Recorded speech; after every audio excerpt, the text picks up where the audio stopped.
Tantor Audio, a division of Recorded Books, presents Guardian of Darkness by Lara Adrian, narrated by Stephen Bourne. Chapter 1. The smell of burnt timber clung to the warm, late-afternoon mountain air.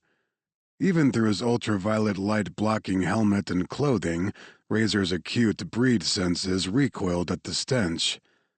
Whatever fire had been raging earlier in the day was over now. Its heat was extinguished, its smoke blown away, but that only meant he had arrived too late. The damage was already done. Fuck. Ignoring the sharp odor that scraped his throat with every breath, Razor ran faster up the side of the wooded incline. After 30 hours on his motorcycle from Florida to this isolated corner of Colorado, impatience sizzled in his veins. He'd ditched his bike off a rugged dirt road about a mile behind him. He didn't need to draw unwanted attention on his approach. Besides, as one of the breed, he could make the rest of his trek much faster on foot. His boots tore up the loamy ground as he sped for the small cabin he'd been surveilling remotely by drone for the last several months. He'd been watching the location as a favor to an old friend, but the dread he felt now was personal. Too personal. He didn't know how he'd let himself get so invested in a task, but there was no denying the clawing ache that ripped a hole in his chest as he got his first glimpse of the small clearing and the cabin at its center. Or rather, what little remained of it. Timber walls had been reduced to cinders. The river rock chimney stood scorched and blackened, a grim marker for the house that was no more. The metal skeletons of assorted furnishings smoldered among the ashes and ruin. The annihilation was too complete to be an accident. The surrounding woods had been left virtually unscathed by the fire, but the cabin had been obliterated with precision and without mercy. Razor stepped closer, his boots crunching in the charred rubble. The bitter odors of fuel and fire choked him, but it was the unmistakable scent of death that set his jaw and made dread coil inside him. His pulse hammered, cold and heavy, as he glimpsed the shape of a petite body that lay burned beyond recognition near the center of the destruction. A snarl rumbled low in his chest. The woman he'd come to retrieve and bring to safety was dead. Damn it, he was too fucking late. He'd failed his old friend. He'd failed this innocent woman, too. Razor literally owed his life to Theo Collier, so when the human had asked him a few months ago to keep a protective eye on Laurel Townsend, Theo's former lover, Razor had accepted without hesitation. He could still hear Theo's fearful tone when he'd called yesterday to say that he needed something more than surveillance from Razor. He wanted him to bring Laurel under Razor's personal protection as quickly as possible. He'd claimed it was too urgent, too dangerous for him to say anything more over the phone, and he'd begged for Razor's trust. "Anytime you need my help, you have it. No questions asked." That had been Razor's pledge to the human after Theo had saved his life some 20 years ago. That promise tasted like ash as he approached the scene. The fact that Laurel's vehicle wasn't at the firebombed cabin had given Razor a small shred of hope. He'd thought maybe she had managed to escape the inferno. That hope was nothing but cinders now, too. Her face bloomed to life in Razor's head. He had hours of video surveillance feed of the quiet cabin, but only scant few frames of the beautiful but reclusive brunette who lived there. A picture reel played through his mind's eye in an instant. Her lovely face with its peachy freckles and bright green eyes, her long dark hair bouncing at her back as she drove up to the cabin in a black open-air Jeep, then began to carry in bags of groceries. She had been all soft, generous curves and wholesome sweetness in her gauzy white peasant top and faded jeans, and the sight of her had ignited an unbidden desire in Razor that he didn't want to acknowledge even now. Especially now. Fuck. It wasn't bad enough that he'd been covertly watching an old friend's woman without her knowledge. He'd been secretly lusting after her, too. That was a sin he'd have to deal with in his own time. Sooner than later, he'd have to contact Theo Collier and tell him the awful news. Whatever danger Theo felt Laurel was in, danger dire enough that he'd called Razor and practically begged him to get to her as soon as possible, the worst had occurred. Now, Razor wanted answers. Once he knew who had killed Laurel Townsend, and why, he was going to find the bastards and make them pay for what they'd done. He ground his teeth and fangs together as he stared at the charred remains. Her skull bore a large, jagged hole from a bullet that had been fired into her head at close range. Someone had wanted to make sure she was dead. The fire would have killed her surely enough, but the mortal head wound had made certain of it. Son of a bitch, Razor hissed quietly. The woman wasn't his to mourn, but a cold grief carved deep into his chest to imagine the terror she must have suffered. She didn't deserve to die like this. He couldn't save her now, but he damned well intended to avenge her. Not only for his friend, but because his own blood demanded it. As for the body, he refused to leave it for the elements or the forest scavengers.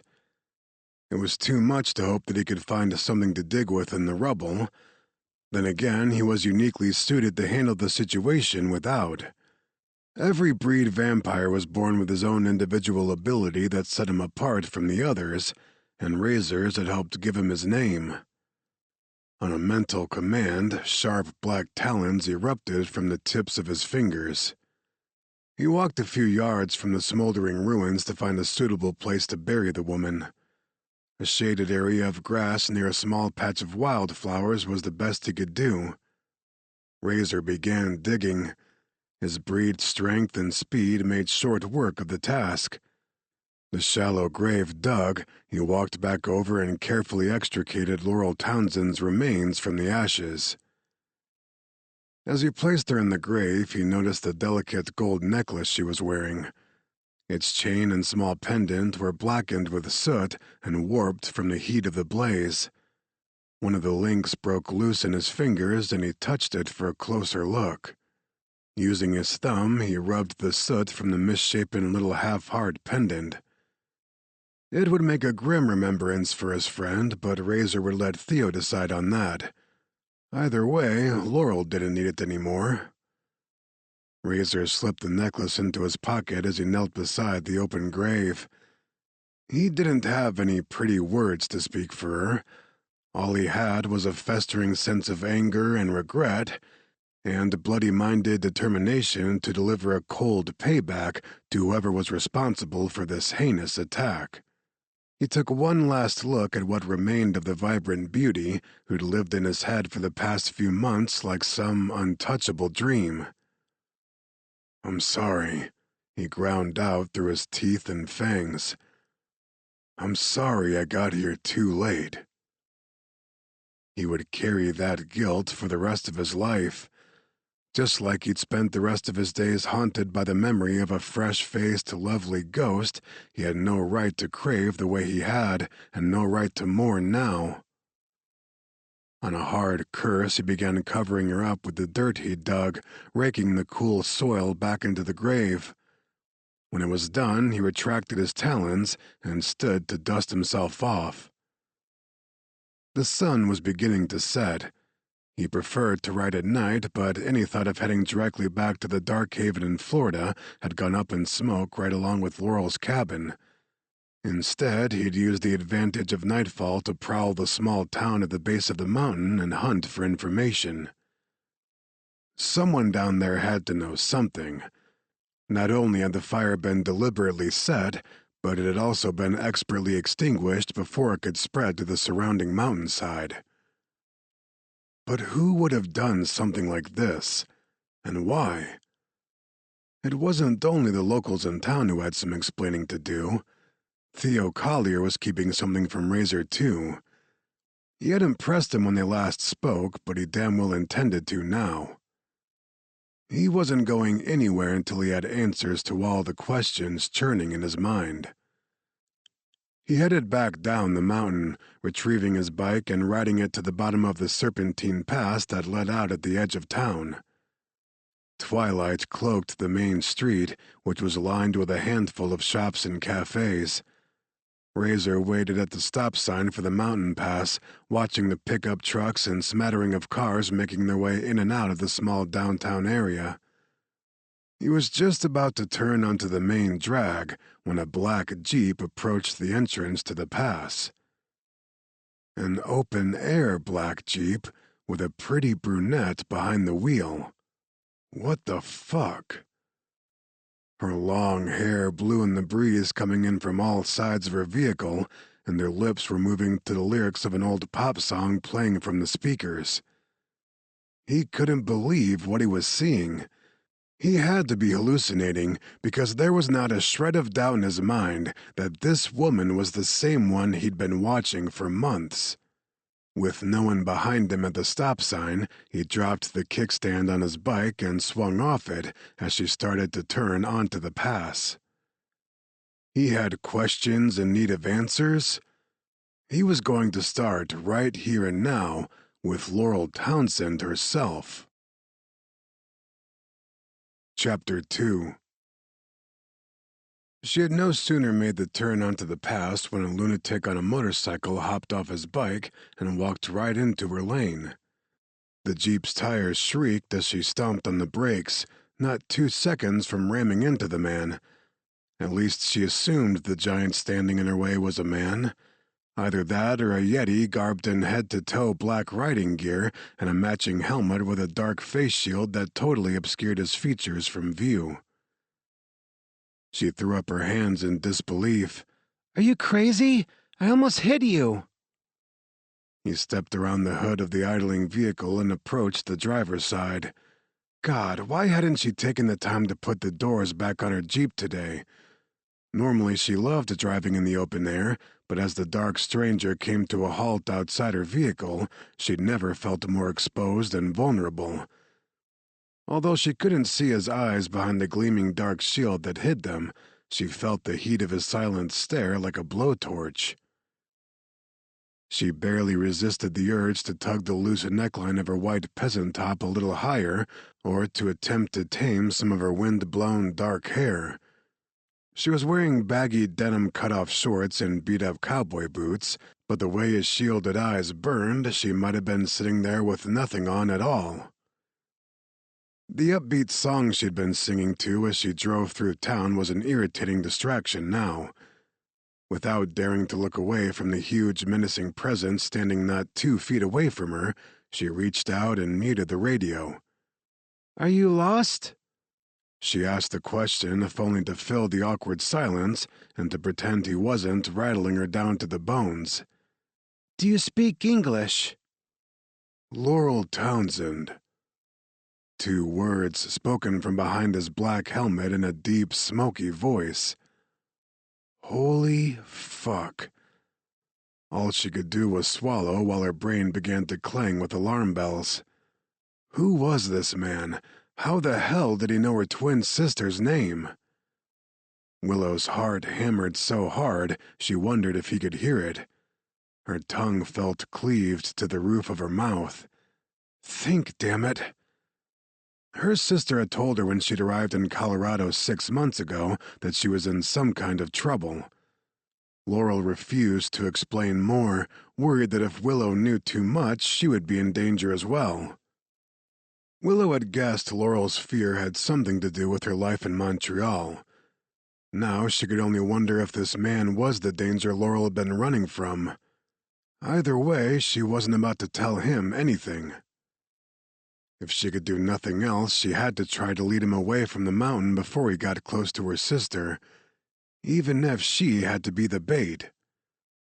Without answering him, Willow threw the Jeep into reverse and hit the gas. The wheel screamed in response, but the vehicle wasn't moving. She pushed the accelerator to the floor, wincing at the stench of rubber burning on the asphalt while she continued to go nowhere. Then she glanced to her right and saw the reason why. Except the reason made no logical sense whatsoever.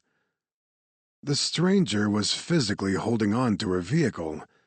His booted feet stood braced on the pavement, his strong hands gripping the Jeep with inhuman strength. Otherworldly strength. Oh shit, no. Was he...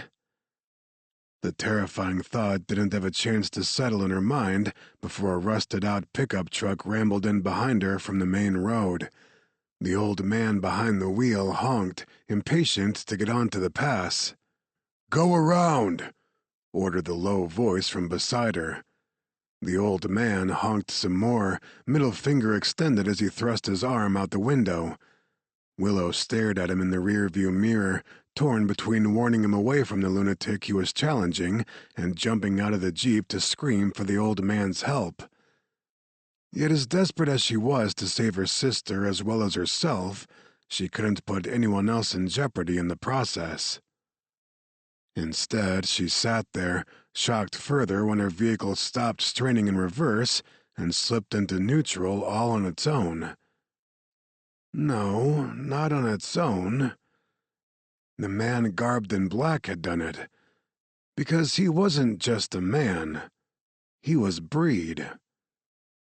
The pickup truck's horn blared again, a long, ear-splitting peal. Its gray-bearded driver leaned halfway out the driver's side window. "Get out of the fucking way, you idiots!"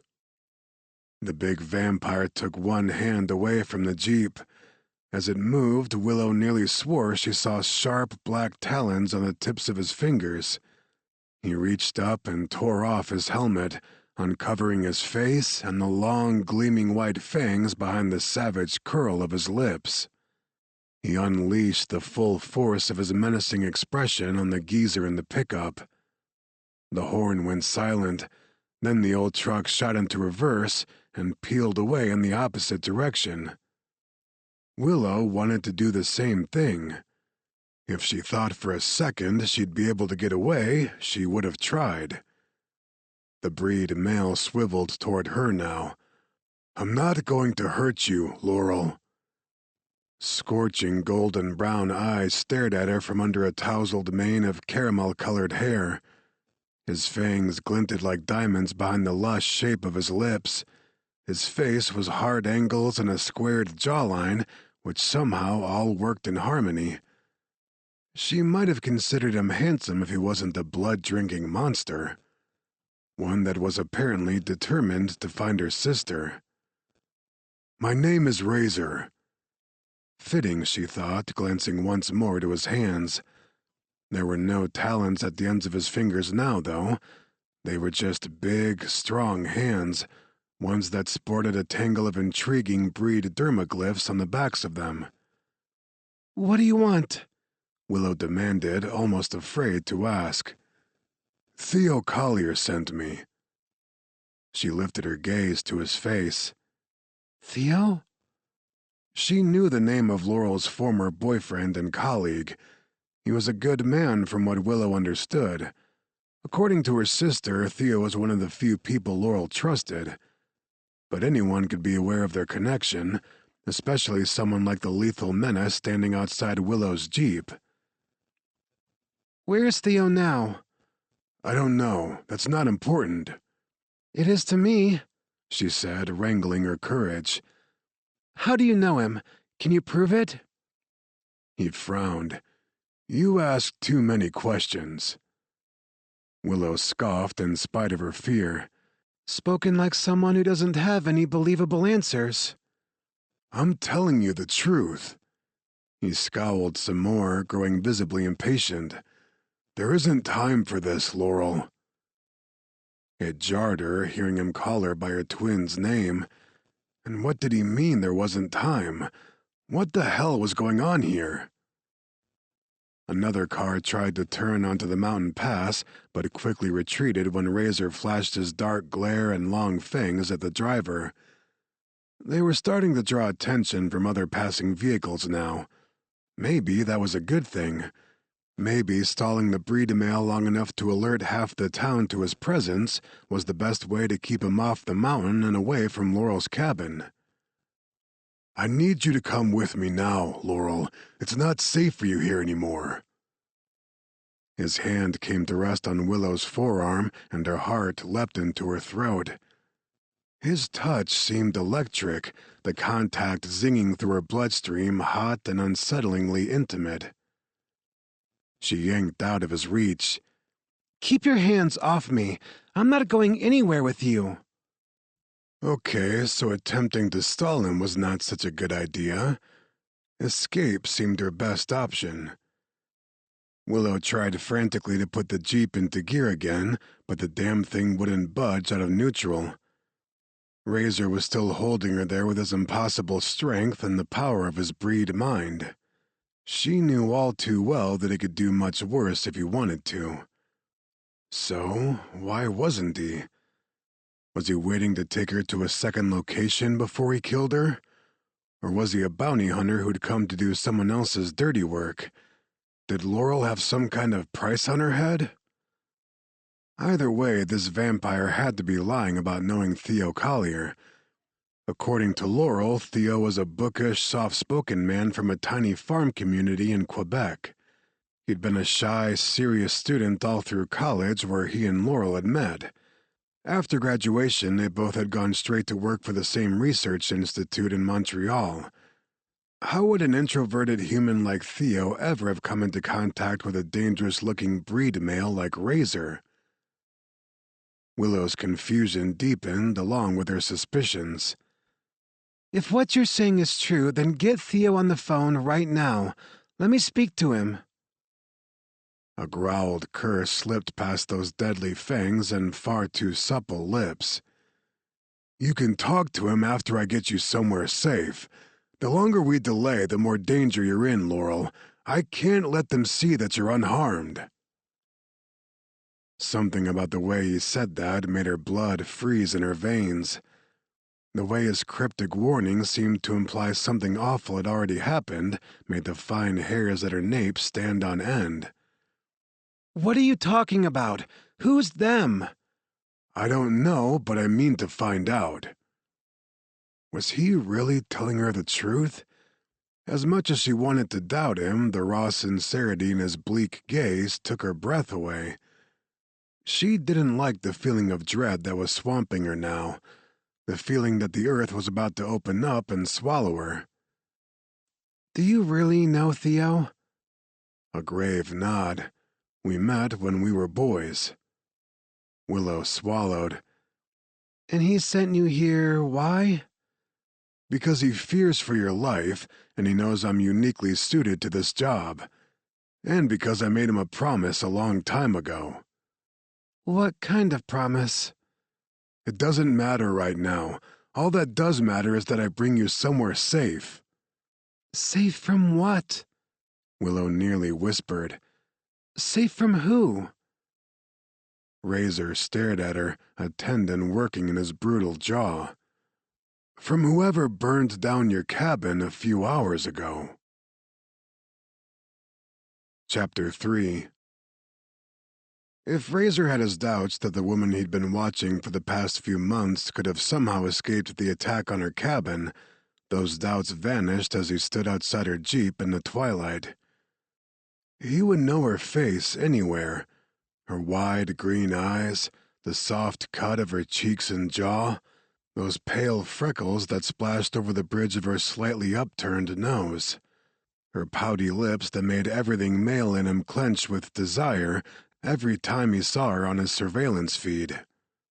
Fuck, it really was her. Every nuance of her face had been seared into his mind from his first glimpse of her. Now here she was sitting in front of him like some kind of miracle, healthy and unharmed, beautiful as ever, and apparently totally unaware of just how narrowly she'd managed to elude death today. She stared at him in a mix of confusion and disbelief after he'd blurted out the news of the attack on her home. What are you talking about? Her brows knit and a look of bone-deep dread began to fill her gaze. The cabin is... Her lips parted in a quiet inhalation. No, you're lying. He wanted to be gentle for her, but soft emotions weren't in his nature. Nor did he have time for that, even if they were. I was just there, Laurel. All that's left are cinders and rubble. And a body. Who was the woman left in the cabin while you've been out today? Her face drained of color. She swallowed hard, but didn't answer him. Did you know her? Razor pressed. Is it possible that whoever attacked your home might have assumed she was you? No, this can't be true. She sagged back against the driver's seat.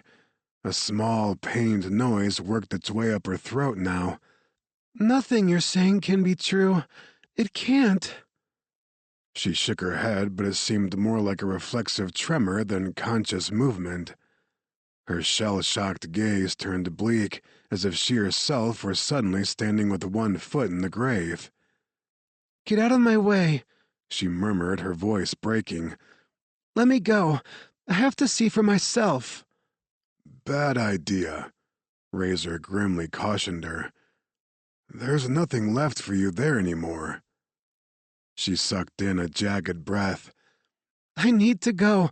I need to see her right now. Damn it, he was getting nowhere trying to explain the situation to her. He had more efficient ways to deal with this problem. Trance her, commandeer a vehicle, then he could drop her somewhere safe, call Theo with the location and be done with the 20-year promise he'd made. Not to mention the unwanted attraction he felt toward her, even when she was staring at him like he was the one holding a can of gasoline and a match. I realize you're scared, but you have to trust me. No, I don't, she shot back. I don't believe a word you're saying, vampire. Great. She was only getting more agitated. There was a wild look in her eyes that said she was on the verge of panic and desperate to do anything to get away from him and drive up that mountain. Laurel, I'm only going to say this once. Move to the other seat now so I can get behind the wheel and get you out of here. Fuck you. She stomped on the accelerator, groaning as the engine revved, but the wheels stayed locked in place. She beat her palms against the steering wheel in frustration. Let me go, damn you! She can't be dead! A sob tore out of her. You have to let me see her. You have to let me try to save her. Try to save her? What was she talking about? And now his brain snagged onto something else she just said. Holy hell. He'd been wrong. The truth hadn't seemed so obvious until she said it. Now the realization hit him like a hammer on glass. You're not Laurel Townsend. The dead woman I found in the cabin, that was her. Those bleak green eyes looked up at him in misery. She's my sister. Laurel is my twin sister. Razor reeled back, running a hand over his face. Oh, fuck. And just because his luck couldn't possibly get any worse, at that same moment a local police cruiser with lights flashing moved into position directly behind the Jeep. Razor bit off a curse under his breath. Stay put, he growled to Laurel's twin. I'll handle this. The pair of cops inside the darkened vehicle peered out the windshield into the gathering darkness outside. The driver, the larger of the two, said something to his partner, who then lit up a spotlight mounted to his side of the car. The beam nearly blinded Razor's inhuman retinas, but he was more concerned about anyone IDing the woman next to him. Don't look back, Ed. Too late. She swiveled around in her seat and the hard white light illuminated every feature of her face to the officers. Both men seemed to be looking more closely at her than they were the threatening-looking male standing outside her vehicle. This wasn't going to be good. Razor focused his preternatural hearing on the two men inside the car. "Thought you took care of things," said the driver. "I did take care of it, Hank." "Yeah?" The big guy Hank scowled from behind the windshield. "Then how the hell do you explain her?" His partner stared at her, dumbstruck for a second, before his gaze collided with Razor's smoldering glare. He let out a curse. "Holy shit! That motherfucker with her is Breed." Razor had heard enough. These two cops were dirty, and now they were about to be dead. Right after they told him everything he needed to know about Laurel Townsend's murder. "Don't go anywhere," he said, then stalked forward to confront the officers. The big guy got on the squad car's bullhorn. "Stay right where you are, vampire. Put your hands up or we can see them. Now!" Razor ignored the command. He kept walking toward them, even as Hank climbed out from behind the wheel with his weapon drawn. Hank's partner scrambled out of the passenger seat now, too. Behind Razor, the Jeep's engine revved hard, followed by the scream of its tires on the pavement as it rocketed out of his mental hold. He had to release it, not only so he could focus on the bigger issue at hand, but because he didn't want Laurel's twin caught in any crossfire. Because one way or another, things were about to get messy. His fangs came out as Hank's partner began firing on the Jeep. Razor leapt across the distance, too fast for either human to track him. He brought the cop down to the ground, twisting the man's skull in his hands. He left the corpse on the ground and swung to face the other cop. Gunfire blasted, one round after another until Hank had emptied his service weapon. Razor had eluded most of the shots, but he looked down at his arm and noticed one round had clipped him in the bicep. He sneered, baring his enormous fangs at the human. "Now all you've done is piss me off even more."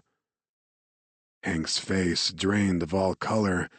He scrabbled for a second gun on his other hip, but there wasn't any time for that. Razor was on him in less than a heartbeat, his fangs ripping into the man's fleshy throat.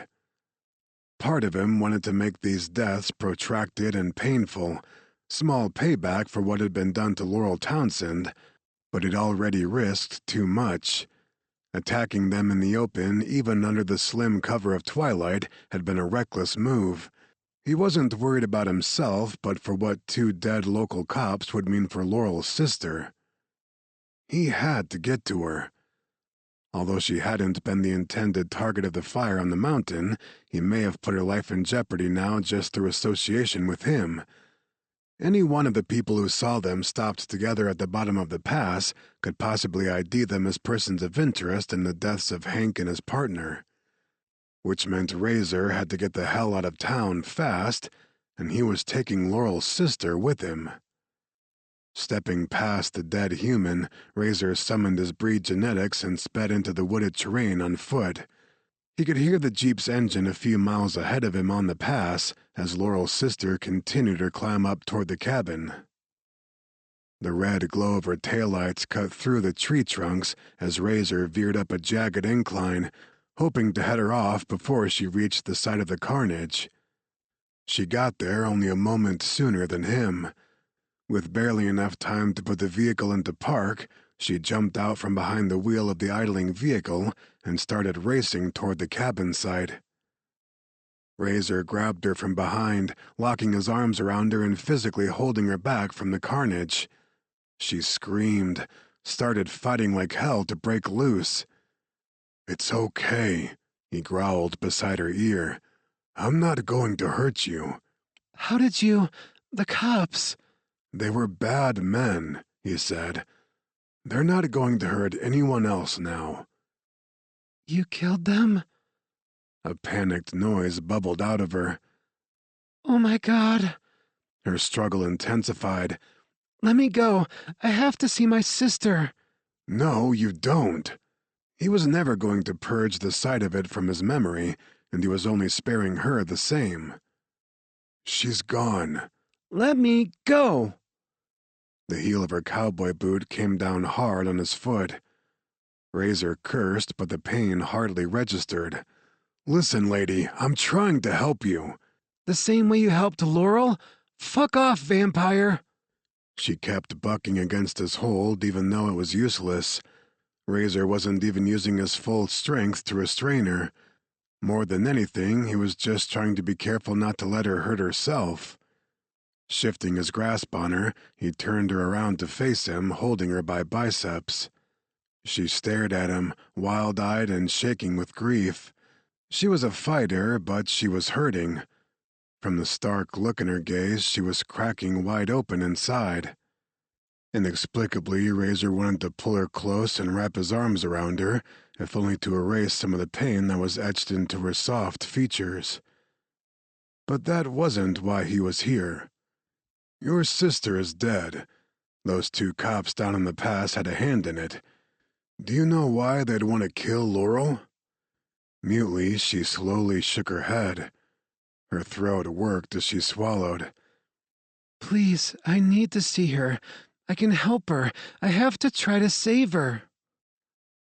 That was the second time she'd insisted she might be able to do something to save her sister. Was her shock so deep she wasn't grasping what she was hearing or seeing? She seemed clear-headed enough, so why was she refusing to accept the truth? "No one can save your sister. I was going to try, but I got here only hours too late. Someone shot her in the head, then burned down the cabin with her inside. She's gone." Tears welled in her stark gaze. I want to see her. "No, you don't. Believe me. After I found her burned body in the rubble, I buried her. I couldn't leave her where she was." He couldn't leave her because he'd thought the woman in the ashes had been the one staring back at him now. The beauty he'd been practically obsessed with like some kind of pathetic, long-distance stalker. "I dug a grave with my bare hands and I put her in it." Laurel's sister reeled back in his grasp, but at least she wasn't fighting him anymore.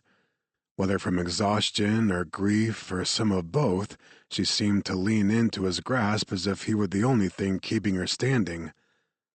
Where is she? He gestured with his chin. "Over there under the shade of the pines." Her gaze moved past him to the mound of freshly turned earth he'd left. Razor watched her take in the entire scene of destruction. He didn't have to look to know what she was seeing under the pale moonlight. The blackened remains of the cabin, the ghostly column of the scorched river rock chimney, the rubble and ashes that spoke of the violence that had been done to her sister in her final moments of life. The prolonged, horrified silence of Laurel's sister was almost too much for Razor to take, but he didn't know what to say or do. He was piss-poor at sympathy and other soft emotions, just part of the fallout from the way he'd been bred and trained as a hunter. All he knew, even now, was killing and cold justice. He would get back to dealing in both soon enough. Right now, he had a bigger problem to deal with. He was scowling as those big green eyes of hers came back to meet his gaze in the darkness. There was no fight left in her now, only confusion and emptiness, only pain.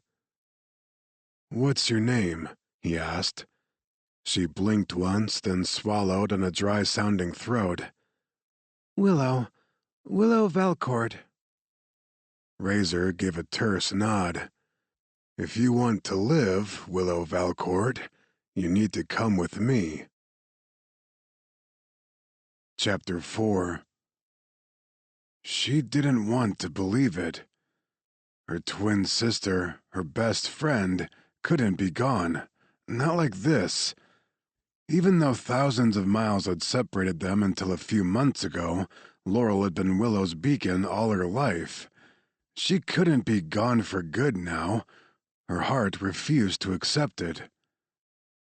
Willow lifted her gaze to Razor's grim face and shook her head. Why should I believe you? Prove it. Prove to me it was my sister you buried. His frown deepened. Are you saying you want me to dig her back up? God, no. She recoiled at the thought. She couldn't bear that. The idea of seeing Laurel the way Razor had briefly described her was too much for her to stomach. She didn't think she could handle the horror and pain of seeing what little remained of her sister. The sober look Razor was giving her now seemed to say he didn't think she could handle it either. I have something of hers. He reached into the pocket of his black pants and took out a scorched gold chain and pendant. A delicate half-heart dangled from the end of the chain. It was warped from heat, but Willow recognized it instantly. She was wearing that when I found her, Razor said, holding the necklace out to her. It looks like it could have been a gift from Theo. I was going to give it back to him when I see him. It's not his. Willow took the damaged pendant from him and carefully held it in her palm. I gave this to Laurel when we were kids. I have the other half. We never took them off. In fact, Willow currently wore hers under the flowy fabric of her peasant top. Razor stared at her, his hawk-like eyes solemn beneath the heavy slashes of his brows. Do you need any more proof? She gave him a faint shake of her head, even though she hadn't totally decided if she could trust him. Though her heart ached with grief, her mind swam with memories and conversations she'd had with Laurel during the past few months. Her sister's seeming paranoia had been justified. Whatever she'd been hiding from had caught up to her in the most horrific way. And then there was the matter of Laurel's cryptic instructions to Willow, the promise she'd forced her to make in the event that the worst should happen. Willow never thought this day would come. She'd prayed it wouldn't. She didn't know what waited at the other end of that vow Laurel made her swear to keep. She wasn't even sure what waited at the bottom of the mountain now that Laurel had been murdered in cold blood and Willow was at the mercy of a huge breed male who'd just admitted to killing a pair of local police officers. Who was he, anyway? Obviously, he was a lethal menace, but he didn't seem completely psychotic. He almost seemed reasonable, protective, trustworthy. Ridiculous words to describe one of his murderous kind. Still, he had only tried to help her so far. Maybe she was the one losing her grip on reality, because there was a part of her that felt thankful Razor was there with her now. Relieved that she wasn't alone to process what was happening. She was grateful that he had been there to look after Laurel's body before she would have been forced to see the horror of her sister's suffering up close and personal. We have to get out of here, Razor said, his deep voice cutting through the tangle of her emotions. I'll drive. It didn't sound like a request, but Willow wasn't sure what other choice she had at the moment. She followed him back to her jeep, moving as though in a dark dream. He swung in behind the wheel while she numbly climbed into the passenger seat, moving her purse to the floor. When she sat there, staring blindly into the darkness at the pile of ash and rubble, Razor pivoted to reach around her. He grabbed the seatbelt above her shoulder and fastened it for her. There's blood on your arm, she murmured, roused from her shock-induced stupor by the sight of his injury. She sat up a little straighter. You're hurt. Is that a bullet wound? He grunted. I'm fine. Without another word, he put the jeep into gear and put them back onto the rough trail back down the mountain. The headlights bounced wildly against the bumpy dirt road and the surrounding trees. He flicked the beams off with a low growl and plunged faster into the night. Willow threw him a startled look. What are you doing? I can't see a thing. I can. His unearthly eyes met hers, sending an arrow of strange heat into her veins. I know a shortcut. Hold on to something. She barely had time to brace her hands against the dashboard before he veered off the so-called road and down a steep decline. The jeep sped through the trees, and how Razor managed to avoid colliding with any of them was nothing short of a miracle. He navigated the dark, rugged terrain as if he'd lived there all his life, totally in command of the vehicle and the uncharted path beneath them. A few minutes later, they emerged onto the mountain pass several hundred yards from the commotion gathering at the entrance. Police lights on 2 parked cruisers flashed blue and red where the fallen officers lay. More emergency vehicles were arriving by the second. Cops and other first responders were positioned all over the road, blocking the only way off the mountain pass as if he intended to head back into town. "Fuck," Razor snarled. "Guess we're taking the long way." He turned opposite of the ruckus and drove the darkened Jeep onto the pass. Willow braved a glance behind them. They had stirred no notice, the frantic law enforcement teams too busy sealing off the road at the other end to pay them any mind. The pass began to curve around the soaring wall of the mountain, and then the strobing lights of the crime scene were extinguished completely. Willow sat forward again and looked at Razor. "What about your bike?" He kept his eyes on the road, still navigating in total darkness. "It's no good to me now. They won't be able to do anything with it either. It's untraceable. Unlike this Jeep. We'll have to ditch it." "Ditch it?" Willow gaped at him. "It's the only car I have." "Are the plates registered to you or someone else?" "Me."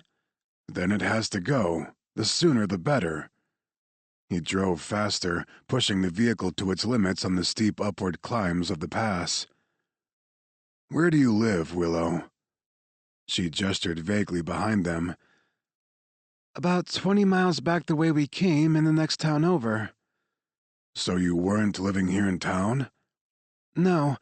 Laurel didn't think it was safe for us to live that close to each other. She didn't want anyone recognizing me when I came and went from the cabin." "Did anyone in town know her?" "No, she made sure of that. She never left the cabin, not for any reason. When she needed groceries and supplies, I brought them to her." Razor made a noise in the back of his throat, but didn't comment. "What about you? Is there someone at home waiting for you to come back?" Willow shook her head. There hadn't been anyone in a long time, not even a pet. Laurel was all she had. Now she was gone too. "What about a boyfriend?" Razor pressed. "An employer or coworker? Anyone to worry if they can't reach you? Someone who might reach out to law enforcement or be able to tell them anything about you or your sister?" "No, I make pottery, so I work for myself. As for the rest of it, also no. There's no one waiting for me at home." "Good," he said. "You can't go back there now. It won't be safe." "For how long?" Finally he glanced at her. She almost wished he hadn't, because the look in his grim stare seemed to say that she wasn't going to like his answer. "Not until it's safe." She frowned. "I can't just leave my home because you say so." "You prefer the alternative? How many witnesses do you think there were who saw us talking on the pass? How long do you think it'll take the police before they show up on your doorstep? A couple of hours? A day? For fuck's sake, they could be there waiting for you right now." "How is that my problem? You're the one who killed 2 cops back there, not me." He looked at her again, his dark stare locked on her now. Tiny sparks seemed to smolder in his irises. "I told you they were dirty. I heard them talking about setting the fire. They killed your sister, Willow. I don't know why, but I mean to find out. Those 2 cops would have killed you too if I'd given them the chance." The starkness of that realization hit her hard, bringing a surge of emotion into her throat, but she pushed it aside. Later she'd have time to dissolve into a puddle of grief and terror over everything that happened today. First, she needed to make this breed male understand that she couldn't go anywhere with him. She wouldn't. Not when she had her promise to Laurel ringing in her ears like an alarm bell. "So we'll go to the station and explain what happened down on the pass. We can bring the police to the cabin, show them my sister's grave. They'll surely have to help us get answers, but not if we run." I don't know how far the conspiracy goes, Willow. For all I know, there were more people involved in your sister's murder. I'm willing to bet there's something bigger going on here, but I'm not going to risk your life in order to find out. Those two thought you were Laurel. Someone else might think so too, which means you've got a target on your back now. Until I know for sure who's aiming it, I trust no one, and I'm not letting you out of my sight.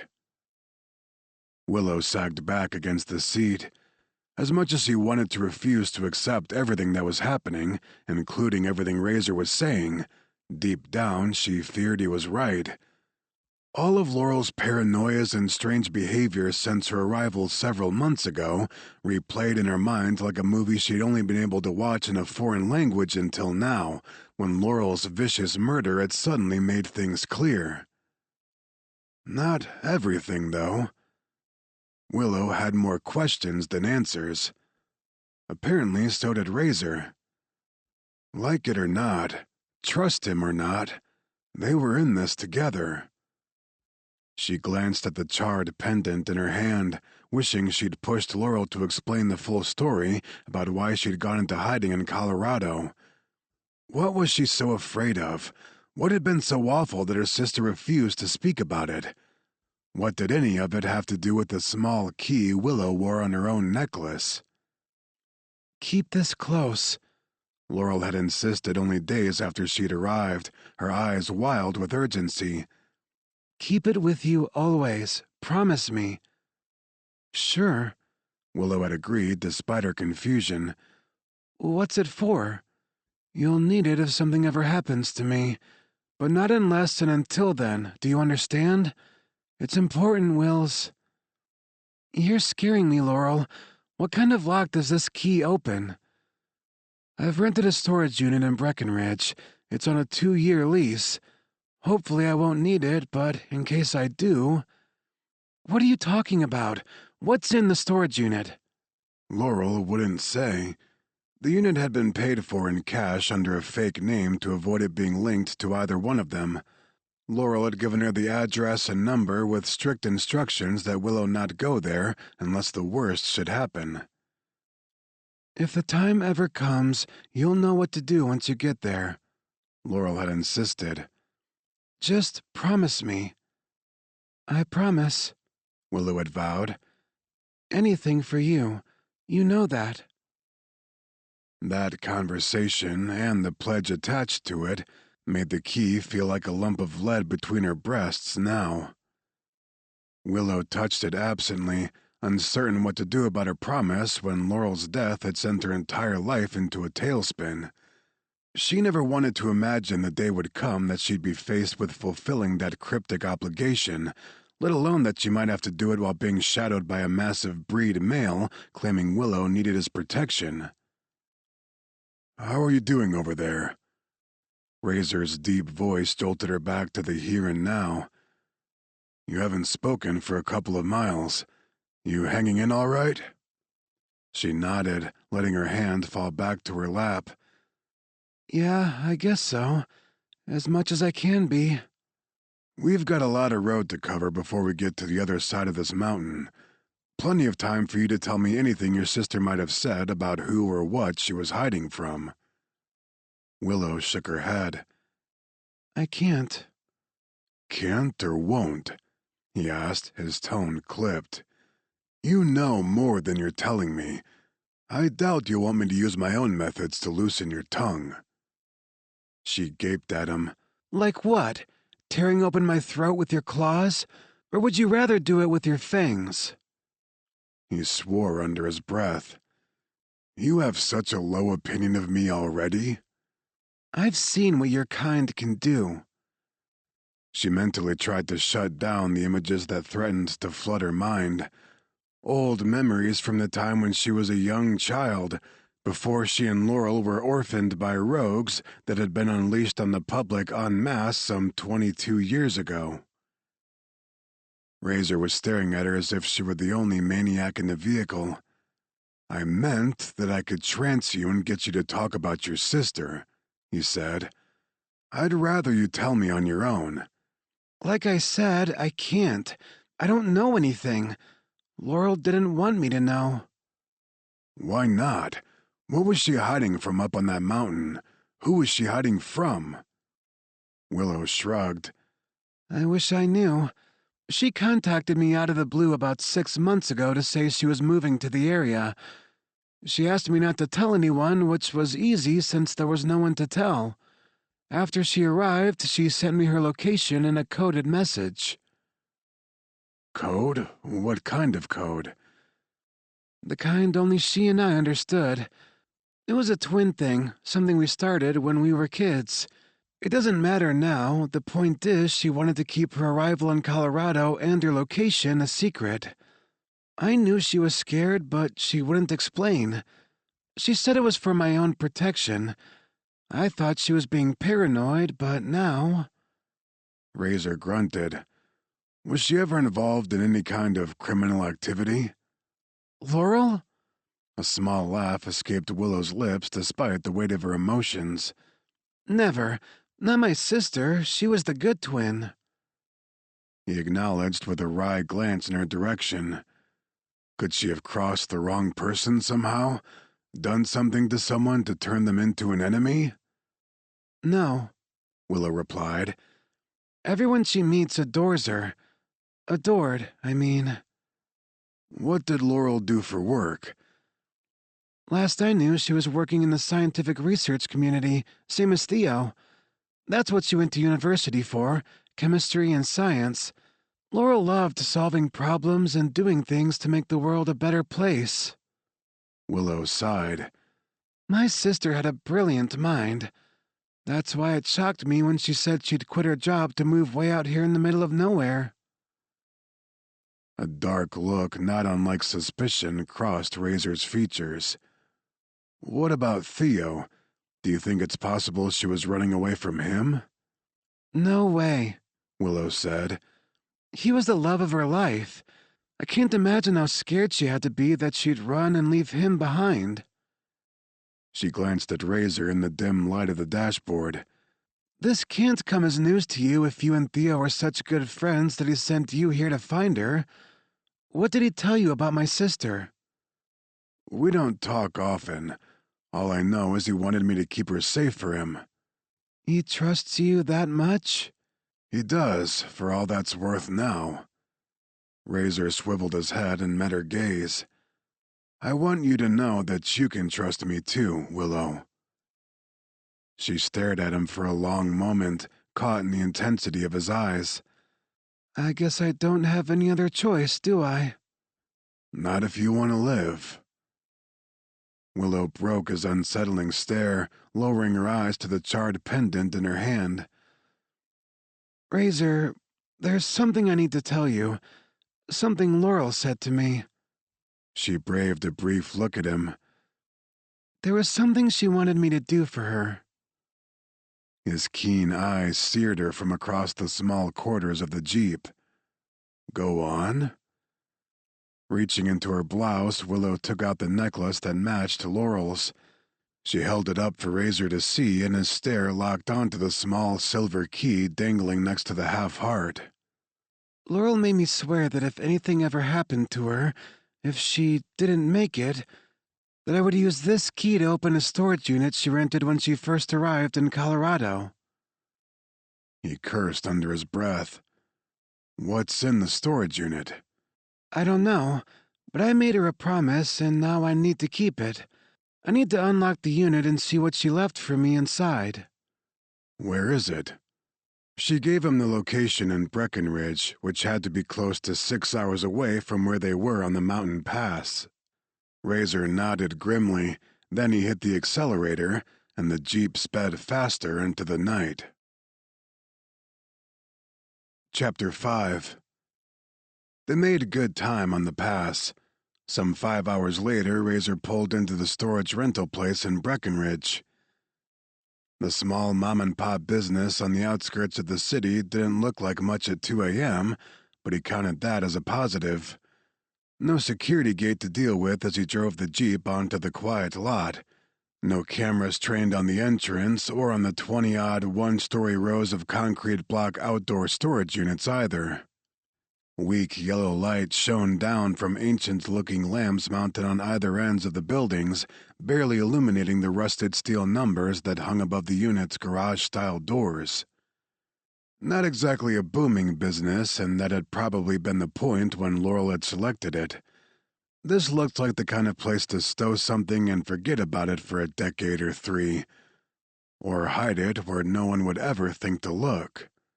Laurel's unit should be somewhere near the middle section, Willow said quietly as she peered out the windshield. She'd been silent most of the long drive, hunkered down in the open-air passenger seat in an almost catatonic state. Shock, Razor had reasoned, to say nothing of the grief that had to be pulling her under. She was cold, too. Willow had retrieved an old wool blanket from the back of the Jeep and nestled under it during the drive, but even now she shivered with it draped around her. This errand in Breckenridge was a delay he'd rather not have risked for many reasons, but he had to admit he was curious to know why Laurel would send Willow here. What had been so important that she'd make Willow swear to it? Whatever it was, as soon as they had the answer, he needed to put as many miles as possible between Willow and her sister's killers. Every minute they spent in Willow's Jeep was an opportunity for more murderous bastards to close in on them. She sat up a little straighter now. That must be the unit over there, she said, pointing at one of the squatty buildings. Based on the numbers, her unit should be the third one down from the end. Razor nodded and drove toward the one she indicated. Most of the padlocks on the weather-beaten unit doors looked like relics from a generation ago. The lock on Laurel's unit was the exception. It gleamed under the thin moonlight as the Jeep rolled up with the headlights doused. Willow slid out of the passenger seat as soon as Razor put the vehicle in park. He came up behind her as she struggled to move the thick tangle of her hair away from her nape to unfasten her necklace. "Let me." His hands closed around hers loosely. He wasn't prepared for the arrow of heat and awareness that shot through him as soon as his fingers made contact with hers. His breath stilled in his lungs, while every other part of him lit up with an electric jolt of desire. Maybe she sensed the sudden predatory quickness in his veins, too. If not, the low, hungered vibration in the back of his throat was definitely too hard for her to miss. Not to mention the other involuntary reaction his body was having just from being this close to her. She slipped her hands out from under his without a word as he worked to unfasten the impossibly delicate clasp of her necklace. It took all his focus and a little breed-influenced mind over matter to get the damned thing open when his fingers felt as useless as sausages. "Got it," he muttered tightly. "Thanks." She didn't seem the least bit affected by his touch.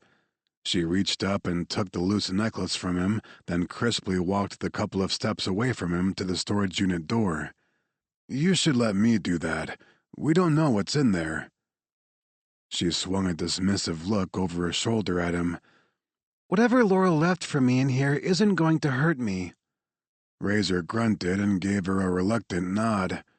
He stepped beside her as she put her key into the lock and gave it a twist.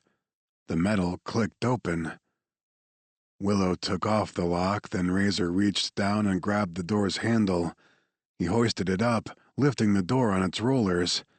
The metallic screech of the pulleys echoed into the quiet all around them. He stared into the unit and frowned. What the hell? It was empty except for one thing. Lying in the middle of the dusty concrete floor was an old paperback book. Its spine was warped, its cover was curled and worn, like most of its dog-eared pages, which fanned up like an accordion. There was a color photograph of some type of yellow bird on the cover, the kind of image found on a field guide or encyclopedia. At first glance, Razor wondered if someone had gotten to the unit ahead of them and cleaned it out. But then Willow let out a small, strangled gasp and raced inside to pick up the book. "I know this book," she said, turning to hold it out for him to see. "It's the Field Guide to North American Birds." Laurel and I used to have a book like this when we were at the—" Her words halted abruptly and only for an instant before she went on. "When we were little, she and I spent hours poring over all the birds in a book just like this." She fanned through some of the pages, then tilted her head, her brows pinched. "No, not a book like this one. This is our book. The pages have some of our scribbles and annotations on them from all those years ago. She kept it with her all this time?" She looked up at Razor with a mix of wonder and confusion. "Laurel said I would know what to do once I got here and opened the storage unit. Why would she leave this for me now? What am I supposed to do?" Razor ran his hand through his hair and shook his head. "I don't know. All I do know is that we need to get moving." "To where?" "As far from here as we can, for starters." She clutched the book close as if it was an extension of her sister that she needed to hold tight. With one last look at the now empty storage unit, she stepped toward Razor and followed him back out to her Jeep. "You need to get some rest," he told her, watching as she climbed back into the passenger seat beside him. "I'm fine," she said, still holding her book like a lifeline. Her movements were sluggish and fatigued as she settled in and fastened her seatbelt. Her face was pale, her normally bright eyes dull and heavy-lidded. Exhaustion and the weight of the day's event would only continue pressing down on her. It would only be a few more hours before sunrise. If she didn't get some decent sleep somewhere, she would be dead on her feet before long. He needed her mentally sharp and running on all cylinders, at least until he could decide where to take her that she'd be safe long-term without him. As a hunter, he'd been born and raised to kill, to destroy. He was damned good at those things. Some might say he was the best. One of the coldest, to be sure. What he had never done was bodyguard someone, least of all a beautiful woman who was already starting to wreak havoc on his senses. His only saving grace was the fact that she seemed to dislike his kind as a whole. Her reaction on the road with him a few hours ago replayed in his mind. Christ, had she really thought he might tear out her throat with his talons, or his fangs, if he wanted to extract the truth from her? He had to admit it wouldn't have been the first time he'd resorted to such brutal methods, but never on an innocent. Never on her, not for any reason. He was a born and bred killer, but he wasn't a complete monster. Not that she needed to know that. The farther he could keep her from him while still under his protection, the better. For both of them. He glanced at her again, a mistake that only had him itching to touch her, to smooth some of her wind-blown hair away from her pale cheek. He could still feel the heat of her small hands caught beneath his larger ones. He could still smell the sweet fragrance of her tousled hair. She was delicate but not frail, soft but not weak, vulnerable but not helpless. Willow Valcourt was everything he'd imagined her to be when he'd watched her through his drone camera's eye during all those months of long-distance torment. She was more than he'd imagined, in fact, but she wasn't his. She wasn't his to crave back when he'd thought she belonged to another man, and she wasn't his now. She was still part of his promise to Theo Collier. Where Razor had failed to keep Laurel Townsend safe, he would not fail when it came to Willow. "I'm going to drive until just before sunrise," he said. "Then we're going to stop somewhere for you to sleep for a few hours. I also need to get a hold of Theo, let him know what's happened." Willow slid a weary glance at him. "What about your arm?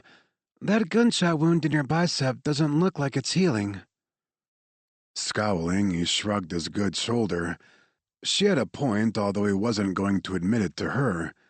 Besides, the wound was nothing that a decent feeding couldn't cure.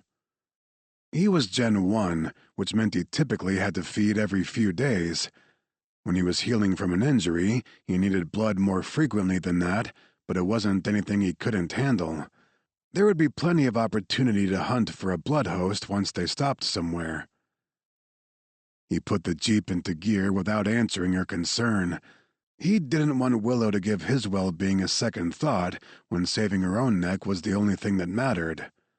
The less she thought of him as a flesh-and-blood man, breed or otherwise, the more smoothly these next several hours would go. As for the time they would be forced to spend in close proximity once they stopped again to wait out the daylight, he would just have to deal with that torture once he got there. Chapter 6. Willow awoke to a soothing, dark quiet. No bracing chill of night air nipping at her. No endless, vibrating rumble of a vehicle's engine echoing in her ears and all the way down to her bones. No acrid tang of ash and soot clinging to the back of her throat. Only stillness now. Only blessed silence. Had she dreamt the whole thing?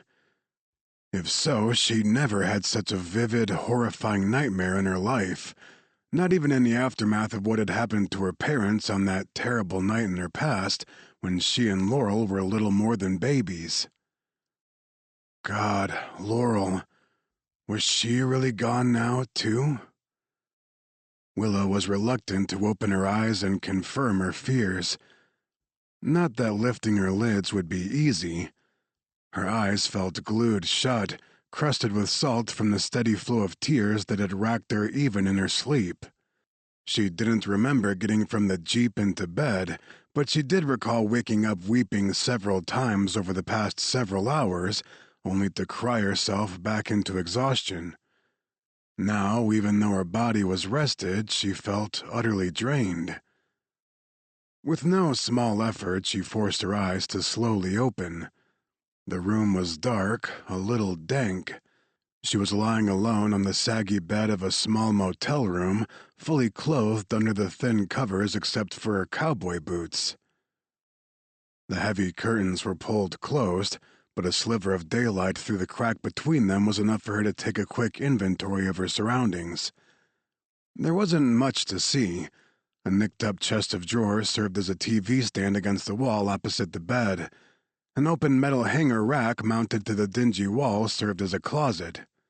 And in the shadowed corner, an upholstered chair was currently occupied by the hulking breed male who'd also figured prominently in her disturbed dreams of the past several hours. He spoke, his deep voice low and rough. "Good, you're awake." Razor wasn't the friendliest individual in general, but he sounded particularly impatient now. His tawny hair was still damp from a recent shower, and he now sat there in the shadowy corner wearing only his jeans, studying her. It was hard not to stare back at him.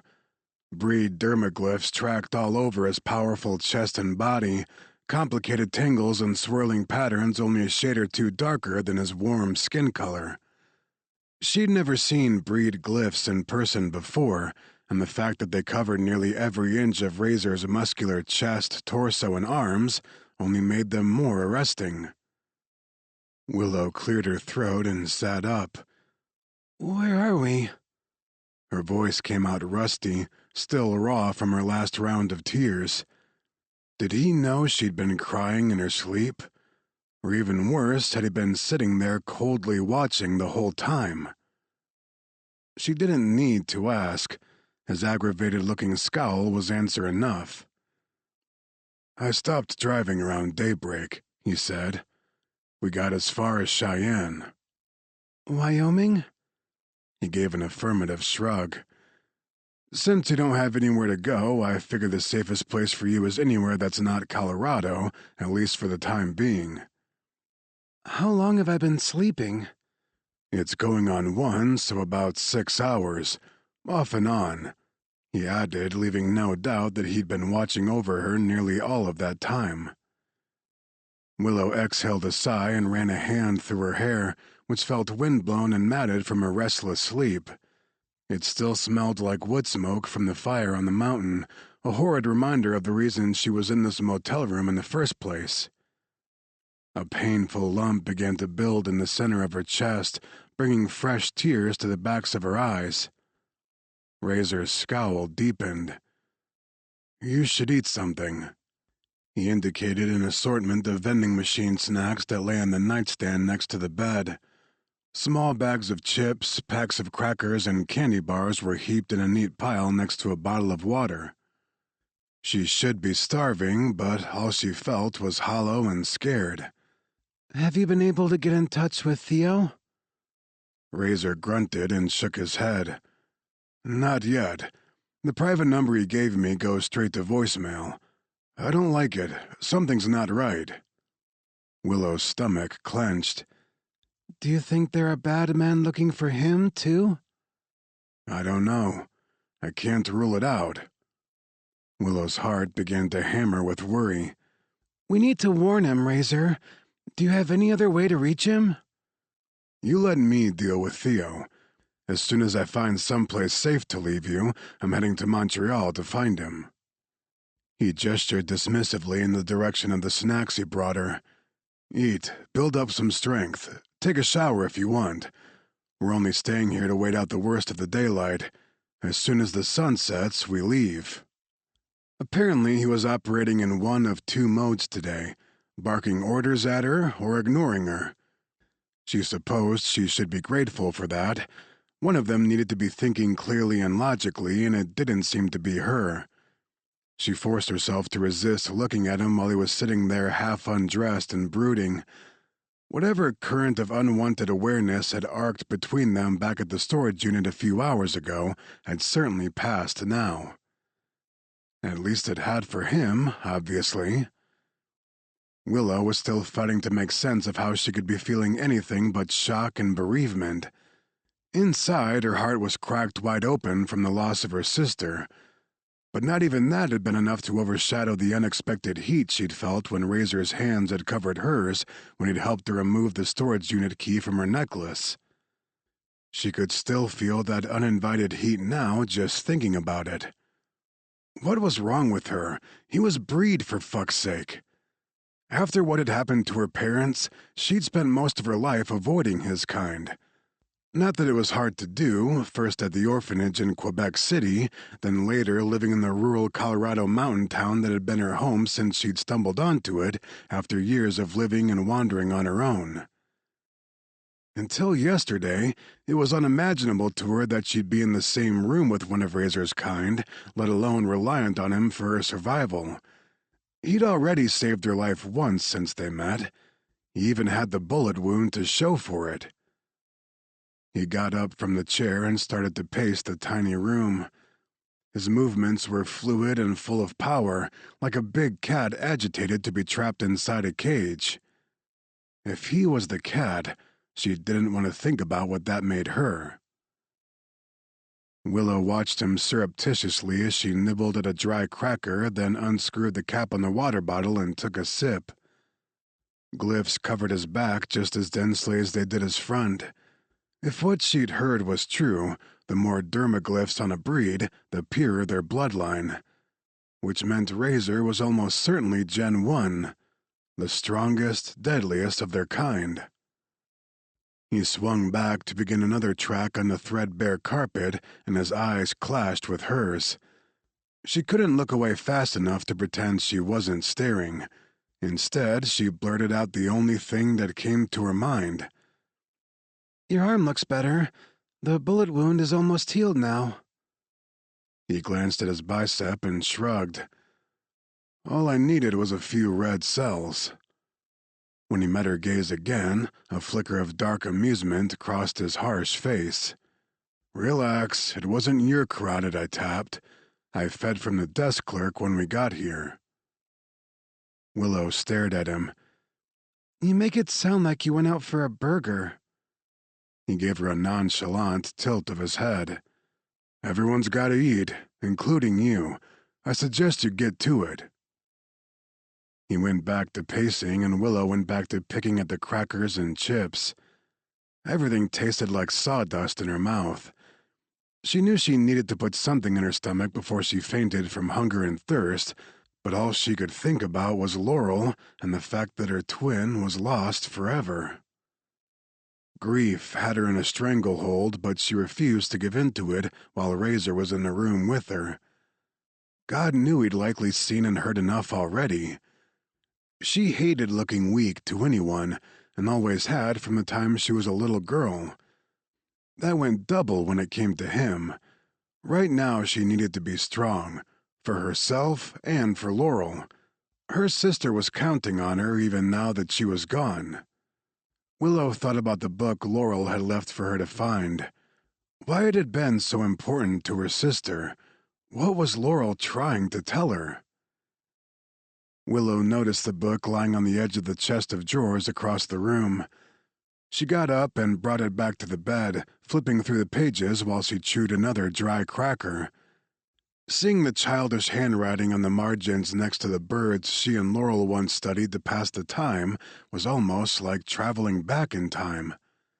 All the little notes, the smiley faces and tally marks she and her sister had recorded whenever they'd spied their favorite birds on the orphanage grounds, made Willow long for her twin even more. She could almost hear the echo of Laurel's little girl voice in her ear, excited and happy after what had been such a tragic beginning to their lives. Was this all that Laurel meant for the book to be? Some small comfort to Willow after her twin was gone? There had to be more. How she wished she could ask her. How she wished she would have demanded Laurel tell her everything that had been troubling her and had her so afraid when she'd first arrived in Colorado. Now all Willow could do was turn the pages of the worn old book in regret and pain. Emotion gathered in her breast, making her vision swim and her breath shallow in her lungs. Against all her effort to contain it, a tear splashed down onto the page. Willow wiped it away, frowning to see one of Laurel's scribbled notations blur under the wetness. The ink on that one wasn't as aged as most of the other margin notes and annotations. No, it was relatively fresh by comparison, and written with a different pen. The black smudge on the page drew Willow's eye to the Latin bird name that had been underlined. Toxostoma rufum, a common brown thrasher. Willow flipped through more pages, curious to see if Laurel had made any other recent annotations. She found another similarly underlined entry on a different page. Nucifraga columbiana, Clark's nutcracker. Like the first, there were no margin notes, nothing to indicate why Laurel might have been recently interested in the entry. There wasn't anything remarkable about either bird, so why had Laurel noted them? Willow began to flip the pages more urgently, unsure what she was looking for or why. Admittedly, she was desperate for any connection to her twin, no matter how thin or random, and these two underlined bird names certainly seemed random at best. So did the third notation she found. Spinus tristis, American goldfinch. Willow couldn't think of any reason for her sister to have an interest in those particular birds, never mind why Laurel would go to such lengths to leave the book with Willow. Or was she grasping at straws here? Maybe the book had continued to be a hobby to Laurel, and it truly was just intended to be a memento for Willow after Laurel was gone. As confused as she was, she couldn't convince herself that her twin wasn't trying to tell her something important. "Keep this close," Laurel had said of the key to the storage unit. "You'll know what to do once you get there." "No, I don't know," Willow thought, miserable with her inability to understand her sister's message and the gnawing sense of loss that pulled her into its grasp all over again. "I have no idea what you want me to do, Laurel." Unless... Willow searched the pages for more entries, a hunch niggling at the back of her mind. She found another, then another. Was Laurel trying to communicate some kind of message through these more recent annotations? "Find anything useful?" Razor's low growl drew Willow's head up with a start. "No."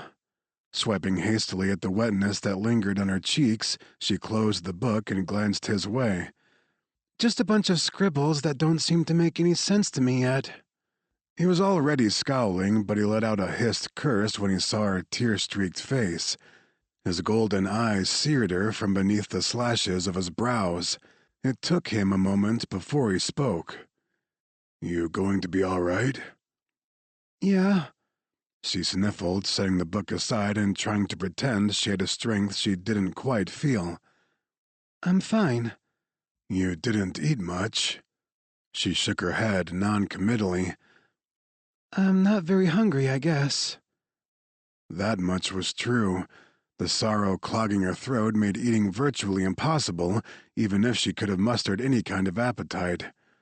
Right now, all she wanted was to spend more time with Laurel's book, but not as long as Razor was watching her like a hawk. It wasn't that she wanted to deceive him so much as she was loyal first and foremost to her sister. If there was a message hidden inside the book, Willow wanted to understand it before she entrusted it with anyone else. She made another attempt to dash away the wetness on her cheeks. "Is there soap and shampoo in the bathroom?" He gave her a grim nod, still piercing her with those unsettling, penetrating golden eyes. He looked as though he wanted to say something more, but he only watched her in silence as she got up from the bed and padded barefoot into the bathroom. Chapter 7. Razor stared after her, but he didn't let go of the growl building in his chest until the door had closed behind her and the lock engaged with a soft click from the other side. Fuck. What had he gotten himself into? The tears she tried to hide from him just now nearly killed him. He stood and started pacing again, not that it helped. He was edgy from the hours of idle time cooped up in the small motel room, most of it spent in torment listening to Willow grieve for her sister in between rounds of restless sleep on the bed. He'd never felt more useless, hearing her weep into her pillow and knowing he was to blame for not reaching her sister in time to save her. If he'd been born with an ability for healing like some of the breed, he would have done whatever he could to take away Willow's pain. If he thought for a minute that he could offer her any kind of comfort, he might have tried. But she'd been alternating between suspicion and fear from the moment she first saw him. Whether it was her general distrust of the breed in general or him specifically, Razor wasn't sure. Either way, they'd both be better off if he kept his distance. He wanted to think that keeping his distance would also prevent him from caring more than he should about her well-being, about her future. But she was already under his skin. She just had no idea how deeply or for how long. It felt like a lie that he hadn't told her about his months-long surveillance of the cabin yet. Granted, he'd been tasked with watching Laurel as a favor to Theo, but it had been Willow who'd captivated him from the instant he saw her. He knew that now. It had been Willow, not Laurel, who'd become Razor's private obsession. Willow, with her luminous brown hair, her angel smile, and sinfully lush curves that had instantly erased all other women from his memory and his interest. It had been Willow's face he pictured when he woke up hard and seething with lust after dreaming she was in his arms or beneath him in the soft moonlit grass of the mountainside. It had been Willow, not her twin sister, who had made him almost lethally envious of Theo to think his old friend had the privilege of calling her his. Now here he was with no more than a couple 100 square feet and one flimsy bathroom door to separate them, and he couldn't wait for the first opportunity to get away from her. For good if he had anything to say about it. He wasn't cut out for bodyguarding when he'd been born and raised a killer. He was especially unsuited for the job when the body he was supposed to be guarding was as tempting as Willow's. Damn, how long had it been since he'd gotten laid? He knew the answer, and it correlated closely with the amount of time he'd been watching the cabin on the mountainside. The sound of the shower running on the other side of the bathroom door only added to his aggravation. An image of Willow standing naked and wet under the steamy spray leapt to vivid life in his mind's eye. His blood pounded in response, sending licks of fire through his veins and straight to his cock. His gums ached with the throbbing of his fangs. Razor groaned. It was going to be a long fucking wait until they were back on the road. Scrubbing his palm over his tense jaw, he glanced at the book she'd left laying on the bed. He'd flipped through it once while she slept, but hadn't seen anything of value in the text or the childish notations scribbled here and there in the margins. He'd watched Willow page through the book a moment ago, and something in the way she'd hesitated on several of the pages, the way she had seemed to study them, had piqued his interest. He found the page where tears had splashed down and smudged some of the ink. Recent ink, given the way it had run under the wetness. Razor smoothed his fingertip over the underlined entry that was still damp and rippled from Willow's tears.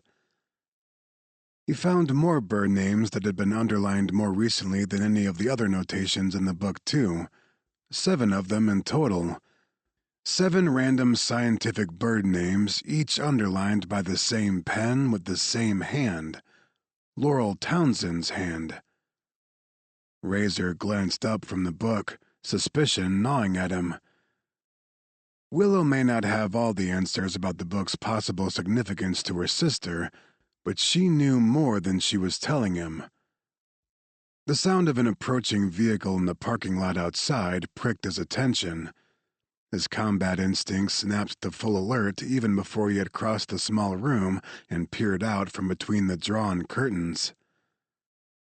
The motel had been quiet since they'd arrived early that morning, nothing but a handful of vehicles parked in the spaces outside the one-story building, which made it all the more unusual to see the unmarked police sedan roll into the sunlit parking lot and head for the motel's front office.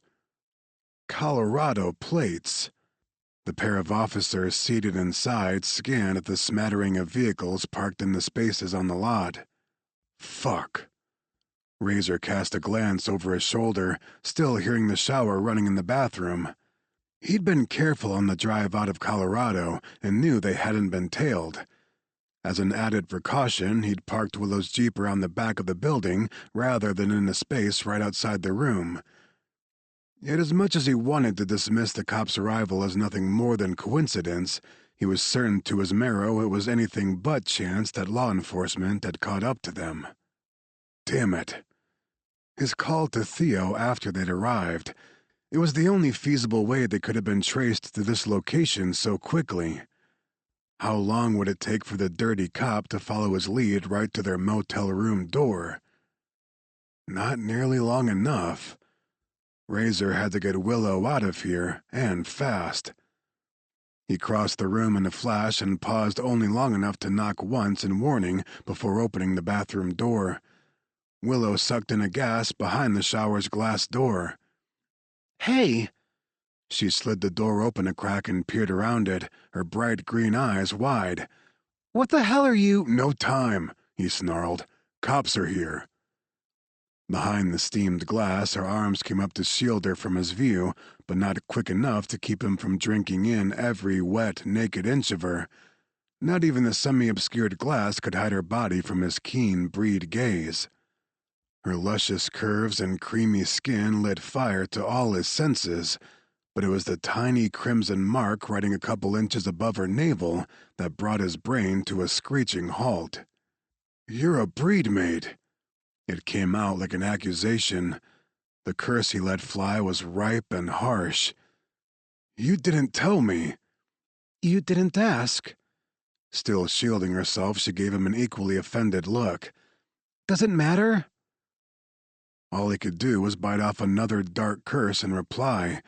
He didn't have time to process this unwanted new wrinkle, let alone decide how to deal with it. "Get dressed," he muttered, grabbing a towel off the rack and tossing it at her. "We've got to go, now."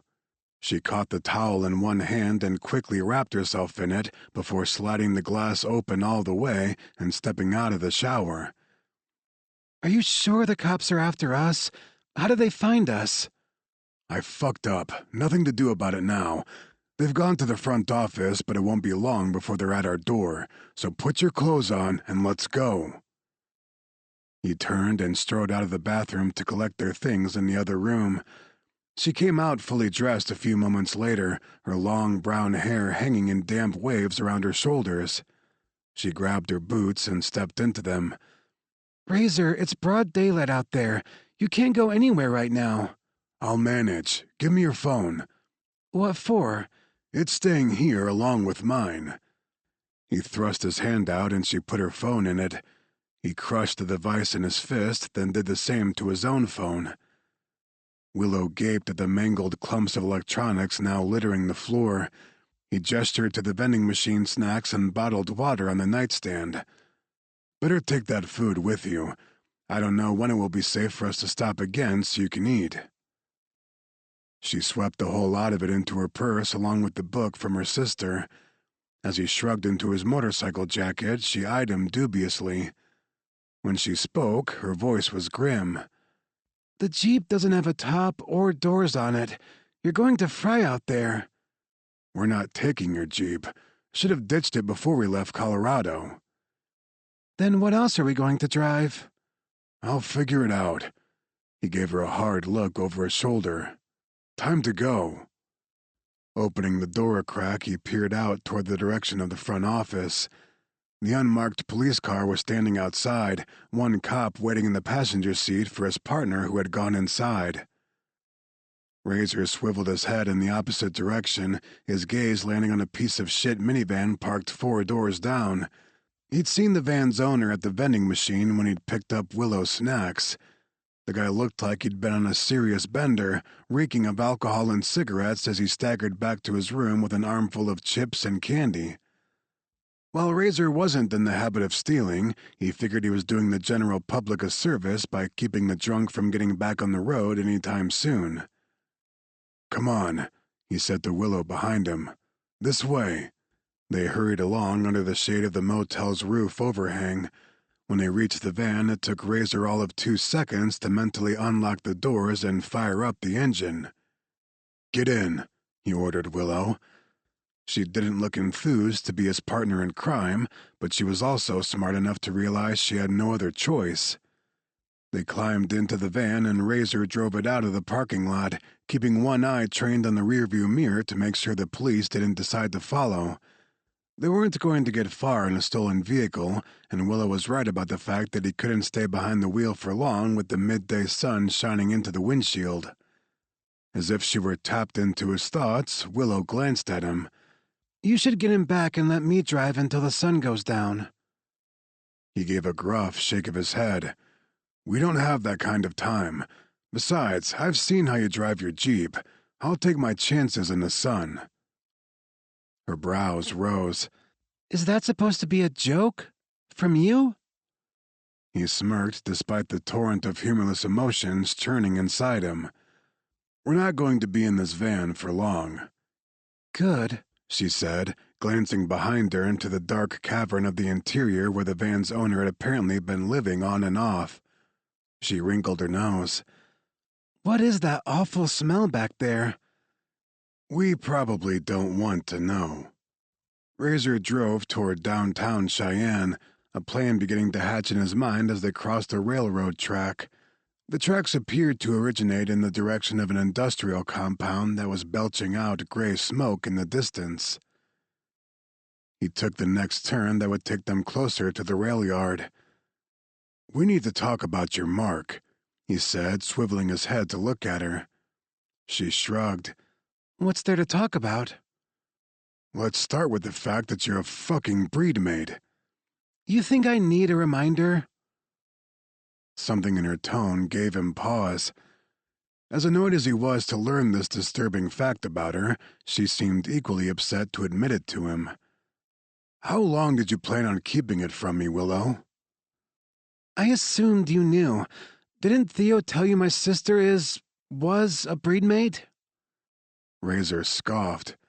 No, he fucking did not tell me that. If he had, I wouldn't have... You wouldn't have what? Her brows knit as she stared at him. You wouldn't have agreed to help Laurel? You wouldn't be helping me now? Razor swore under his breath. Never mind, it doesn't matter now. We're here whether either of us wants to be or not. Her chin rose a fraction. Well, we don't have to be. Stop the van right here and let me out. I can take care of myself. Believe me, I've been doing just fine on my own since the time I was a kid. I don't need anyone's charity. That's not what this is. Really? It's starting to feel like it. That is, when you're not glaring or growling orders at me. He let out a slow breath. I'm trying to keep you safe, Willow. In order to do that, I need to know who killed your sister and why. Even if you want me to walk away, even if that's what I want too, that damn mark on your body won't allow me to until I'm sure you're somewhere safe where you'll be protected. She sat back against the passenger seat, her arms folded in front of her as the van bounced over another railroad crossing. Up ahead of them was the secured gate entrance of a freight yard. Trucks and tractor trailers rolled in and out of the compound, most of them hauling steel shipping containers that were heading on or off the trains. What are we doing? Willow asked. Are you planning to hide out here until dark? Razor shook his head. No need to waste time waiting. I've got a better idea. Chapter 8. The steel shipping container was dark as pitch inside and cramped with large crates. Pallets of cardboard boxes wrapped in thick plastic and filled with building supplies packed its long rectangular space nearly to capacity, leaving only a narrow wedge of sitting space for her and Razor. Willa supposed their traveling arrangements could have been worse. As if the stench in the stolen van hadn't been unpleasant enough, the first container Razor had opened at the rail yard carried pallets of various produce being carted across the country. The smell of spoiled, rotting fruit had almost knocked her over. Razor found another container for them to ride in, and so here they were hours later, jostling them along the tracks that had carried them what had to be hundreds of miles away from Cheyenne. She sat on the hard, dusty floor of the container within in near darkness. The only hint of light was a sliver that struggled to come in through the slim gap between the heavy metal doors. She couldn't see the breed male who vibrated with silent menace next to her, yet she was acutely aware of him. His big body threw off heat like a furnace. The tight space they occupied together meant there were not even inches between them, so each time the train rocked particularly hard or took an unexpected curve, Willow's shoulder and thigh bumped into his. The contact shouldn't have felt so electric, especially when it was obvious he was furious with her. She was getting used to his growly nature, but this new stillness from him was even more unsettling than his glowering and grumbling. He'd barely grunted a handful of words at her since they'd left the motel. Or rather, since he'd barged in on her shower and saw her breedmate mark. His angry words flew back at her again in recollection. We're here whether either of us wants to be or not. Even if you want me to walk away, even if that's what I want too, that damn mark on your body won't allow me to. She hated that he felt some kind of obligation to keep her safe because of her breedmate mark. It hadn't been easy for her to accept his protection when he'd been doing it out of some apparent sense of duty to Theo, but now it was even worse. What she'd told him was true. She had survived just fine on her own for a very long time. She didn't need anyone looking after her, least of all one of the breed.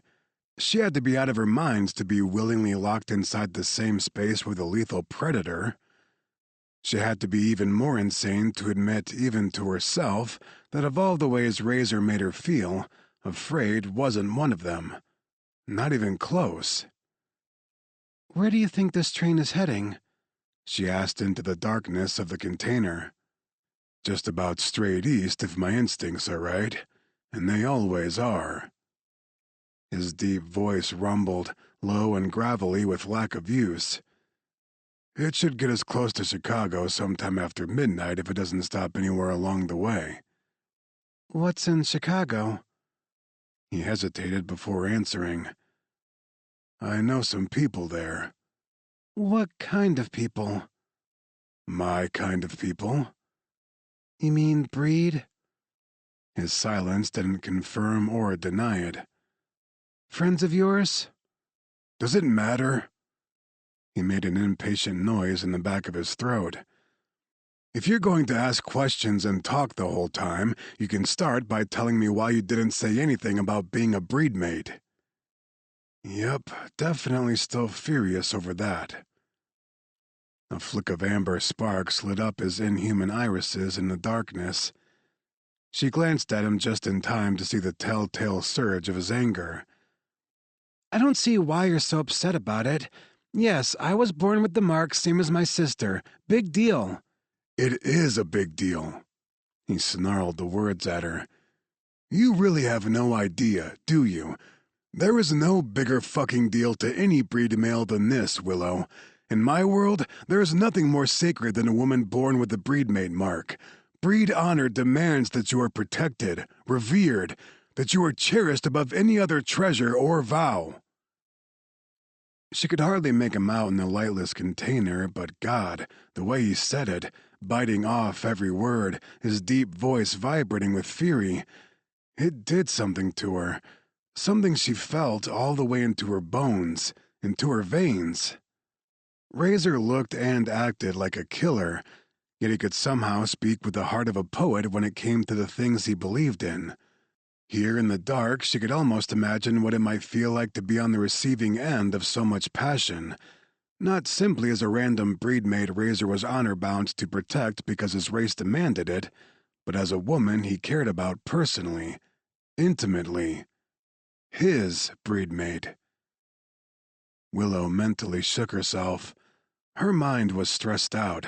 That had to be why she wasn't thinking clearly now. Trauma was making her feel closer than she should to Razor. Grief and her new state of aloneness were making her yearn for some sense of connection, even to him. That had to be it. Because any other explanation was more than she could handle right now. She wasn't anything to Razor, not even his friend. She had to remember that. If she'd been born human, he wouldn't even be here with her now. As much as she wanted to convince herself she didn't need his help, she had to admit she did feel safer when he was around. She didn't feel completely adrift and alone. In her lengthening silence, he scoffed, then blew out a frustrated breath. Your mark makes you one of the rarest, most precious women on this earth, but you talk as if yours is as insignificant to you as a blemish. She didn't need to justify her feelings, she knew that, but he sounded so incredulous and offended she felt she owed him some kind of explanation. Besides, they had hours of travel ahead of them by his estimation. She'd go mad if she had to spend the time with only her thoughts. I grew up wishing that's all it was, she admitted softly. Laurel and I both did. We'd have given anything if we could have changed what we were. No one asked us if we wanted to be part of that other world, the breed world. We were born into it, and then that same world ripped our parents from us when we were barely old enough to crawl. He was quiet beside her for a moment. What happened? Willow closed her eyes in the darkness, but it didn't keep the old memories from flooding her mind. The cold, late December night. Christmas trees twinkling on the big tree in the family's Darkhaven living room. Willow and Laurel playing on carpeted floor with some of their new toys as their parents sat nearby. 22 years ago, my parents were killed by rogues that broke into our home. 22 years, Razor repeated grimly. You're talking about the night of Dragos's global attack. The rogues he turned loose around the world. Yes. Laurel and I were too young to understand what was happening. All we knew was the terror, the screams outside, the sirens, the gunfire. I can still hear it ringing in my ears. What's even worse is the sounds of my parents struggling, fighting for their lives. For our lives. Willow shook her head, trying to push the terror down even now. My father rushed Laurel, me, and our mother into a closet upstairs. They told us to be quiet no matter what. We tried not to cry, but we were just babies, barely 2 years old. Razor made a low sound as he exhaled, an acknowledgement of what Willow struggled to say. The rogues found you. They found us, she whispered. One of them came upstairs. He tore the closet door off its hinges and grabbed for our mother. She fought him. She fought with everything she had, but it wasn't enough. The rogue slaughtered her. Razor's voice was deep with sincerity. I'm sorry, Willow. Me too. She took a breath and rallied herself to keep going. My father was Atlantean. Of course, Razor said. That explains how you and your sister were born breedmates. Right. He was stronger than our mother, who was human. We later learned that he had killed 3 rogues single-handedly that night before coming upstairs to try to save us. He was bleeding everywhere and badly injured. We had no idea how severely until it was all over. He killed the last rogue and ran with Laurel and me in his arms to find shelter. He must have run with us for miles before he stopped. A small church outside the city took us in. Willow had been young, but the memories were seared into her consciousness as clearly as if it had only happened yesterday. She shuddered with the weight of those awful recollections. After he made sure my sister and I were safe, he went back for our mother. Razor grunted. He couldn't leave her there. I would have done the same. More rogues had come by the time he got there. He was found the next day, bled out and holding my mother's savaged body in his arms. One of his Atlantean gifts was the ability to heal others, but he was too weakened from his own injuries, and my mother was too far gone to be saved even if he'd had the strength. Jesus Christ. Razor's response hung in the quiet of the container. For the longest time, he said nothing more. Then he let out a slow exhalation. That's why you wanted me to take you to Laurel's body. You were born with your father's gift. You hoped you could bring your sister back. Willow held back the knot of emotion gathering in her throat. She was thankful for the darkness of their surroundings now, glad that Razor couldn't see the pain written on her face. I knew it was pointless even to try. I can't reverse death. I just didn't want to believe she was really gone. My sister was all the family I had left. Her voice caught in the words, but she fought it and kept going. I've been alone most of my life, but I always knew Laurel was out there. Even though we had been apart for years, we kept in contact when we could. No matter how much distance separated us, I could still feel her and know my twin was still connected to me. What happened to you and your sister after the rogue attack? The church my father brought us to that night found a place for us at an orphanage in Quebec City. It was an orphanage exclusively for girls like us. A breed-mate shelter, Razor confirmed. She nodded. Laurel and I lived at St. Anne's until we were 12 years old. It wasn't always a happy place to be, but we had each other. Until the day came when we were told Laurel was being adopted. Just Laurel? Willow had asked that same confused question when St. Anne's strict director had brought both girls into her office to share the so-called good news. A Darkhaven couple from Montreal had arranged to adopt her. They'd come around St. Anne's a few times to window shop. Apparently, they were impressed with Laurel's academic performance and her flawless behavior record. What about you? Razor pressed. Willow let out a humorless laugh. My grades were never a problem, but I was always getting on the wrong side of the director, Sister Agathe. Laurel was the good girl, the rule follower. Where she was reserved and quiet, I was stubborn and wild. Sister Agathe used to say the only way Laurel and I were even remotely similar was when we were looking in a mirror. Didn't it matter to this couple that the child they wanted to adopt had an identical twin she'd be leaving behind? Razor sounded defensive, even angry. They couldn't make room for both of you? The Townsends only wanted one child, according to Sister Agathe. Maybe if I'd been more like Laurel, they would have reconsidered, but it doesn't matter. I couldn't be like her in anything even if I tried. Besides, she was just a better person than me. Razor made a dubious sound. I don't believe that. You never knew my sister. You don't know me either. I know enough. You're a good person, Willow. She shook her head in the darkness. If I was, I would have given Laurel my blessing and told her to live a happy life with the Townsends, to not worry about me. Instead, I begged her not to go. I convinced her that we needed to run away together before it was too late. Did she agree? Yes, eventually she did.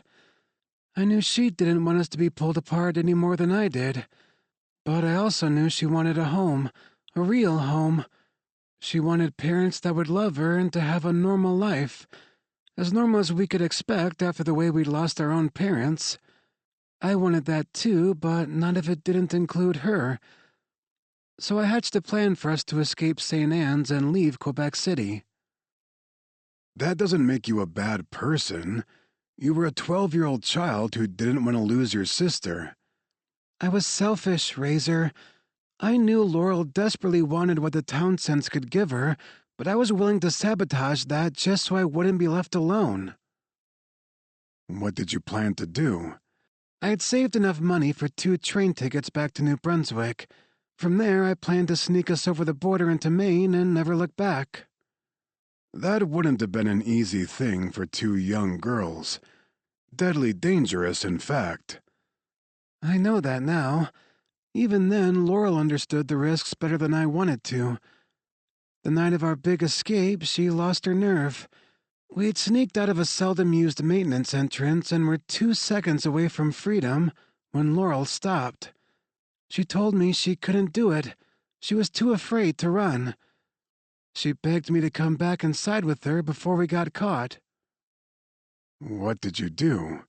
I couldn't go back in there, Razor. I couldn't sit inside that place and watch her leave the next day, knowing she would be gone forever. My plans were in motion. My mind was made up. But hers wasn't. No, Willow said softly.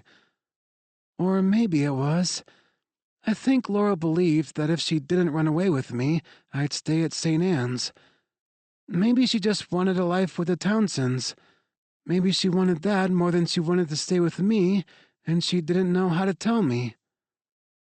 So you kept going by yourself that night? Yeah, because while she must have believed I'd never run without her, I knew it would be a lot easier for her to go and live her own life if I was already gone. We hugged each other for the longest time. I didn't want to let her go, but I did. Then I ran. I took the train as planned and I just left. For years I kept running farther and farther away from St. Anne's until I finally ended up in Colorado.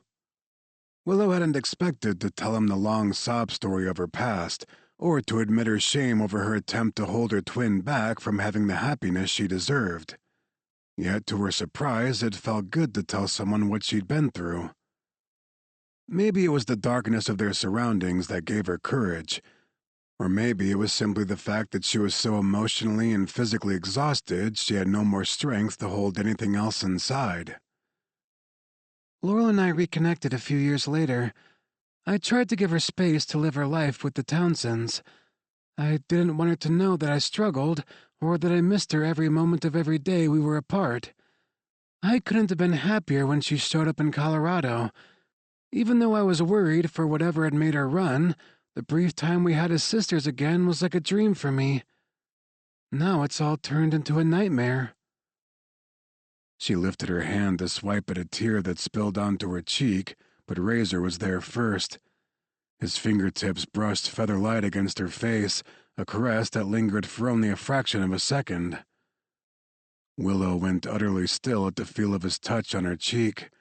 Her lungs seemed to stop functioning altogether, and all she could hear was the quickening beat of her heart as a flood of heat bloomed in the wake of his unexpected caress. "Why did you do that?" She blurted the question before she could stop herself. "You don't have to be nice just because you know what I am now." He scoffed quietly. That's not why I touched you. Then why? Because I can't sit this close to you and not want to touch you, Willow. A jolt of shock went through her. She didn't know what to say or what to do.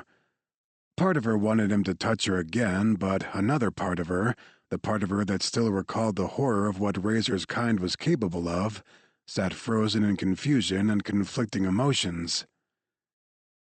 At that same moment, the train rocked on its tracks as it approached a crossing. The movement sent Willow off balance, tossing her against the heated wall of Razor's body.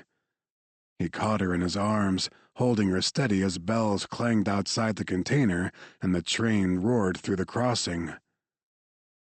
Sorry, Willow murmured lamely. it's so dark in here I can't see a thing. He made a low, amused sound. I can see you perfectly. My vision is even better in the dark. Oh, great. She winced, then abruptly cursed under her breath at the realization that he saw that, too. He was still holding on to her.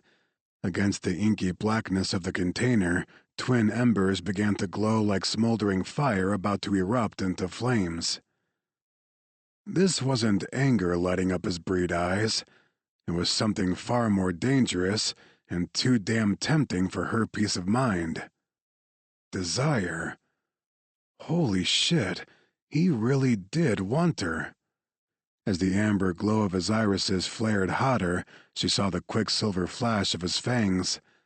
The points were so sharp, like white daggers glinting in the gloom. She should have been afraid, but it was something other than fear that made her breath catch. The temptation to move closer to him instead of away was nearly overwhelming. She swallowed hard, staring up at him in a mute state of shock. On reflex, one of her hands inched up toward her throat. With a low curse, Razor let her go at once. "Relax," he said, his voice clipped and dark. "Your carotid is the last one I'll be biting into anytime soon, breedmate." Willow opened her mouth to mumble an apology, an excuse, an explanation, anything. She couldn't find the words, and Razor didn't give her the chance to try. The amber light of his eyes went out like doused candles as he moved farther away from her, as far as their cramped quarters would allow. "I'm going to rest while I can," he muttered. "I suggest you do the same." Chapter 9. Razor settled back against one of the cardboard crates and closed his eyes, more to conceal the bright amber glow of his transformed irises than out of any true need for sleep. If only it were as easy to pretend he wasn't still vibrating with desire for Willow. Unwanted desire, especially now that he knew she was a breedmate. The urge to kiss her, to touch her, had coursed through his veins like a lick of fire. The impulse had been to comfort her, but burning underneath that instinct was hot, demanding need. If she had allowed him to do anything more than simply brush the tear from her cheek, there would have been no saving him from the arousal she ignited inside him. Even now he burned with the need to feel her lips against his. He wanted to feel more than just her sweet mouth against him, and that desire had its hooks in him from the moment he first set his eyes on her for the very first time, all those months ago on his computer monitors. It was disturbing enough how badly he had wanted her when he assumed she was human. Now she was completely off limits. One slip of his fangs against her tender skin would be a mistake he could never undo. A blood bond was forever, and given his background and the life that had waited for him back in Florida with his hunter brothers, he and Willow Valcourt were a hard no-go. Which is why he had decided to bring her to Chicago and put her into the far more capable hands of the Order's district commander of that city. On more than one occasion in recent years, Razor had lent his covert, specialized skills to Luke and Thorne and his warrior brethren. While Razor didn't take for granted that he had any personal leverage with the Order, the teardrop and crescent moon symbol on Willow's body was all the persuasion the warriors would need to bring her under their protection. At least until Razor made dead certain everyone involved in her twin's murder had paid the ultimate price and were no longer a threat to Willow. His first step on that journey would be tracking down Theo Collier. As much as he didn't want to think about it, he had a sinking feeling he was already too late to get any intel out of his old friend. Whatever he and Laurel had been involved in together had apparently attracted some very dangerous attention. Trying to unravel the facts without either of them around to shed any light would be a challenge to say the least. One way or another, he'd get those answers.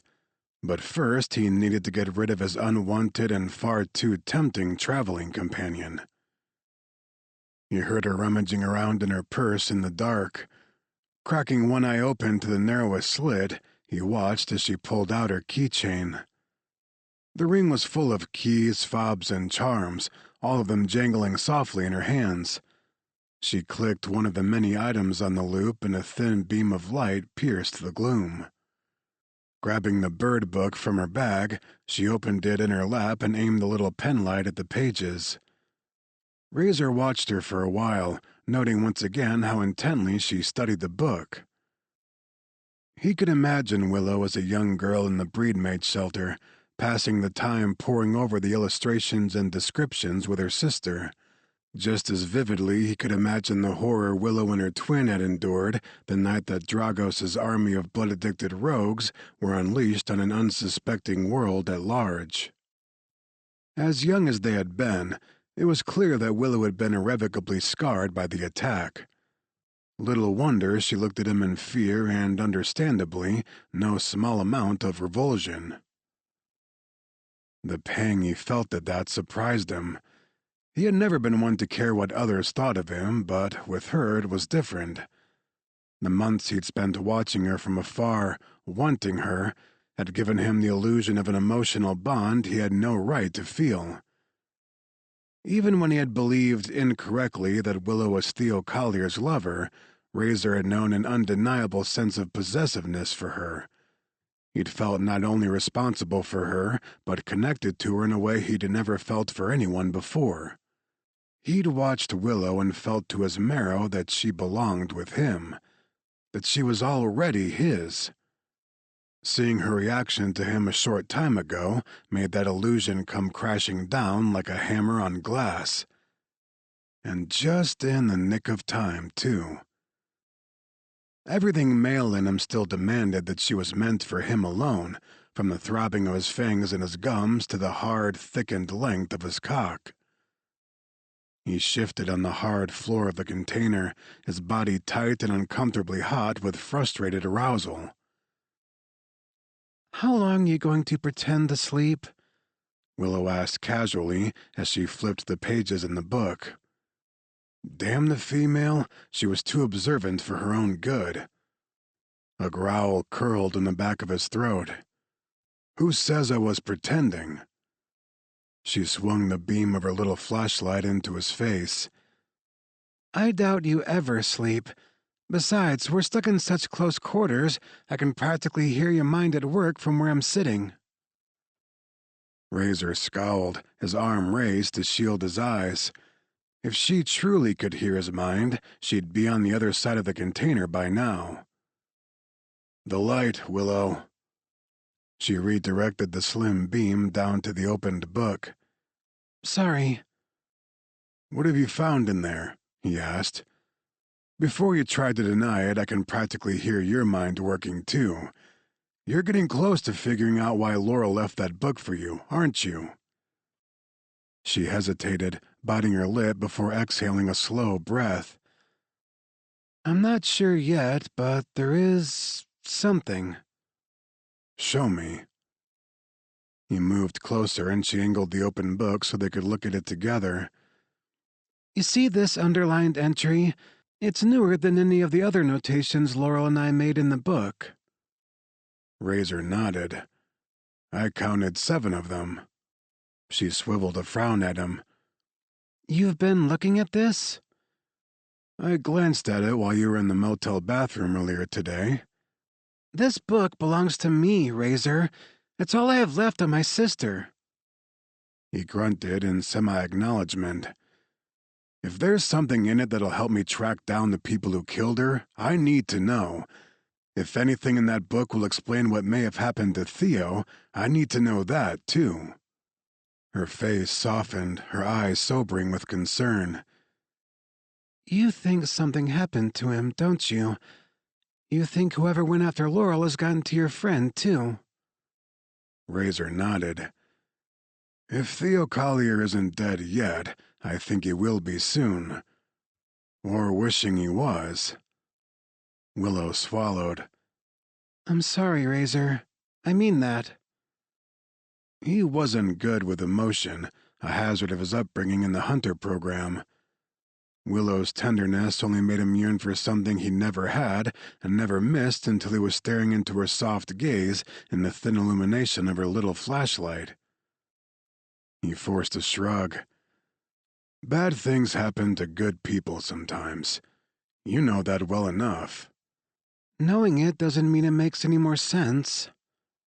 She studied him for a long moment, her eyes filled with compassion and gentle curiosity. "How did you and Theo meet, anyway?" "It was a long time ago." "How long?" 22 years, he said, meeting and holding her questioning gaze. He could have kept the details about his past vague where she was concerned. He never talked about his years in the Hunter program, or the ones that followed his escape from the ultraviolet light collar that had kept him and the rest of his Hunter half-brothers shackled to Dragos's sadistic whims. He didn't particularly want to revisit that time again now, but Willow's imploring gaze and patient inquisitiveness helped loosen his tongue. Besides, by this time tomorrow she would be safely ensconced in the Order's protection, and he would soon just be an unpleasant memory she'd eventually put out of her mind for good. 22 years, she murmured. "That's around the same time my family was attacked by the rogues." He nodded. It was a dark time for everyone. For many, including me and my brothers, Dragos's evil didn't end on that first dawn after his rogues were set loose on the world. I was 9 years old then. His laboratory was the only home I ever knew. "His laboratory?" Willow hesitantly asked. "I was born into Dragos's Hunter program." Her eyes widened slightly. "I've heard of it. He bred assassins in that program and kept them obedient to him by fitting them with UV collars." "Yes, he did. I was one of them, as were my 4 brothers who managed to escape with me during the chaos of that time. We were lucky, getting away before the Order ultimately destroyed Dragos and his entire operation." "You were a child," Willow remarked. "Younger than I was when I ran from St. Anne's." Razor grunted wryly. "Hunters were never children." "What did you do?" she asked. "Where did you and your brothers go after you escaped?" "Once we helped each other break loose of our collars, we split up and ran. We didn't know what was happening or where to go. I ran north. I stopped only to wait out the daylight in any form of shelter I could find. When night fell, I ran some more." "Were you afraid?" "As a hunter, I didn't know what fear was. I felt nothing, only the need to survive." He exhaled. "Eventually, I fell asleep in a barn on a small farm somewhere in Canada. I wasn't sure where. I was awakened by a beam of sunlight slicing in from the opened barn door. A boy walked in, a human boy about my age. He'd come to feed the horses and found me hiding there." "Theo," Willow guessed, a small smile playing at the edge of her lips. He could have raised an alarm. Anyone else would have. By then, I was gaunt with hunger. I'd been running on bare feet for hundreds of miles every night, wearing just the thin clothing from the lab. I'd hardly seen a human for days, let alone had the chance to feed. My first thought when I saw Theo was my bloodthirst. If he had opened his mouth to scream or call for help, I would have bet on him like the predator I am. There's no doubt in my mind that I would have killed him. What did he do? He asked me if I needed help. Razor chuckled under his breath at the memory. No one had ever asked me that in my life. I didn't know how to answer. While I stared at him in mute confusion, someone shouted Theo's name from a distance outside the barn. He told me his father was coming and that I needed to hide quickly. Were you found out? No. I hid at the back of the hayloft while Theo left the barn to keep his father from coming inside to look for him. Later that afternoon, Theo came back with spare clothing and a pair of his father's old boots for me. His acts of kindness that day saved my life. How long did you stay in his barn? Razor shrugged. Only a couple more days. The warmth and time to rest gave me strength enough to hunt for a blood host in the nearest town. Afterward, I pushed on, eventually reconnecting with my hunter brothers again. What about Theo? Willow prompted. Before I left, I told him I owed him a debt. I meant it. I never forgot what he'd done for me. I kept tabs on him after I joined up with my brothers in the States. Years later, I contacted Theo and reminded him of my promise. If he ever needed my help with anything at all, he would have it, no questions asked. So much time had passed since that conversation, I'd gotten to the point that I never expected I'd hear from him again. Willow nodded. Until he called you a few days ago and asked you to come to Colorado and find my sister. She hadn't phrased it as a question, and for reasons didn't want to examine, he didn't offer to correct her. What would Willow think if she knew he'd been covertly watching her sister's cabin for months? Or in that so doing, he'd become so familiar with Willow's face and luscious curves that being next to her now was like seeing all his carnal fantasies come to life, yet being unable or unwilling to touch. Part of him wanted to explain the whole situation to her now. Another part of him was shocked by his own cowardice to admit that he'd been willfully invading the sisters' privacy for months, and then failing both of them in the end when he arrived too late to save Laurel. In a few more hours, his lie of omission wouldn't matter anyway. Once they reached Chicago, they would go their separate ways, and the odds were good he'd never set eyes on Willow Valcourt again. In the silence that lingered between them, she solemnly gazed up at him. I'm glad Theo helped you that day, Razor. His jaw tensed as he looked at her. So beautiful, so compassionate toward him, even after the gruff way he'd been treating her for most of their time together. He still wasn't comfortable with emotion or tender caring, despite that his brutal hunter upbringing was decades behind him. That it was coming from her was a torment all its own. For all the good his helping me did, Razor muttered. He stood up, feeling caged and twitchy in the close confines. If there had been room to pace, he would have already worn a track on the floor. Instead, he moved to the closed doors of the container to peer through the small wedge between the metal panels. It was closing in on sundown, judging by the amount of light and shadows outside the moving train. How much longer until we reach Chicago, do you think? Willow asked from behind him. 5 or 6 hours, give or take. Not soon enough for him, that was for damn sure. He didn't invite any further conversation, feigning full attention on the sliver of visibility outside and the endless rattle and hum of the train as the miles continued to spool away beneath the wheels. When he finally turned around to look at her again, he found her holding the little penlight between her teeth as she flipped the pages of the opened book in her lap. She paused on one page in particular now, a frown creasing her brow. Oh my God! Her words were garbled around the obstruction in her mouth.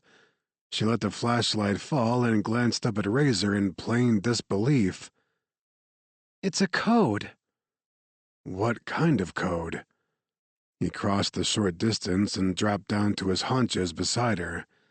These underlined scientific names of the birds. Laurel left me a code. She pointed to one of the notations on the page in front of her. The Latin name read Empedonax tralii. Read the common name for this bird. Willow flycatcher, Razor replied. He looked at her and frowned. What am I missing? She's telling me to pay attention to each of these underlined entries. I wasn't sure until I saw this, but now I know. It's as if she's saying, Willow, this is what I need you to do. Razor wasn't nearly as certain as she seemed to be, but he watched as Willow rummaged in her purse for a scrap of paper and something to write with. Retrieving a pen and a crumpled receipt, she started writing down each of the 7 underlined scientific bird names. Empedonax tralii, Toxostoma rufum, Nucifraga columbiana, Spinus tristis, Agelaius phoenicius, Sitta carolinensis, Nyctodromus albicaulis. When we were little, Laurel and I used to love creating codes so we could communicate in secret, away from Sister Agat's prying eyes and ears. One way we did was to create messages using riddles. We'd solve the riddles and use the first letter of each solution to spell out our secret messages. Are these bird names some kind of riddle? No, I think it's simpler than that. She glanced at him, excitement shining in her eyes. Much simpler, but only for someone who knows what to look for. She studied the list of bird names scribbled on the back of the receipt, arranging and rearranging the first letters like an anagram. It only took her a few seconds before a gasp slipped past her lips. I have it, she murmured. Her gaze swung back to him. St. Anne's. Laurel wants me to go back to the orphanage in Quebec City. Razor scowled, feeling a cold kind of dread begin to form in his gut. What the hell is waiting for you back there? I don't know, but I need to find out. I don't like it. She raised her brows. You don't have to like it. It's what my sister wants me to do. This message couldn't be any clearer. Laurel told me once I found this book, I know what I needed to do. This is it, Razor. I need to go to St. Anne's. And then what? He practically growled. I suppose I'll have to figure that out when I get there.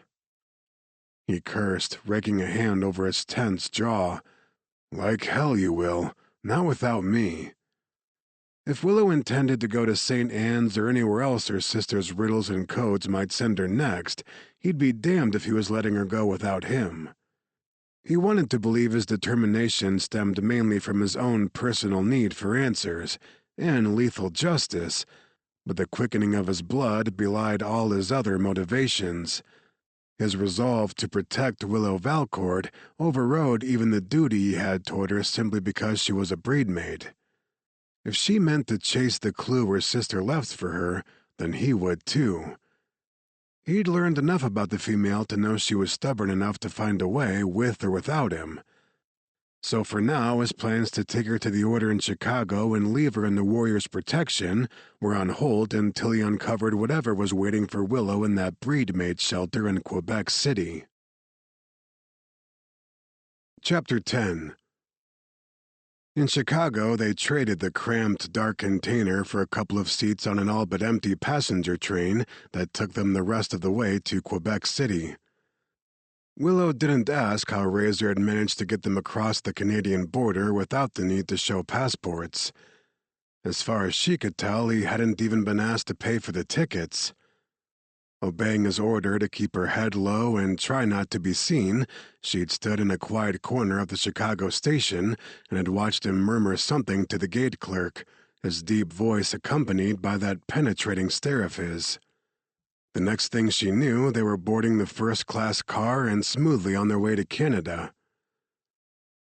Somehow she had managed to fall asleep for most of the hours-long trek that took them well into the next day. As the train rolled into the Gare du Palais station in the heart of Quebec City, dusk was starting to fall.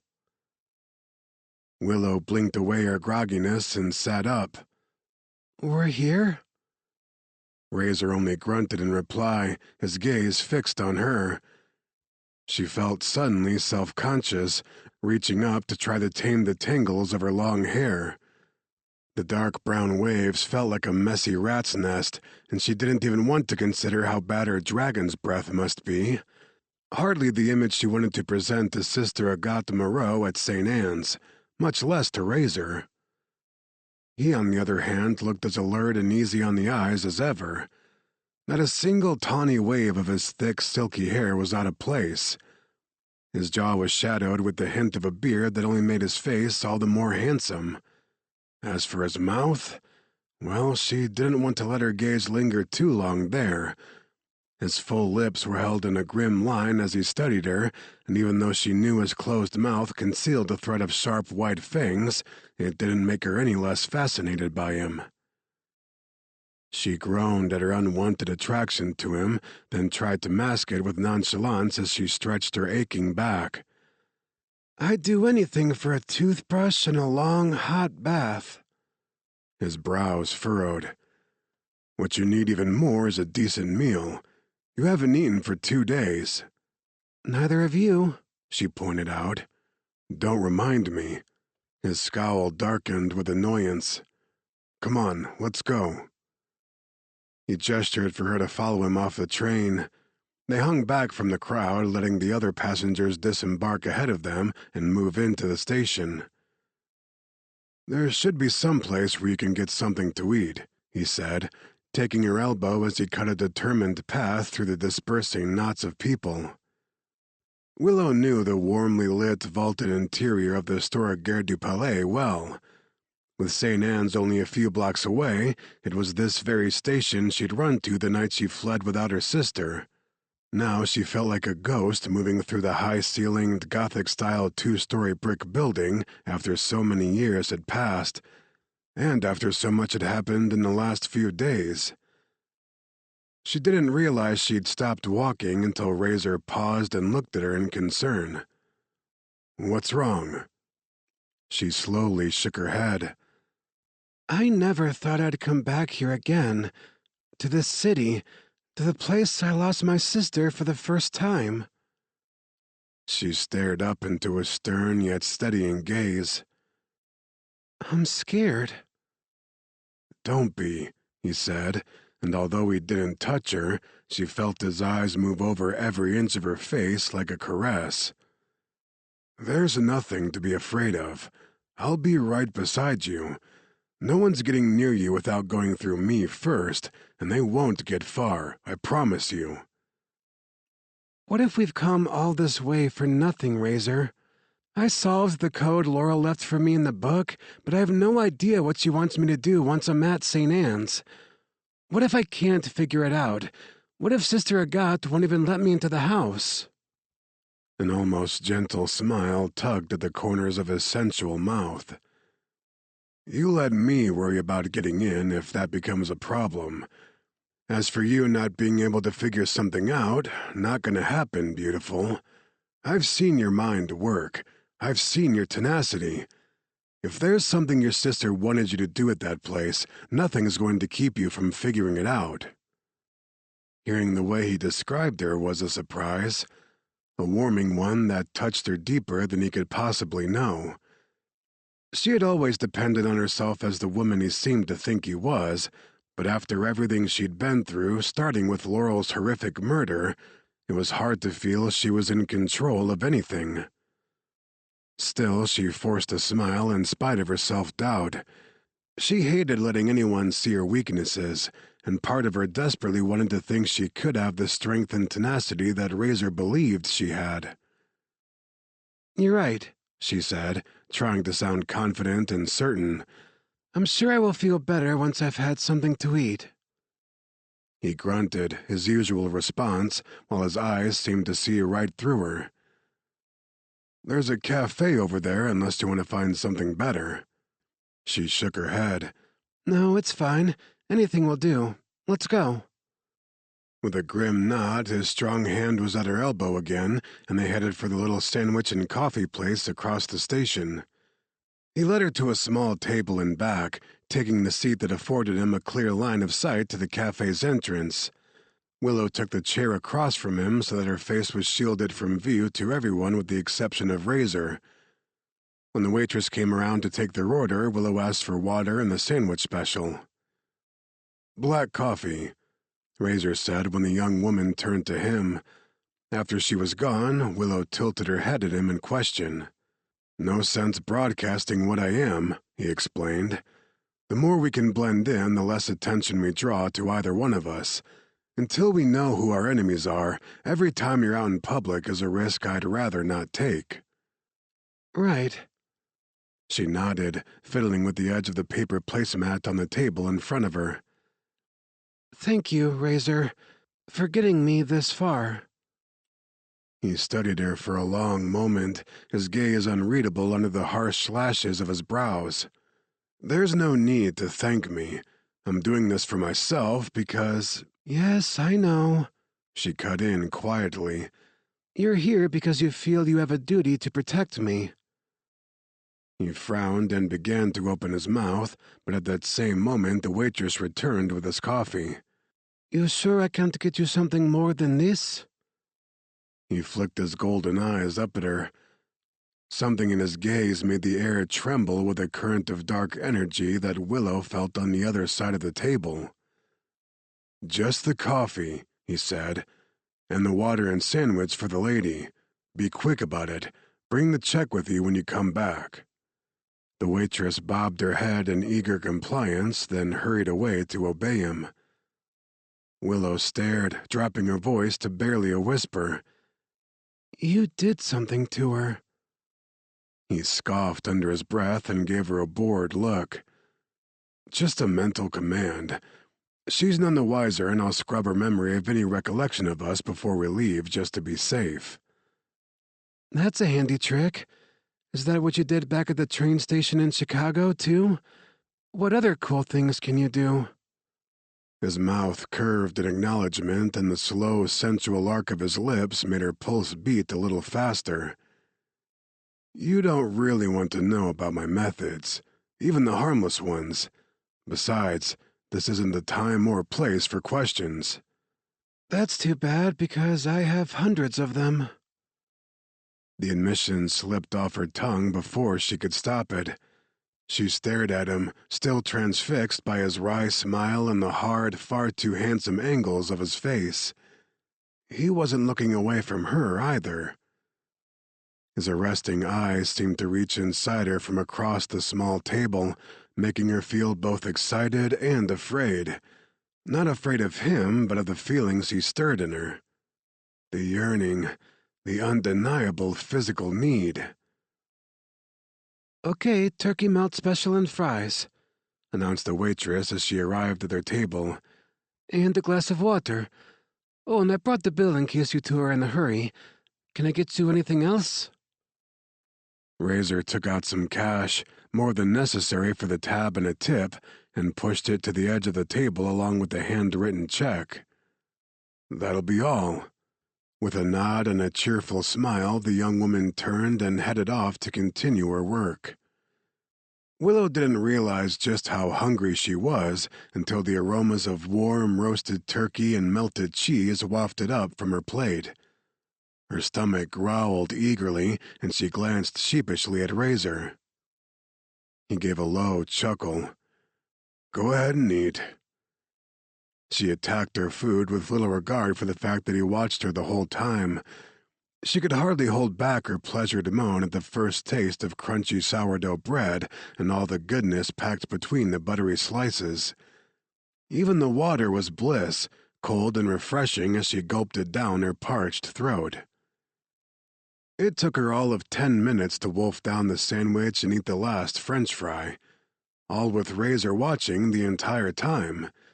She couldn't decide if his expression was one of amusement or shock, and she was too satisfied to care. "Feel better?" he asked, not even trying to hide a smirk. She shrugged, smiling back at him. "I feel like I could take on the world right now. Or at a minimum, Sister Agathe." "Then we should go." She nodded. "I want to stop in the ladies' room first and freshen up, as best I can, that is." All right, don't be long. I'll take care of the waitress, then I'll wait for you just outside the cafe. They got up from the table, Willow heading to the restrooms and back while Razor strode in the opposite direction, where their waitress was busy wiping down an empty table. Willow paused outside the swinging door to the ladies' room, only long enough to see Razor lean in to the young woman and say something to her, while his hand moved surreptitiously to touch her forehead. Stepping into the restroom, Willow made quick use of the facilities, then did her best to smooth down her hair and wash up at the sink. A gargle of cold water and breath mint from a nearby empty tin of them in her purse were the best she could do without a toothbrush. Unfortunately, there was nothing to be done about the dark circles under her eyes, or the stress and grief she could see plainly written all over her face. But her eyes told a different story. Steely determination filled the bright green gaze that stared back at her in the mirror. Her face, so like Laurel's it startled her sometimes. "I'm not going to let you down," she promised her twin's memory. "Whoever hurt you is not going to get away with it. I promise you." With that vow singing through her veins, Willow straightened her shoulders and strode out of the ladies' room with renewed purpose. As he'd indicated, Razor was standing just outside the cafe entrance waiting for her. As Willow passed the waitress on her way out to meet him, the young woman gave her a disapproving look. "The restrooms are for paying customers only, miss." "Oh," Willow feigned embarrassment. "I didn't realize. Sorry about that." She kept walking, making a beeline for where Razor stood. He was scowling as she approached him. Willow took a steadying breath. "I hope I didn't take too long. Let's get out of here before—" Her words dried up at the feel of his hands gently cupping her face. His golden eyes seared her. "You were wrong about something." "What?" She had no idea what he was talking about or what to think. All she knew was the shock, the electric excitement of his touch and the heat of his piercing gaze. Her entire body was short-circuiting as he held her in his tender grasp. He moved in closer until scant inches stood between their bodies. "I'm not here with you now because of my duty to keep you safe. Fuck, keeping you safe from me is the best thing I could do for you, Willow." Before she knew what to think or what to say or do, Razor bent his head and kissed her. Their lips met only briefly, but the jolt of awareness that ignited from just that fleeting brush of their mouths against each other nearly melted her where she stood. Desire swamped her. Her pulse jumped and sped off at a gallop until all she could hear was the thrumming beat of her heart in her ears, in her veins, in every fiber of her being. He set her away from him on a low growl. Amber light smoldered in the depths of his irises. When he spoke, his voice was rough and dark. "Let's go, before I do anything stupider than that." Chapter 11.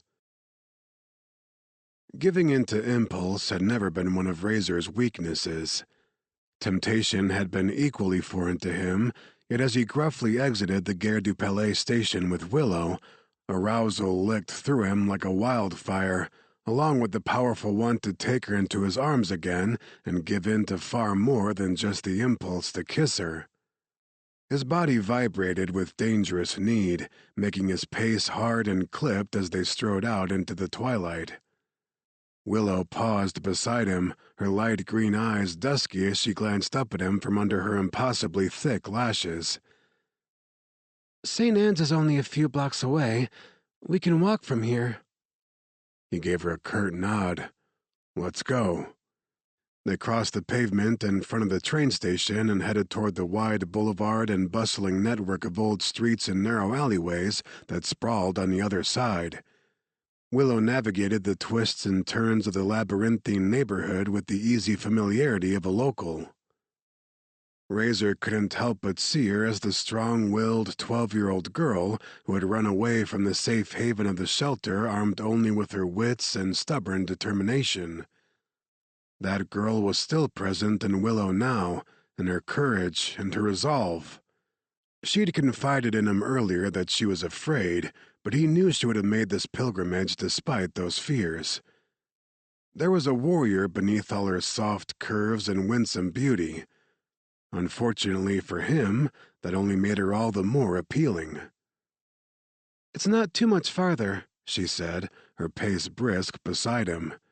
They walked another block, Willow finally working her way onto a quiet, upward-sloping street hemmed in on either side by 3- and 4-story townhomes. Slender, uneven sidewalks with barely enough room for one tracked up the incline on both sides.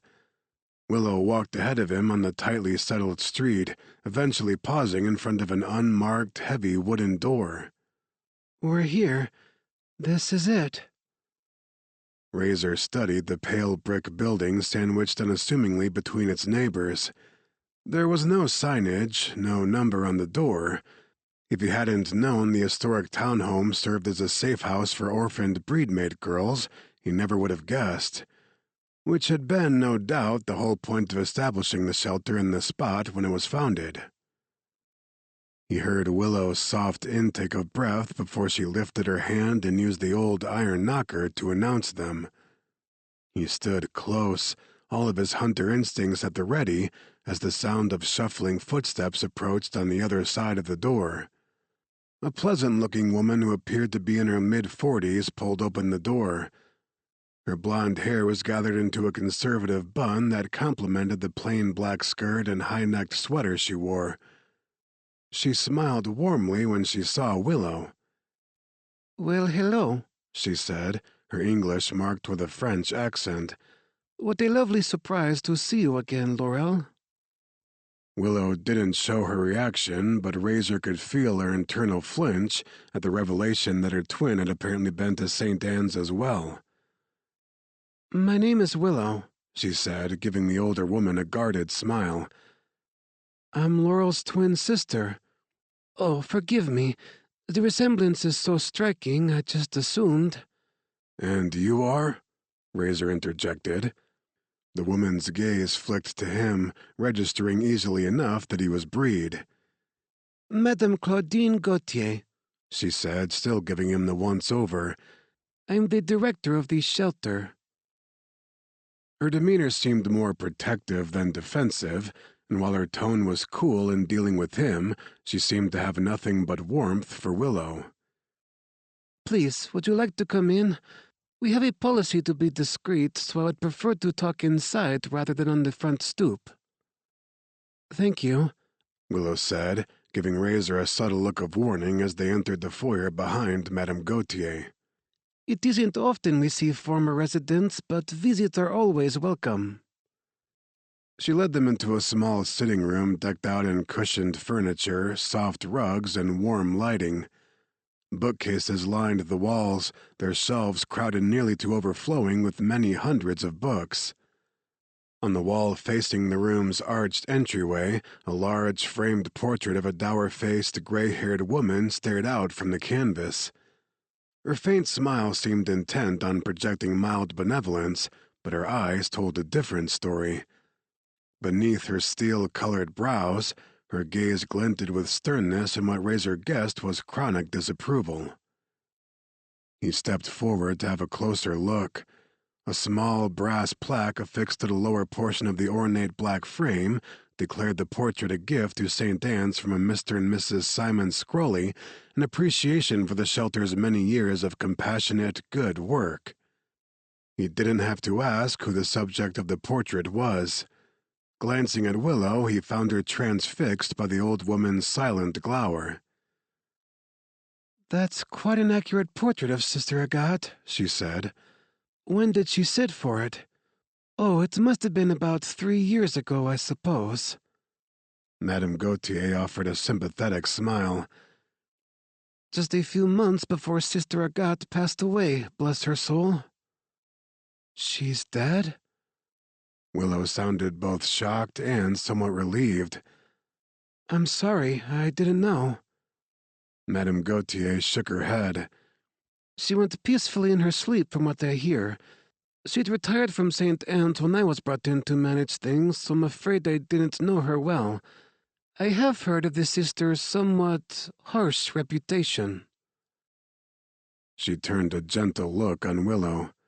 There have been a lot of changes since you and your sister lived here. Changes for the better, I hope. Please, sit and make yourselves comfortable. They did as asked, Willow taking a seat on the opposite end of the sofa from where Madame Gautier had delicately perched. Razor opted for the chair to Willow's left, which gave him a visual line to the room's entrance and the hall outside, while also putting him in easy reach of Willow should the need arise. His hunter senses had been heightened from the moment they entered the townhome, though he wasn't yet certain if it was because of his indecision about Madame Gautier or the way Willow's entire being seemed coiled with anxiety and remembered pain. He hated the circumstances that had centered this place as an infant. Now that he'd seen the cold, unkind face of the woman who'd been in charge of St. Anne's during those early years of Willow's life, he almost wished the old hag were still alive so he could personally terrify her into her grave. What other kind of changes have there been? Willow asked Madame Gautier. Well, we have fewer girls here for one thing. The need has lessened. 20-odd years ago, when you and Laurel came to live at St. Anne's, sadly it wasn't uncommon for breed-mate girls to be orphaned during all of the violence of that time. Fortunately, those dark days are behind us now. Razor grunted. Don't be so sure.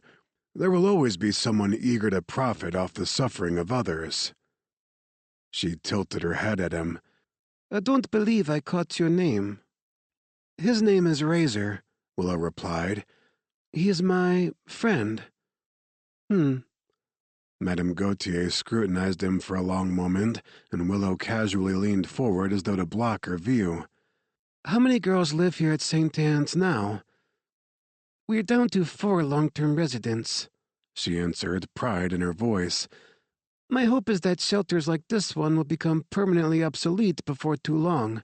The Order's been instrumental in helping to place our girls with loving, suitable families. The news took Razor by surprise. The Order? Yes. St. Anne's used to be dependent on private donors, but now this home and the rest of the remaining breedmate shelters are funded wholly by the Order. Just then, a thin, middle-aged woman appeared in the entryway to the sitting room. She wore a gray housekeeping uniform that was almost the same color as the tightly contained bun that sat atop her head, not a single hair escaping. Upon seeing there were guests seated inside, she quietly cleared her throat. Oh, Madame Dupont, replied her host.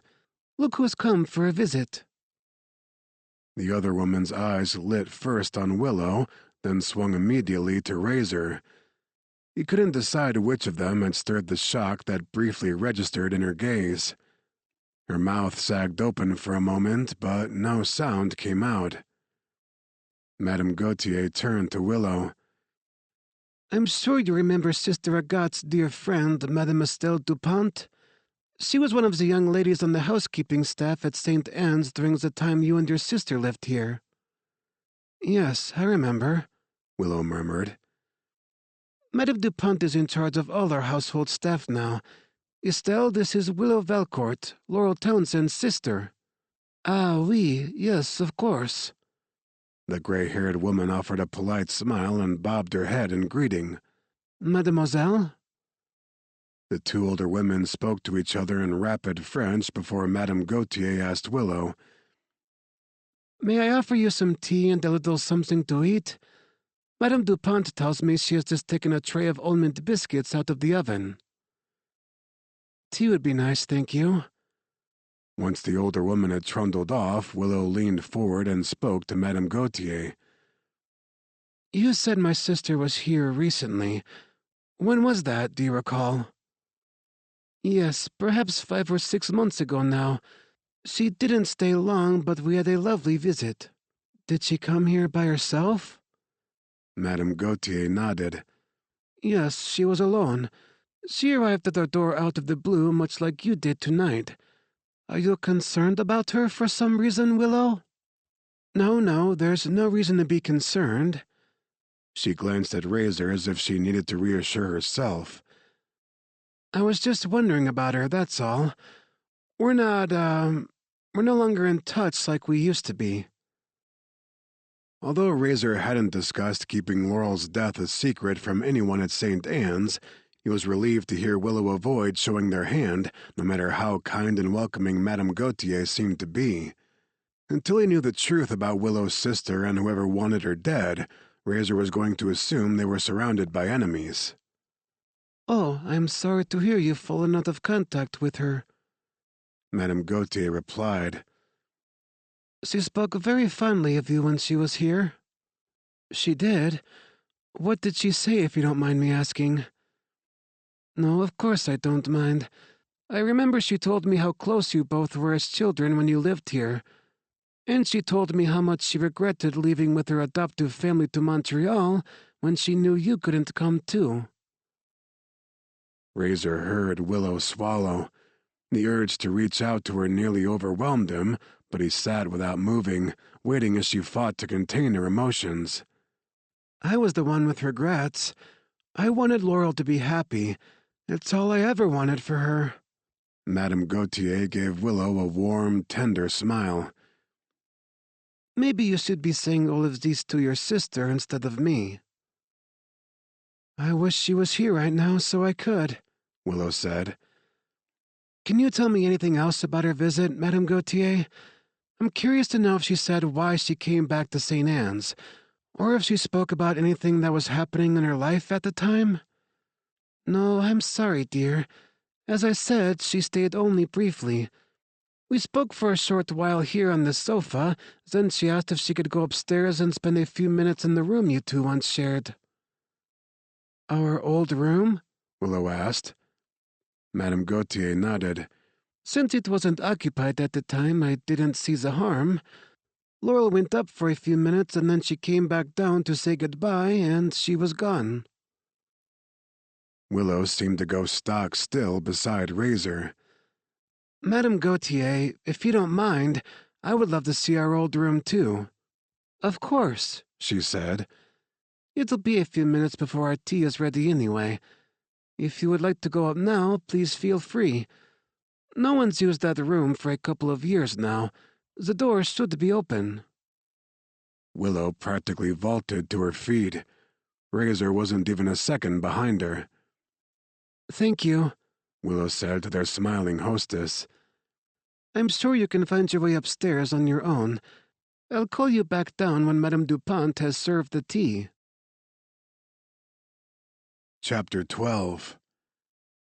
Curiosity sped Willow's feet as she and Razor climbed the stairs to the second-floor room she had once shared with her twin. The aged steps still creaked in all the familiar places, and the scent of lemon-polished old wood permeated the air. The layout of the second floor, with its collection of bedrooms spoking off the main hallway, didn't seem as large and intimidating to her now as an adult. Soft female voices filtered out from an open doorway as she and Razor walked toward the end of the long hall. Willow glanced at the two breed-mate girls inside the room as she passed. They couldn't be more than 16, both sprawled on the floor with a small collection of opened textbooks scattered around them. Willow offered them a smile in greeting, but they were too busy gawking at Razor to notice her. As soon as she and her handsome breed protector had stepped past their door, a peal of girlish giggles sounded in their wake. Hearing laughter at St. Anne's had been a rare thing when she and Laurel had been there. Sister Agotte's rules had been strict and unforgiving. Madame Dupont had been her devoted pet, always willing to rat out Willow and the other girls for the slightest offense. Evidently, Madame Gautier's changes truly were making an impact for the better. Willow grinned, glancing over her shoulder at Razor. I imagine you're used to that kind of female reaction whenever you're around. He grunted, the corners of his sensual mouth lifting. I have no idea what you're talking about. Willow rolled her eyes. Uh-huh. As they reached the last room at the end of the hallway, her heart was racing, her breath quickening in her lungs. Her fingers trembled a bit as she reached for the crystal doorknob and twisted it. The old door swung inward on whining hinges, opening into a small vacant room with narrow twin beds situated side by side against one wall and a smattering of well-worn bedroom furnishings. For a moment, as she stood there, time rewound and froze. Willow looked at her old bed, and she was there again in her mind. She could still feel her bereft desperation as a broken-hearted 12-year-old, sobbing into her pillow over the news that Laurel had been chosen for adoption and soon would be leaving St. Anne's. "You all right?" Razor asked, his hand coming to rest lightly at the small of her back. Yeah. She nodded, finding comfort and strength in the warmth of his touch. She stepped into the room, Razor following close behind her. He closed the door once they'd entered, no doubt to keep their conversation from the prying ears down the hall. Nothing's changed in here. Walking over to one of the beds, she took a seat on the edge of the mattress. This was where Laurel used to sleep. That one was mine. Razor gave a grim nod, then he strode to the sole window in the room and moved the curtain to peer outside at the moonlit old city. The window overlooked the narrow back alley that ran behind the townhouse and its neighbors, a view Willow had gazed out at countless times herself when she lived here. She got up from the bed and joined him at the window. Laurel and I used to play a game on nights when bad dreams woke us. We'd sit on this windowsill and look up at the starlight, watching for shooting stars, each of us trying to be the first to spot one and write down the date and time. It was a silly game, but it gave us something to hold on to when it didn't seem like we had anything left. Willow stared out through the glass, looking up at the half-moon and the blanket of darkness that cushioned it. Clouds obscured most of the stars tonight, but there was still a small comfort in the familiar view. Was this what drew Laurel up to their old bedroom when she was here last? The need to revisit the familiar? Still, it didn't explain why she'd send Willow here, too. Why did Laurel leave that code for me? She wondered aloud. She knew she was in danger 6 months ago, but what was so important that she'd detour her way out here before coming to find me in Colorado? Why send me here after her death and not give me any clue as to why she wanted me to go or what she wanted me to do once I got here? She turned her head to look at Razor. Did she think I'd find closure here if her fears came true and she was killed? Maybe Laurel thought she'd be safest here, he suggested, his deep voice gentle. Maybe your sister knew the Order is in control of St. Anne's now, and the book and the code she left for you was her way of lighting a path for you to safety under their protection. Safety among the breed? Willow shook her head. Not my sister, and no offense, but she had no love for your kind. After what happened to our parents, she lived in terror of all the breed, even more than I. Razor's face seemed tighter somehow, his square jaw rigid as he listened to Willow describe her sister's bias against his race. It's understandable. Both of you had every right to feel that way. I don't, she said. Not anymore, I mean. Not since I met you. He scoffed lightly. Ironic, considering what I am, what I was raised to be. No, Razor. She reached out to him, unable to resist the need to touch him. Her fingers lit tentatively on his tense cheek. I don't see you that way. He stared at her for a long moment without speaking, nor did he move to draw away from her touch. His eyes drank her in, making all the air in the room seem to contract and press in on her. Willow's heart galloped under the heat of his intense golden gaze, and her lips burned the way they had after his surprising kiss outside the cafe. More than anything, she wanted to feel his kiss again. She needed him with a yearning that astonished her. Razor scowled and cleared his throat, taking a step back. "We shouldn't stay here long." "Right," she agreed, hearing his annoyance in the deep rumble of his voice. "We've come so far to get here, I can't leave without being certain why it was important to Laurel. Not to mention I agreed to stay for tea." Razor gave a dubious grunt. "A delay we shouldn't risk, but you didn't ask me." "Don't you ever relax, even for a minute?" "I will once I know you're safe." He sounded so gravely serious she had to smile. "I feel safe with you." His gaze bore into her, those golden eyes smoldering. It took him too long to speak. When he finally did, a low curse rolled off his tongue.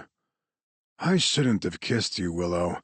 I'm supposed to be protecting you, not letting myself get distracted by how much I want you." She drew in a shallow breath at his admission. "I don't want your apology for that. I liked it. I wanted you to kiss me. Razor, I want you too." His reply was a wordless snarl. Then his large hand came up to frame her face, and his mouth crushed down onto hers. His kiss outside the cafe had been gentle and teasing. This kiss scorched her with the intensity of his desire. Willow burned along with him, every cell in her body lighting up delicious fire and overwhelming need. His lips devoured hers. When she gasped at the blaze erupting within her, Willow's tongue slid past her parted teeth. Arousal surged inside her at the searing invasion. He groaned against her mouth, his strong arms caging her, pulling her into the hard beat of his body. Her name rasped out of him while the sharp points of his fangs grazed her lips. It should have frightened her, the awareness of how vulnerable she was to this man, to this lethal breed male. Instead, all she felt was desire. Marrow-deep, consuming desire. His hands moved down her body, leaving hot trails wherever he touched her. His grasp on her was possessive, demanding. Her body answered with total surrender. God help her, if he flung her down beneath him on one of the narrow beds, she would have been powerless to stop him.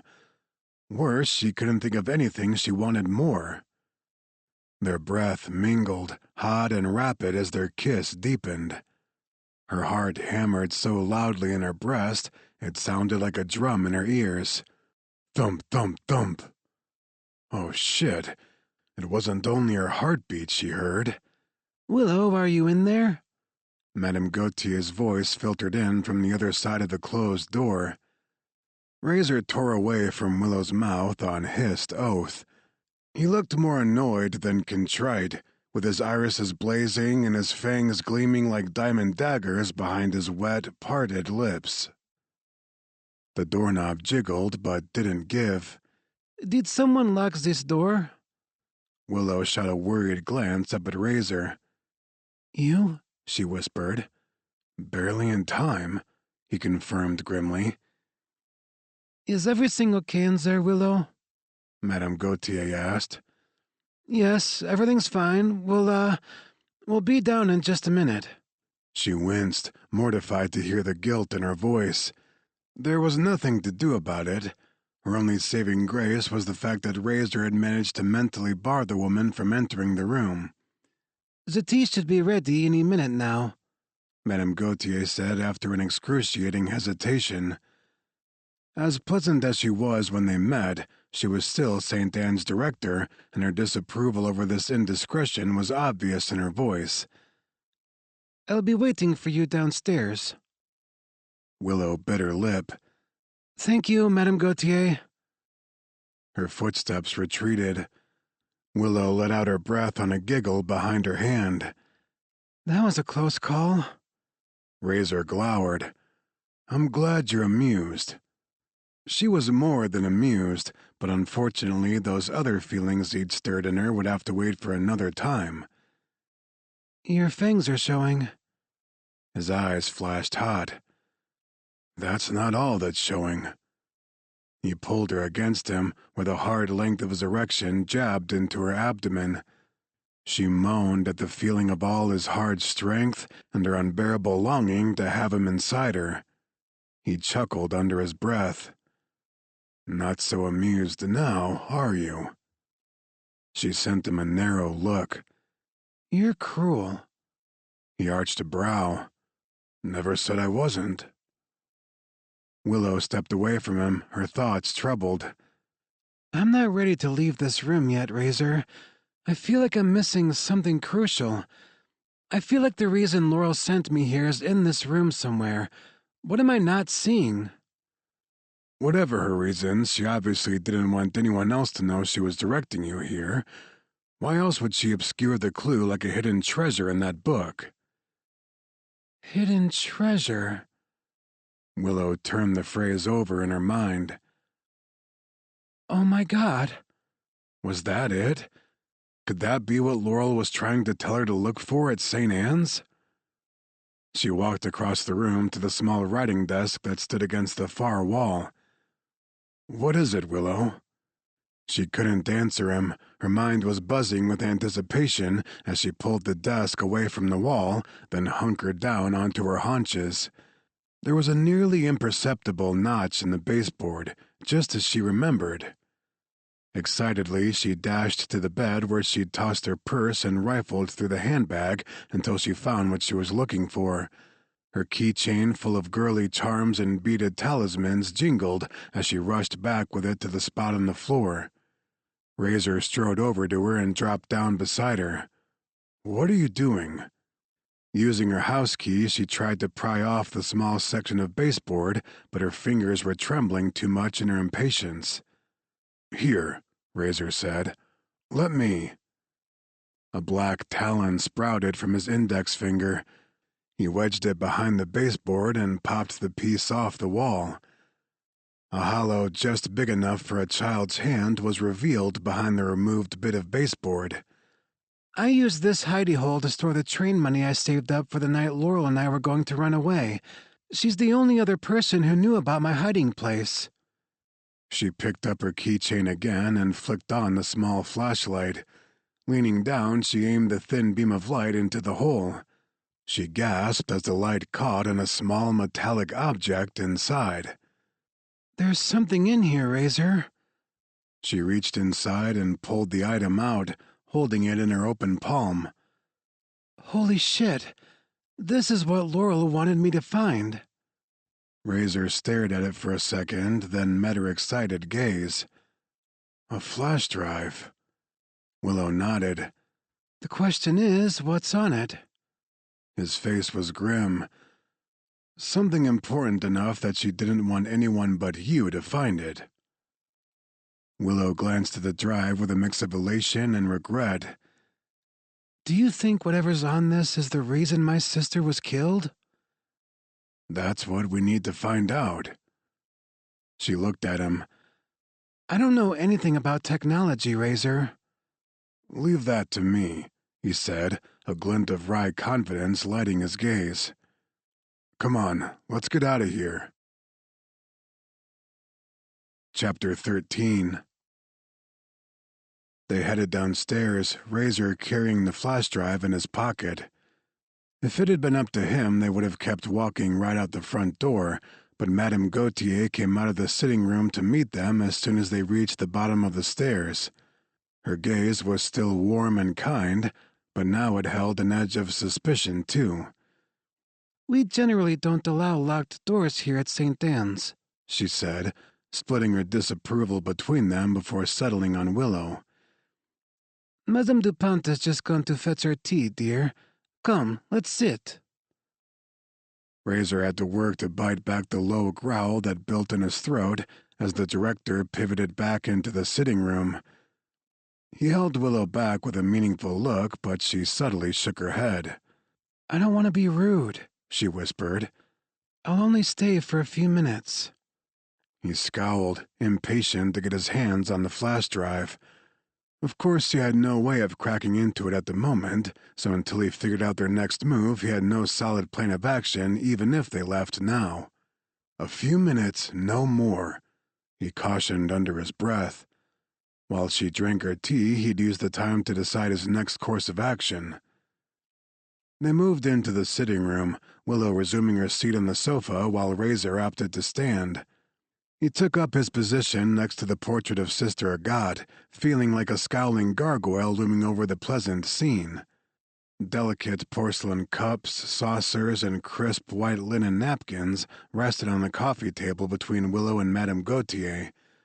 The two women began a friendly conversation, Willow listening with apparent enthusiasm as the director told her about some of the additional changes she'd been implementing at St. Anne's since she was put in charge. Razor wasn't paying much attention to anything being said. He waited with growing impatience for Madame Dupont to deliver the tea so he and Willow could get the hell out of there. His acute breed hearing picked up the sounds of busyness in the kitchen somewhere on the first floor of the large townhouse, but as the minutes dragged on, his annoyance grew. As did his sense that something was wrong. His hackles prickled with suspicion. He was about to stalk out of the sitting room to look for the old woman when she toddled in carrying a silver service tray. Issuing hasty apologies and excuses in French, she set the tray on the edge of the coffee table and began to pour the tea. She seemed nervous, casting uneasy glances at Razor as she hurried to deliver the refreshments to the women. Her hand caught the edge of Willow's filled cup and tipped it, spilling the hot tea across the table. "Oh no, sorry. It's okay," Willow assured her. "Here, I'll help you." Razor took a step forward, his muscles tense as the old woman continued uttering apologies in French while she hastened to clean up her mess. Madame Gautier let out a sympathetic sigh. "It's all right, Estelle. Just a little spill, although there went most of the pot. I make more," the old woman said in broken English. "I will hurry." "No." Razor's stern interruption made all three female gazes swing toward him. The idea of a further delay made all his battle instincts clang with alarm. "No more tea. Willow, we need to leave, now." Something wasn't right. He'd had that feeling even before Madame Dupont dumped half the pot of tea over the table. Now he was certain. The serving woman's anxious glance at her wristwatch only confirmed his suspicions, as did the beads of perspiration gathering above her lips. He lunged for her. "What the fuck are you up to?" "What is the meaning of this?" Madame Gautier gasped, aghast as Razor bore down on her employee. "Take your hands off her at once." "Razor," Willow said, her eyes wide with shock. "What's going on?" "She's done something." He glowered at the gray-haired woman in his grasp. "You're trying to keep us here, taking forever to bring the tea, then conveniently spilling it so you need to make more." No, s'il vous plaît." A string of panicked denials spilled off the old woman's tongue in French. Terror filled her face, but all it did was fortify her guilt. If Willow hadn't been sitting there to witness his fury, he would have let his talons convince the woman to tell him what he wanted to know right before he tore her head off her shoulders. "You called someone," he guessed, zero room for doubt in his mind. "Tell me who you're working with." Madame Gautier looked thoroughly confused. "What are you talking about? Estelle, what's the meaning of this?" Her colleague continued blubbering excuses and lies, vigorously shaking her head. At the same moment, the muffled sounds of someone infiltrating the townhouse from the back brought Razor's head up sharply. Multiple someones. Fuck. He knew the rear alley access point was a vulnerability as he looked down at it from the window upstairs. Now his dread was confirmed. With no further use for Madame Dupont, he gave her skull a violent twist in his hands. Madame Gautier let out a horrified scream as the lifeless body dropped to the floor. The boots that had been stealthily moving into the house rushed inward at full tilt, accompanied by the sounds of weapons jangling. 4 or 5 heavily armed men by Razor's guess. He grabbed Willow's wrist. "Stay behind me. If they want you, they need to come through me first." He knew more than 100 different ways to kill a man with his bare hands, but he wished to fuck he had a gun on him, too. Feeling Willow at his back and knowing any one of the intruder's rounds could have her name on it made his blood boil with battle rage. His talons erupted from his fingertips. In his mouth, his fangs punched out of his gums. His gaze burned red even before the first gunman in black fatigue stepped into his line of sight. The bastard came in shooting, except he wasn't firing regular bullets. The man leading the charge was armed with something even worse: ultraviolet rounds. Razor had only a split second to react as soon as he saw the pale glow of light inside the bullet ripping toward him. He dodged out of range, feeling the bullet scorch his bicep as it tore past him and narrowly missed. He went airborne, pouncing on the human gunman in a flash of movement. His talons shredded flesh and bone as the rest of the assailants opened fire with standard rounds. He took a few hits in the seconds it cost him to twist the UV weapon's muzzle into a pretzel. The fresh bullet wounds were merely an annoyance in the face of his concern for Willow's safety. The cacophony of more gunfire filled the air. One of the intruders in black shouted to another, "Get the woman!" He abruptly fell silent. Razor slashed the man to pieces in one swipe of his talons. Then he ran through the third in the next instant, reveling in the blood and gore that painted the walls because it meant there were only 2 assholes left with a chance to get near Willow. He would have liked nothing more than to coat the whole damned townhouse with these assailants' lives, but impatience got the better of him. Retracting his talons, he grabbed one of the dead men's semi-autos and fired twice, a lethal round for each of them.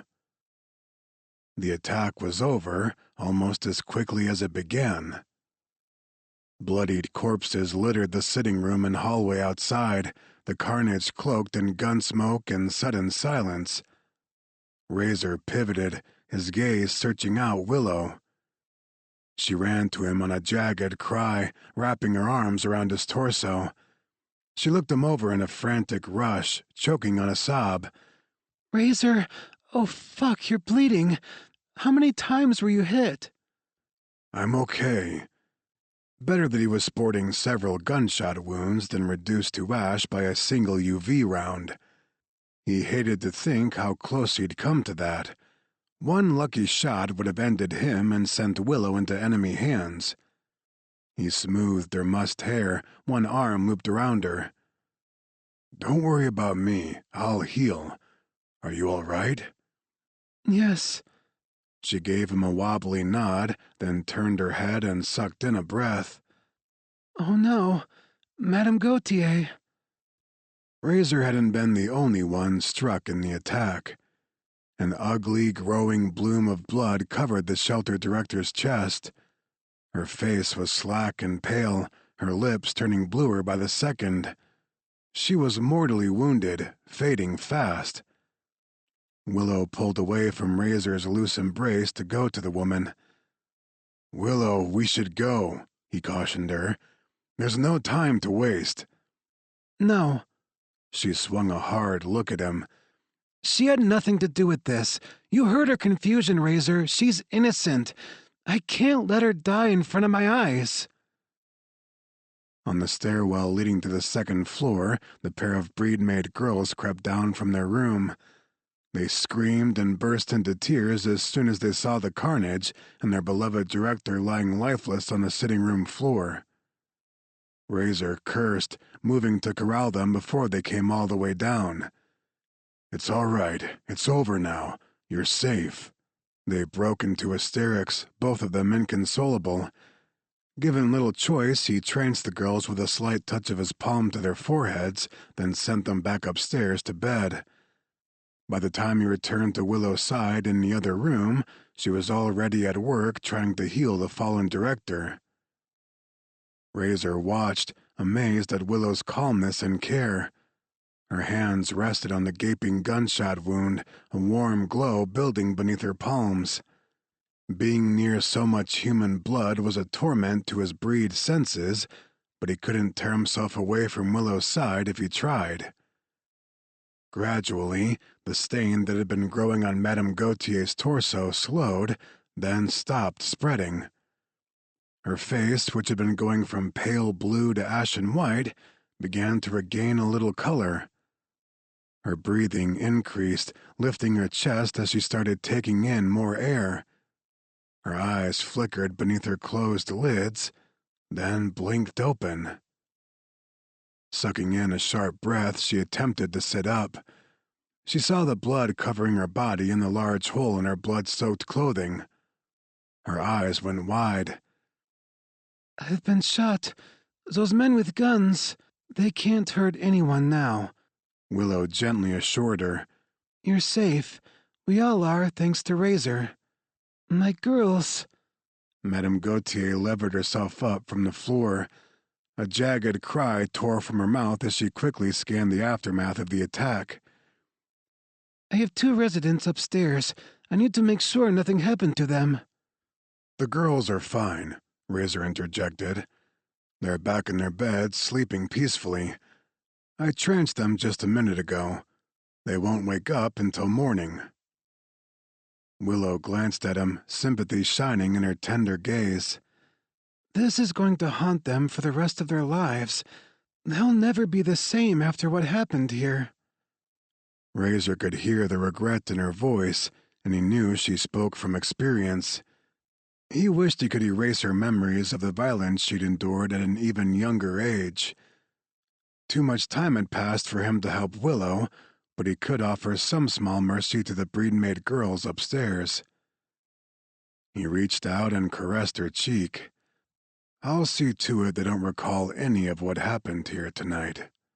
"Thank you," she murmured, leaning into his touch for a brief moment before returning her attention to Madame Gautier.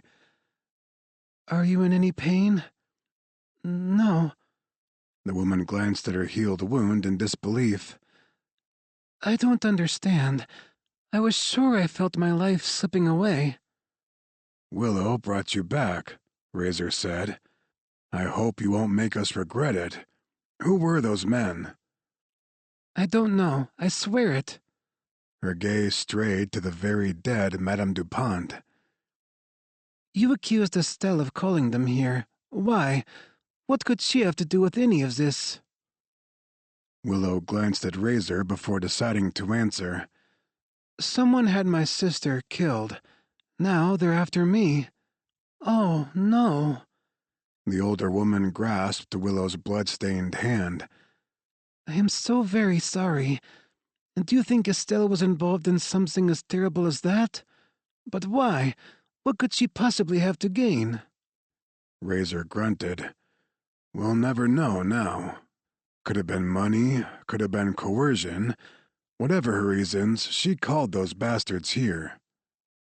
Madame Gautier closed her eyes and silently spoke a prayer before looking at Willow and Razor with firm resolve. "I don't know how to apologize for Estelle's betrayal, or for what happened to your sister, Willow. If there's anything I can do to help make some of this right—" "There is," Razor said. "First, I'm going to get Willow out of here. You said the Order funds the shelter now?" "That's right. For the past several years now." "Good. Then I want you to call your contacts with them and tell them what happened. They'll send someone out to handle everything from there. Tell them I'll be in touch to explain when I can, and nothing more. Do you understand?" She nodded agreeably. "I understand." While he had his own back channels to the Order, after what happened here tonight, he didn't want anyone else calling the shots when it came to Willow and her well-being. No one was getting near that flash drive she'd found in her old room either. It wasn't that he didn't trust the warriors of the Order. In fact, aside from his own brothers, the Order members were the only other individuals he knew who couldn't be swayed by promises of money or power. But he wasn't ready to go there yet. Someone had just tried to light him up with an industrial-sized dose of UV so they could get their hands on Willow. This shit was beyond personal now. Until he uncovered whatever was on Laurel's flash drive, this fight belonged to him. As he moved to retrieve a few weapons off the corpses littering the floor, Willow helped Madame Gautier get to her feet. "What about my poor girls upstairs?" the director asked. "What did I do about them?" "They're fine," Razor said, stowing a semi-automatic pistol in the back waistband of his pants. "They'll be asleep until noon tomorrow. That should give the Order plenty of time to come in and clean up. Before we go, I'm going to scrub their memories of tonight. They won't remember a thing that happened here." "Thank you, both of you." She looked at Willow once more. "Are you sure you'll be safe if you leave? Where will you go, dear?" Never mind where she's going. Despite the woman's apparent innocence, Razor practically growled at her well-meaning question. "If more men like these follow us before we're out of the city, I'll be coming back to look for you, and you won't see me coming until it's too late." Madame Gautier swallowed hard, her eyes wide. "I only meant—" "I don't care what you meant. Just do what I told you." He glanced at Willow. "I'm going to deal with the girls upstairs. I only need a couple minutes, then we're out of here." She nodded. "Okay." He stared at her, feeling something break loose inside him at the sight of all the blood that covered her hands and clothing. Not her blood, thank fuck, but all it did was remind him of how damned close he'd just come to losing her forever. Before he could think better of the idea, he crossed the body-strewn floor in 2 strides and pulled her into his arms. She crushed against him, making his gunshot wounds scream in protest. He didn't care. Right now, she was the only thing that mattered. Willow had survived the attack unharmed. She was still breathing, still warm and soft against him. Feeling her in his embrace made him feel the strangest sense of profound relief and bone-deep terror. She was safe for now. She was alive. He was grateful as hell for that particular miracle, but coming this close to losing her had made him certain of one thing he didn't fully understand until now. If anything ever happened to this precious woman, he would burn down the whole fucking world in his fury. Chapter 14. They left out the back of St. Anne's after Razor took care of mind-scrubbing the 2 breed-made girls. Willow could still feel his strong arms wrapped around her as they stepped out into the cool night. He had been gruff with Madame Gautier and utterly merciless with Estelle Dupont, to say nothing of the 5 heavily armed men he'd slain with his bare hands, and those monstrous talons. If Willow had wondered about the breadth of his lethal abilities as a former hunter, tonight all her questions had been answered in vivid, brutal detail. Yet she felt no fear for him as she exited the townhouse at his side. What she felt was a profound sense of gratitude. She'd felt connected to him in a way she hadn't allowed herself to until she'd stepped into his embrace in the aftermath of the attack and realized he was holding her just as tightly. More so, even.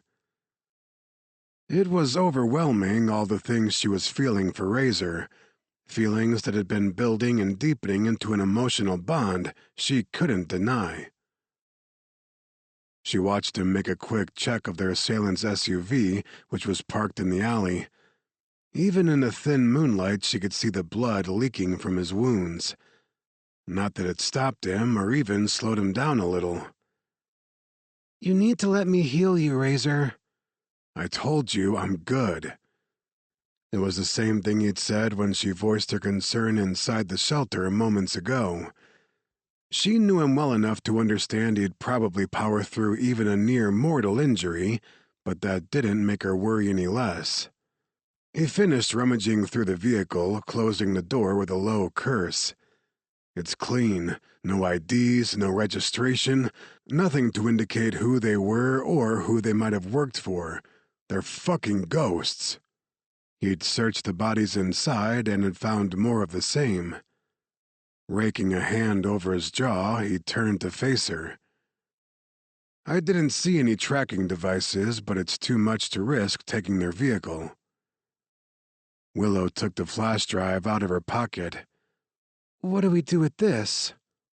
He held out his hand. I'll keep it safe for you. When she hesitated, his gaze held hers. Do you trust me? She nodded, realizing she trusted him more than anyone now. She gave him the drive and he put it in his front pocket. We can't use the train or any other public transit when we don't know if there are more men like them lurking around the city. We're going to have to hoof it for a while. It's okay. I can walk. She frowned, looking at his alarming collection of gunshot wounds. Are you sure you can? He stepped forward and tenderly cupped her cheek in his palm. Rather than answer, he leaned down and kissed her. It was only a momentary brush of his lips against hers, but the contact left her smoldering with desire. When he drew back, his eyes were glittering with amber sparks. Let's get moving. I want to get as far out of the city as possible before we draw any more unwanted attention. Won't be easy to do that when we're both covered in blood. Willow's hands were clean, but her white peasant top and faded jean shorts were stained dark red and sticky from her work on Madame Gautier. There's a second-hand clothing shop not far from here, but it's probably closed for the night by now. Show me. They kept to the smaller streets, bypassing the main thoroughfare which was alive with traffic and pedestrians at close to 8 p.m. After a few minutes of weaving through the thickly settled city neighborhoods, Willow spotted the small resale shop nestled between a dry cleaner and another space with a for-lease sign in the front window. As she suspected, the second-hand store had closed a couple hours earlier. Razor didn't seem fazed by that fact at all.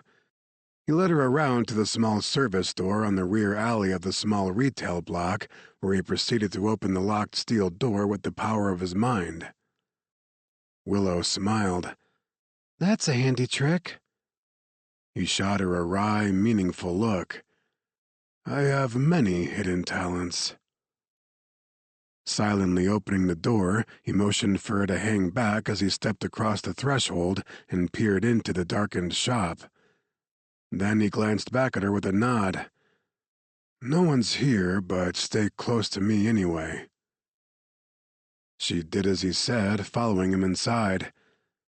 The place smelled faintly of incense and the acrid smell of the dry cleaner next door. They passed a tiny washroom, then a pair of curtained fitting rooms and the payment counter on the opposite side, the floorboard creaking under their footsteps as she and Razor walked farther into the shop. Circular racks of hanging garments took up most of the floor space, allowing only a tangle of tight walkways between them. Willow gravitated toward a collection of flowy blouses, but Razor shook his head. Pick something boring and dark. All the better if it's warm. We could be outside for a while, and it'll be cold this far north. She nodded, drifting to a different rack while he studied her from where he stood near a table of folded men's flannel shirts. You need to try to blend in, Willow. Although that's not going to be easy. Why not? Because you're a woman who stands out. He frowned, his gaze drinking her in like a caress. Do you even realize how beautiful you are? Although his compliment made her heart stutter, she scoffed quietly and glanced away from him. Laurel was the beautiful one, she admitted, busying herself with the rack of oversized sweatshirts in front of her. Yes, I know we were identical twins, but if you looked close enough, there were differences. Her eyes were a brighter green than mine. She didn't have as many freckles. She was always smarter than me, prettier, thinner. Willow was so accustomed to cataloging her flaws compared to her sister, she was still reciting the long list when she realized Razor had crossed the small shop and was standing right beside her. "Don't do that," he said, his voice low and solemn. "Not with me. I see you, Willow. You, with your gorgeous eyes and those fucking adorable freckles." He reached out, smoothing his thumb over the ones on her cheek as he tilted her face up toward his. "You," he murmured, "with that resourceful, clever, stubborn brain of yours, and your angelic face that's had me twisted into knots from the moment I saw you for the first time." Willow swallowed, caught completely off guard by the sincerity in his tone, and the raw honesty she saw in his brutal, handsome face. His hand left her chin to trail down the side of her arm, then onto her hip. "And these curves?" He exhaled a sound that seemed to be half moan, half sigh.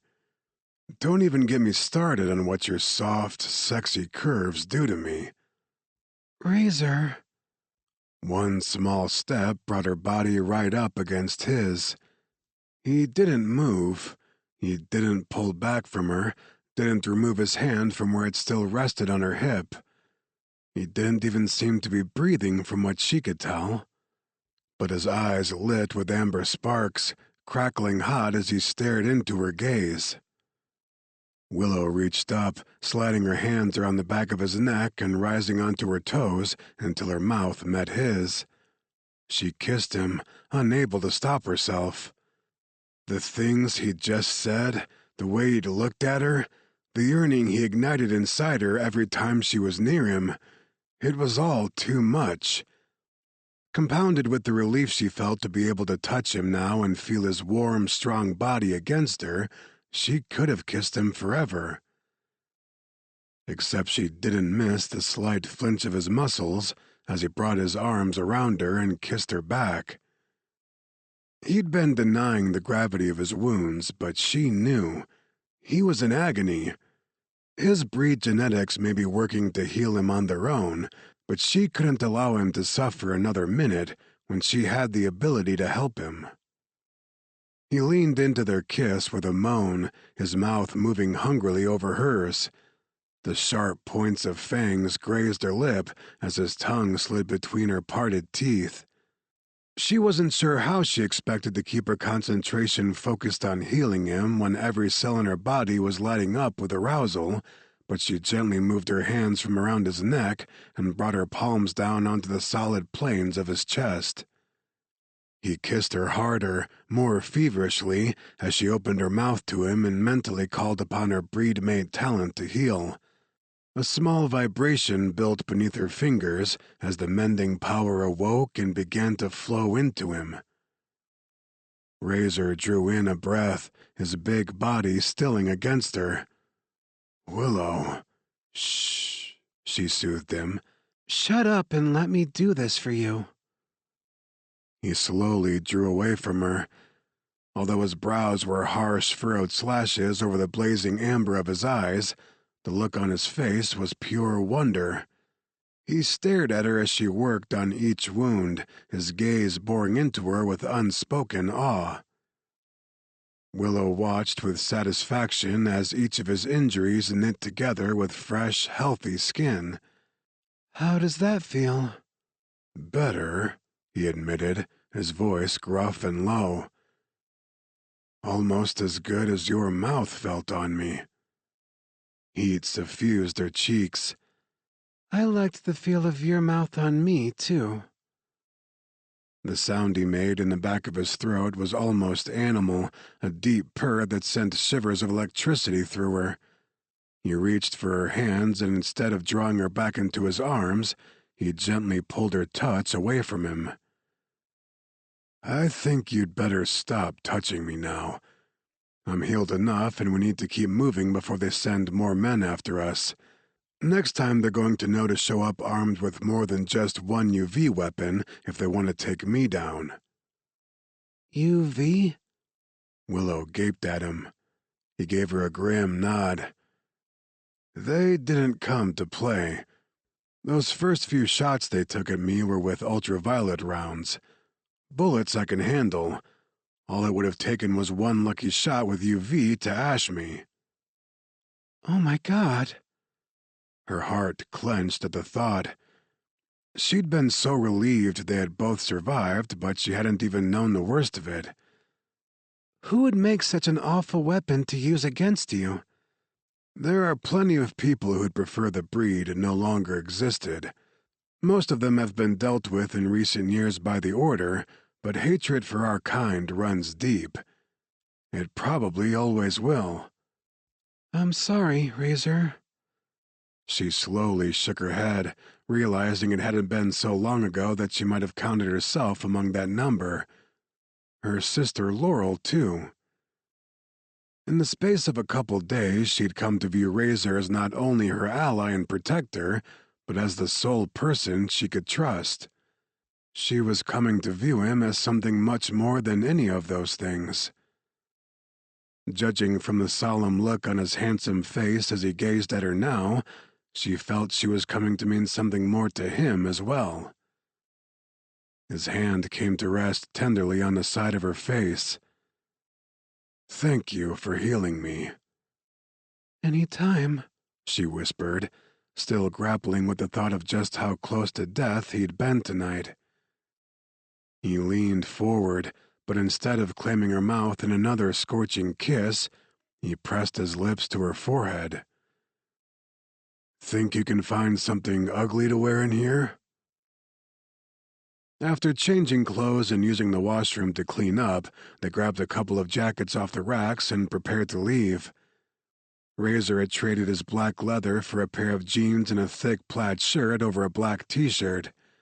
At his direction, Willow donned loose denim, a thermal long sleeve, and an oversized olive hoodie sweatshirt that hung halfway down her thighs and made her look like a drab dumpling. "Perfect," he said, smirking at her. He, on the other hand, looked like a big, sexy breed lumberjack who was about to go chop down a forest with his bare hands.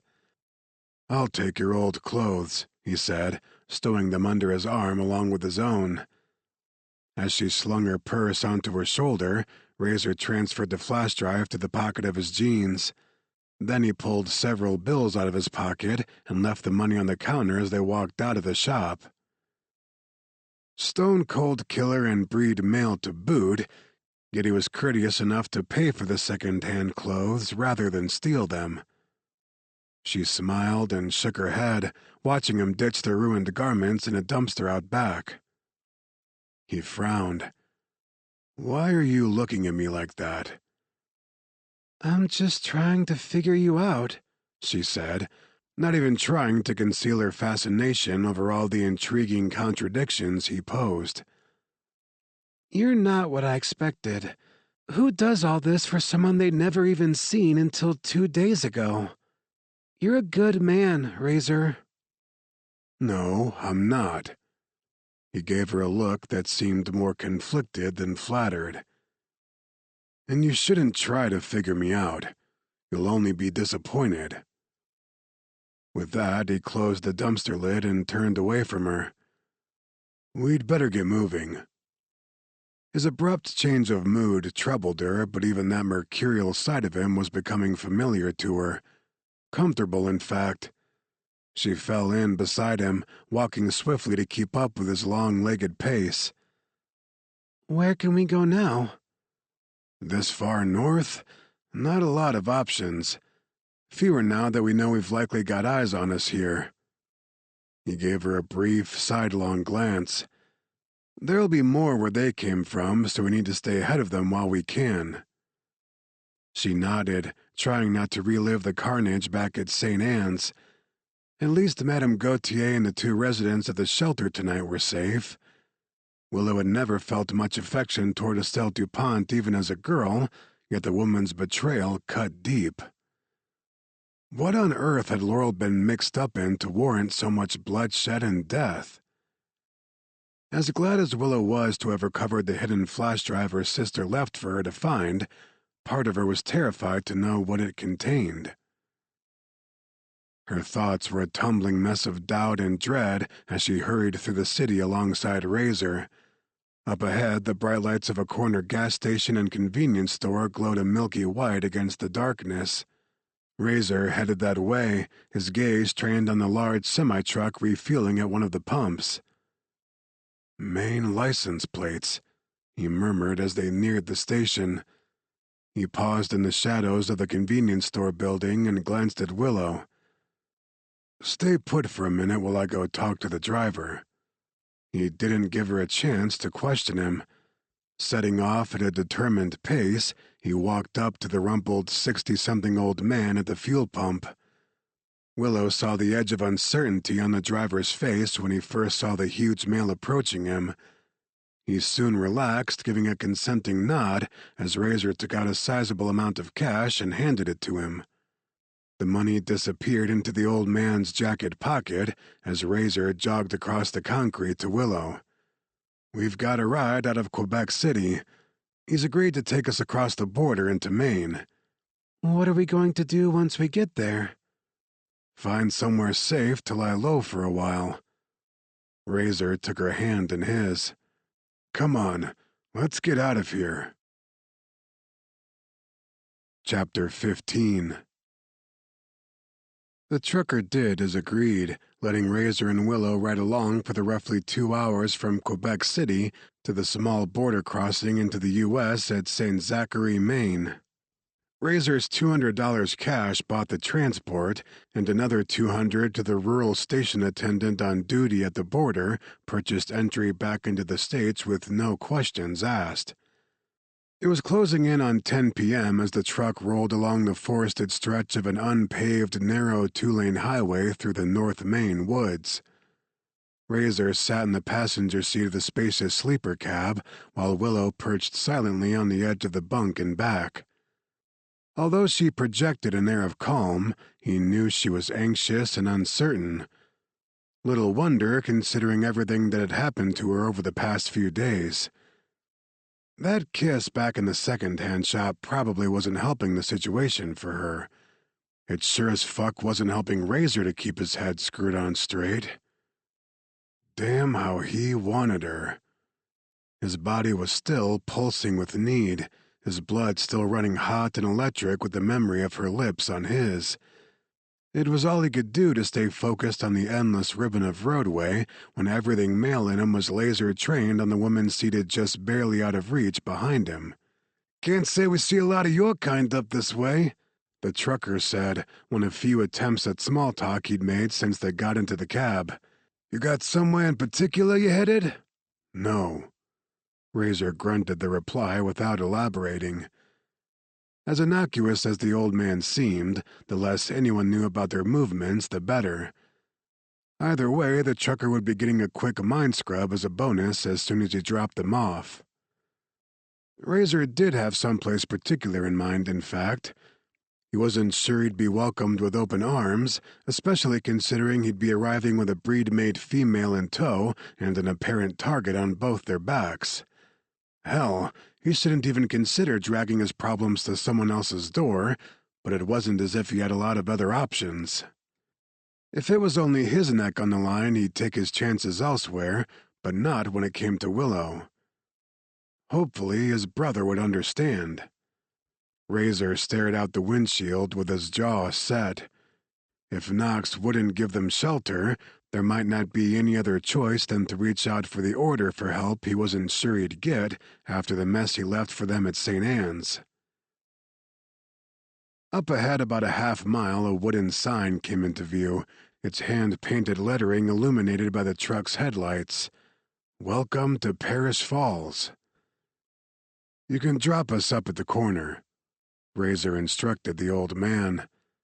The trucker nodded, slowing his rig on the empty road as they neared the center of what purported itself to be a town, but seemed like little more than a quiet crossroad and a tiny diner. Despite the late hour, the lights were on inside the small eatery. The golden glow pierced the darkness like a cheery little beacon amid the vastness of the wooded landscape that crowded in from all directions. Razor glanced behind him at Willow. "You hungry?" Although she looked wary of the abrupt pit stop in the middle of nowhere, she nodded without asking all the questions that lurked in her eyes. She trusted him completely, that much was clear. He just hoped to hell her faith wasn't misplaced. The trucker braked to a smooth stop and put the vehicle in park. "You're not going to find another ride out of here until tomorrow," the old man advised while Razor helped Willow climb out of the passenger side of the cab. "For the right price, I'd be willing to take you folks clear on to Millinocket, where you can catch the interstate." "Here is good enough," Razor said. Once Willow was outside, he stepped back up into the truck. "Almost forgot something." The trucker frowned. "What's that?" Razor placed his hand on the human's furrowed brow, trancing him. "You never saw us. In a minute, you're going to drive on to wherever you're heading and forget tonight ever happened." He would have preferred to mind scrub the border station attendant too, but at least that loose end didn't know where he and Willow had ended up. He jumped back down to the road beside Willow. "Come on," he said. "Let's cross the road before he comes out of his trance. He'll assume he just pulled over for a quick doze before continuing on his way." Taking her hand in his, he led her across the gravel two-lane. "What are we doing here, Razor?" "With any luck, getting you a warm meal." The sign on the entrance had been flipped to closed, but the door was still unlocked. Razor pushed it open, the bell overhead jingling as he and Willow stepped inside. "We closed 10 minutes ago," an amicable female voice called out from somewhere inside. "If you want coffee for the road, go ahead and have a seat. I'll brew a fresh pot." Razor motioned Willow to sit down at the counter, but he remained standing as the woman who invited them in came back through the swinging doors from the kitchen. She held an empty ceramic coffee cup in one hand and a glass coffee carafe in the other. Her pretty face and warm hazel eyes matched the welcoming tone of her voice. Her dark hair was swept up into a messy bun at her nape, and she wore a loose, thick-knit sweater over a girly floral skirt that fell just shy of her shearling-lined ankle boots. Most notably, her belly was round and very heavy with child. "You must be Lenny," Razor said, offering her a fond smile. He'd never met his brother's breed mate in person, but they'd spoken on the phone once more than 6 months ago now, when Knox and Lenny had run into trouble of their own. Razor had been in touch on and off with Knox in the time since, but nothing recent. Lenora Calhoun stared at him for a moment. Razor? Where did you—" At that same moment, the kitchen door swung open again, and a big breed male stepped out, scowling as he dried his hands on a red gingham dish towel. Razor locked eyes with his hunter brother. "Hey, Knox." He looked different from the last time Razor had seen him, and not only because the former assassin and general badass was currently wearing a white kitchen apron over his dark jeans and untucked flannel shirt. Knox's dark brown hair, which he'd always shorn close to his skull, now fell tousled and loose around his face and neck. His cheeks and square jaw were covered in a thick, short beard that gave him a wolfish quality, made all the more pronounced by the dark slashes of his lowered brows and the laser-bright hue of his grayish-blue eyes. "Sorry for the unannounced arrival," Razor offered. Without replying, Knox tore off the apron and tossed it onto the counter between them. Then he glanced at Willow and his expression took on a grimmer look. Razor's brother had been aware of the fact that he'd been keeping an eye on a certain mountain cabin in Colorado for the past several months. Knox had even busted his ass a time or 10 about Razor's increasing long-distance obsession with the gorgeous brunette subject of his observation. What he didn't know, much like Razor himself, was that the woman he was supposed to be watching for Theo Collier, and the one Razor had actually been seeing during his months of drone surveillance, was her twin sister. He felt a sudden jolt of dread that Knox might say something stupid about that covert assignment before Razor had a chance to explain himself to Willow on his own time. Awkwardly, he cleared his throat. "This is Willow Valcourt. Willow, meet my brother Knox and his mate Lenny." "Hello," she murmured to the couple. "Hi, Willow." Lenny smiled, sliding easily under the shelter of her mate's muscled arm. Knox gave Willow a curt nod of greeting, but his gaze immediately swung back to Razor. "I'm going to guess this isn't a social call." As always, his brother cut right to the chase. "I didn't have anywhere else to go, or I would have." Another tight nod, then Knox shot a glance toward the diner's front door, and the lock clicked into place on his mental command. "We shouldn't talk here in the open. The house is around back. Follow me." Razor helped Willow off the counter stool, then they stepped into the kitchen behind Knox and Lenny. The diner lights went dark along the way, Knox using the power of his mind to lock the back door once they'd all exited to the rear of the place. The white two-story hip-roofed farmhouse stood a short walk behind the diner. The house was likely close to a couple centuries old, but had been lovingly cared for, judging by the tidy exterior and the well-tended landscaping that framed the wraparound covered porch. Hanging flower baskets were overflowing with cheery blooms on either side of the front door. Razor never would have guessed Knox for the white picket fence type, but the home he and his mate shared was the epitome of cozy, small-town charm. He wouldn't have figured Knox to be helping out in the diner's kitchen either, yet somehow the life he'd made with Lenny seemed to fit the big male now. They entered the house, walking behind Knox and Lenny down a short central hallway and into a cozy little kitchen in the back. His brother turned on a large pendant light that hung over the center of a small breakfast table, then indicated the chairs situated around it. They all sat down, Knox taking the chair directly across from Razor and eyeing him with suspicion under the spotlight overhead. Fitting, since this brotherly reunion was likely to turn into an interrogation. "Never expected to see you this far north, Raze. What kind of trouble are you in?" "It's serious," Razor admitted. "Bunch of assholes tried to ash me with ultraviolet bullets earlier tonight in Quebec City. I figured it was a good idea to get the hell out of there." Knox's grim expression went even darker. "UV? Fuck. I know you can be a prick, but what did you do to piss someone off that bad?" Razor chuckled at the brotherly jab. He understood his brother wasn't pleased with the situation, but hearing him diffuse the gravity of it with dark humor went a long way toward reassuring him that his brother would be on his side no matter what. At least he hoped so.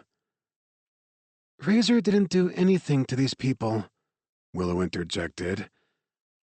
"They tried to kill him because they're after me now." Knox's scrutinizing stare slid to her. "After you for what?"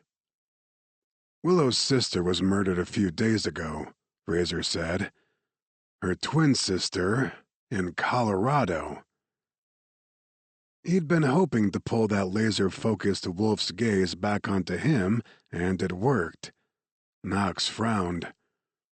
Her twin sister. Knox didn't frame it as a question, but there were 100 of them firing off in the male's shrewd stare. "Yeah," Razor said.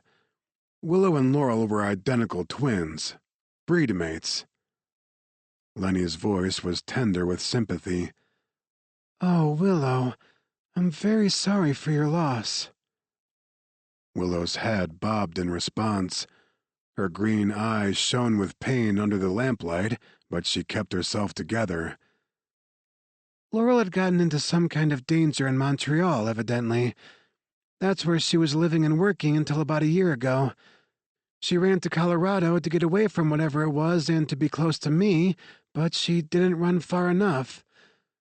Somehow they found the cabin she was living in outside town, and they killed her, then burned it down with her inside." Her voice caught on the words. "She was all the family I had." Lenny reached out to her, covering Willow's hand with hers. "I don't know what to say. There are no words for that kind of pain." "Thank you," she murmured quietly, visibly struggling not to break down. Razor moved his hand to her back, lightly stroking her and wishing you were better equipped to offer the kind of emotional comfort and support she deserved. All the while, he felt Knox's gaze boring into him from across the table. "Obviously, there's more to this story," he said. "I think you'd better explain it to me, Raze, particularly since you just brought it to my doorstep." "I will," he said, meeting his brother's eyes. "I'll tell you everything. First, I just need to know if Willow and I can stay for a day or two until some of the heat on us has a chance to cool down." "You gonna at least tell me what kind of heat we're talking about? Who's after you?" "I don't know, but I do know what they're after." He glanced at Willow, wanting her agreement to share what they'd found at St. Anne's. She gave him a faint nod, then he took the flash drive out of his pocket and placed it in the center of the table. "They're after whatever's on this." Knox picked up the device and stared at it for a long moment before leaning back on an exhaled curse. "These bastards were willing to ash you for this? What the fuck do you think it contains?" "No idea, but get me access to a computer, and I'm going to do my damnedest to find out." Willow nodded at the flash drive in Knox's hand. "My sister hid that for me to find in case anything happened to her. I need to know what's on it and why it cost Laurel her life. If not for Razor coming to Colorado when he did, I'm sure I'd be dead by now, too." She glanced at him, and the warmth of her tender regard cut through him under the weight of his guilt for the truth he still hadn't told her. Knox grunted, setting the flash drive back on the table.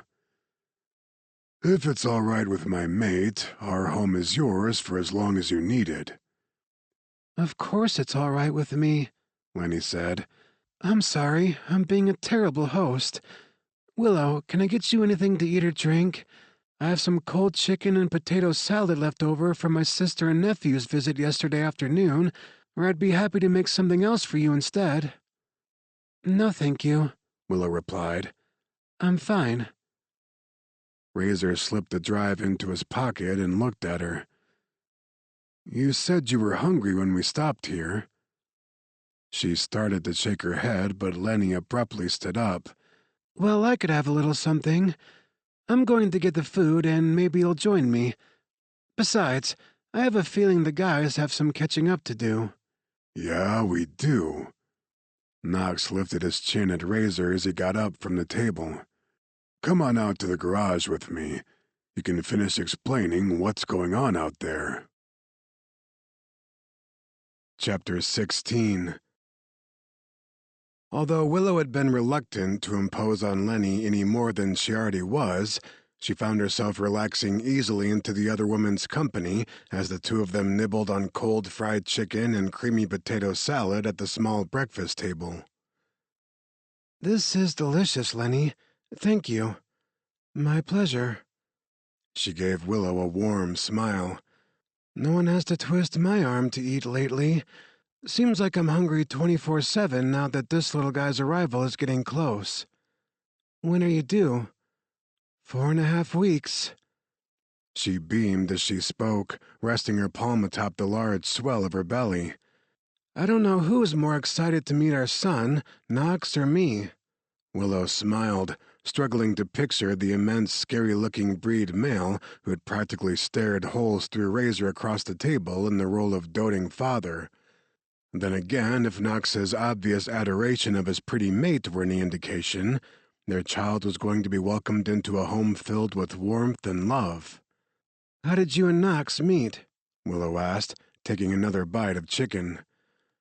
Oh, it's a long story. He showed up here in Paris Falls last winter during a time when I was going through some difficulty with my nephew's father and his family. Knox kept Riley and me safe when no one else could have. He protected us, saved my life more than once. Willow nodded in acknowledgement. Razor's already done the same for me. I can't say I'm surprised. He and Knox are both good men, despite what they may tell you, or what they've been taught to believe about themselves. You're talking about the Hunter program? Razor told me he was born into that awful laboratory and that he'd escaped with some of his brothers when he was very young. He hasn't said much more than that, though. These aren't men who easily talk about their feelings or what they've endured. There are still things that Knox won't talk about with me, Lenny said, a shared understanding in her voice. Her gaze lingered on Willow, studying her with quiet intensity. You care about him very much, don't you?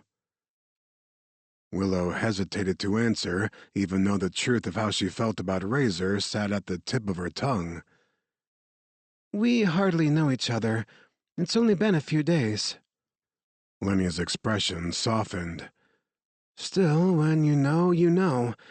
Time is irrelevant when it comes to the heart. It sounds like you're speaking from personal experience. Is that how it was with you and Knox? She nodded. I was drawn to him immediately, even though getting involved with a seemingly dangerous man was the last thing I ever thought I'd want. My sister had gotten mixed up with dangerous men, and it nearly cost Shannon her life. But Knox was different. As lethal as he was even more honorable and kind. He's protective of the few people he allows into his heart. I'd only known him a matter of minutes before he came to my defense in the diner the first night he arrived. We've been together ever since, and in that time, he's shown me his goodness in 1,000 different ways. Willow couldn't help but smile at her new friend's obvious joy. I'm happy for you, Lenny. An inquisitive light shone in the woman's hazel eyes. We weren't supposed to be talking about me. I'd asked how you feel about Razor, unless you don't want to tell me. Sorry, I've never been much good at socializing. If I'm prying, No, it's okay, Willow said. It's actually nice being able to sit and chat around a kitchen table like this. It's the first time I've felt something close to normal these past few days. Lenny nodded sympathetically. Have you and Razor been on the run this whole time? Yes. It was too dangerous to stay in Colorado after... She couldn't finish the thought. Lenny reached out and squeezed her hand reassuringly, giving Willow a chance to find her voice again. My sister secretly rented a storage unit. She gave me the key, saying if anything ever happened to her I should open it, that I'd know what to do once I did. She knew she was in danger, Lenny replied soberly. Willow nodded.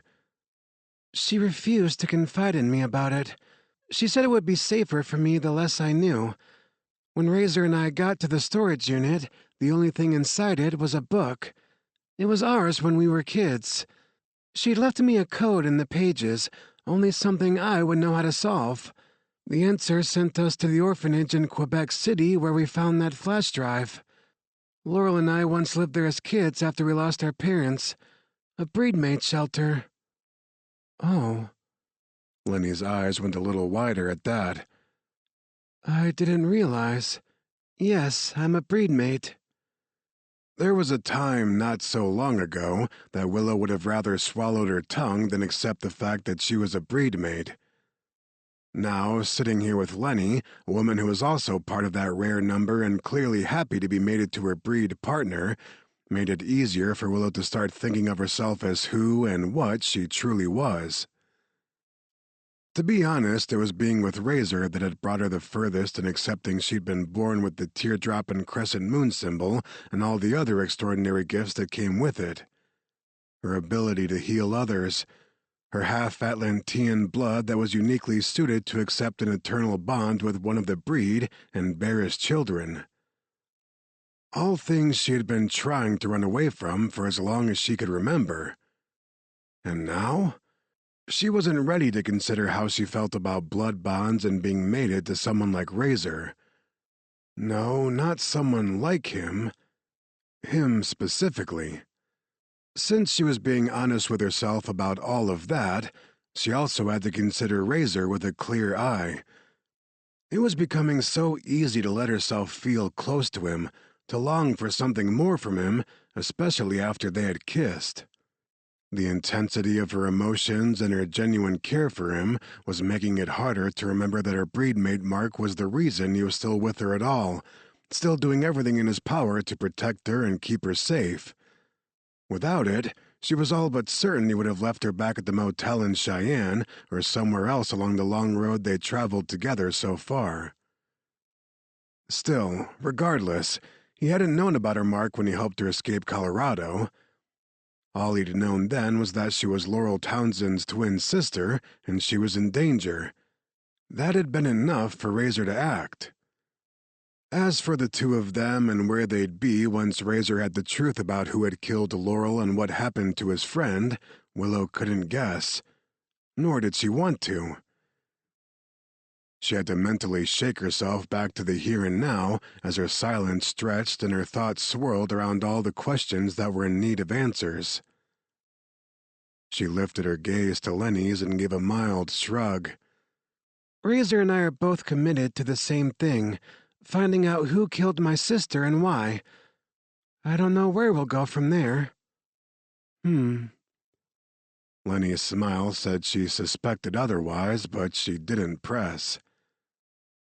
They ate for a few minutes more, then Willow helped clear the table and load the empty plates into the dishwasher. She couldn't stifle the yawn that overtook her once everything was put away and tidy once more. I'm sorry, you must be exhausted, Lenny said, drying her hands on a towel and leaning back against the counter. The guys could be out there for a while yet. Why don't you let me show you to our guest room upstairs? It's not much, just a little attic studio. It sounds wonderful to me. After the places she'd slept the last couple of days, or tried to, just being invited into Lenny and Knox's home felt like heaven already. This way. Lenny indicated a back stairwell that opened into the rear of the small kitchen. Willow followed her up to the cozy apartment located at the top of the stairs. It was tiny but welcoming, its single room containing a bed with a handmade quilt and crisp white linens, a tall antique bureau, and a small writing desk situated beneath a curtained window in back. There's a connected bathroom with a shower tub, Lenny pointed out. Knox has made lots of repairs and improvements to the place. It's lovely, Willow said. I'm glad you like it, Lenny said. Make yourself comfortable for a minute. I'll be right back. Willow drifted over to the window, which overlooked the backyard lawn and the forest beyond.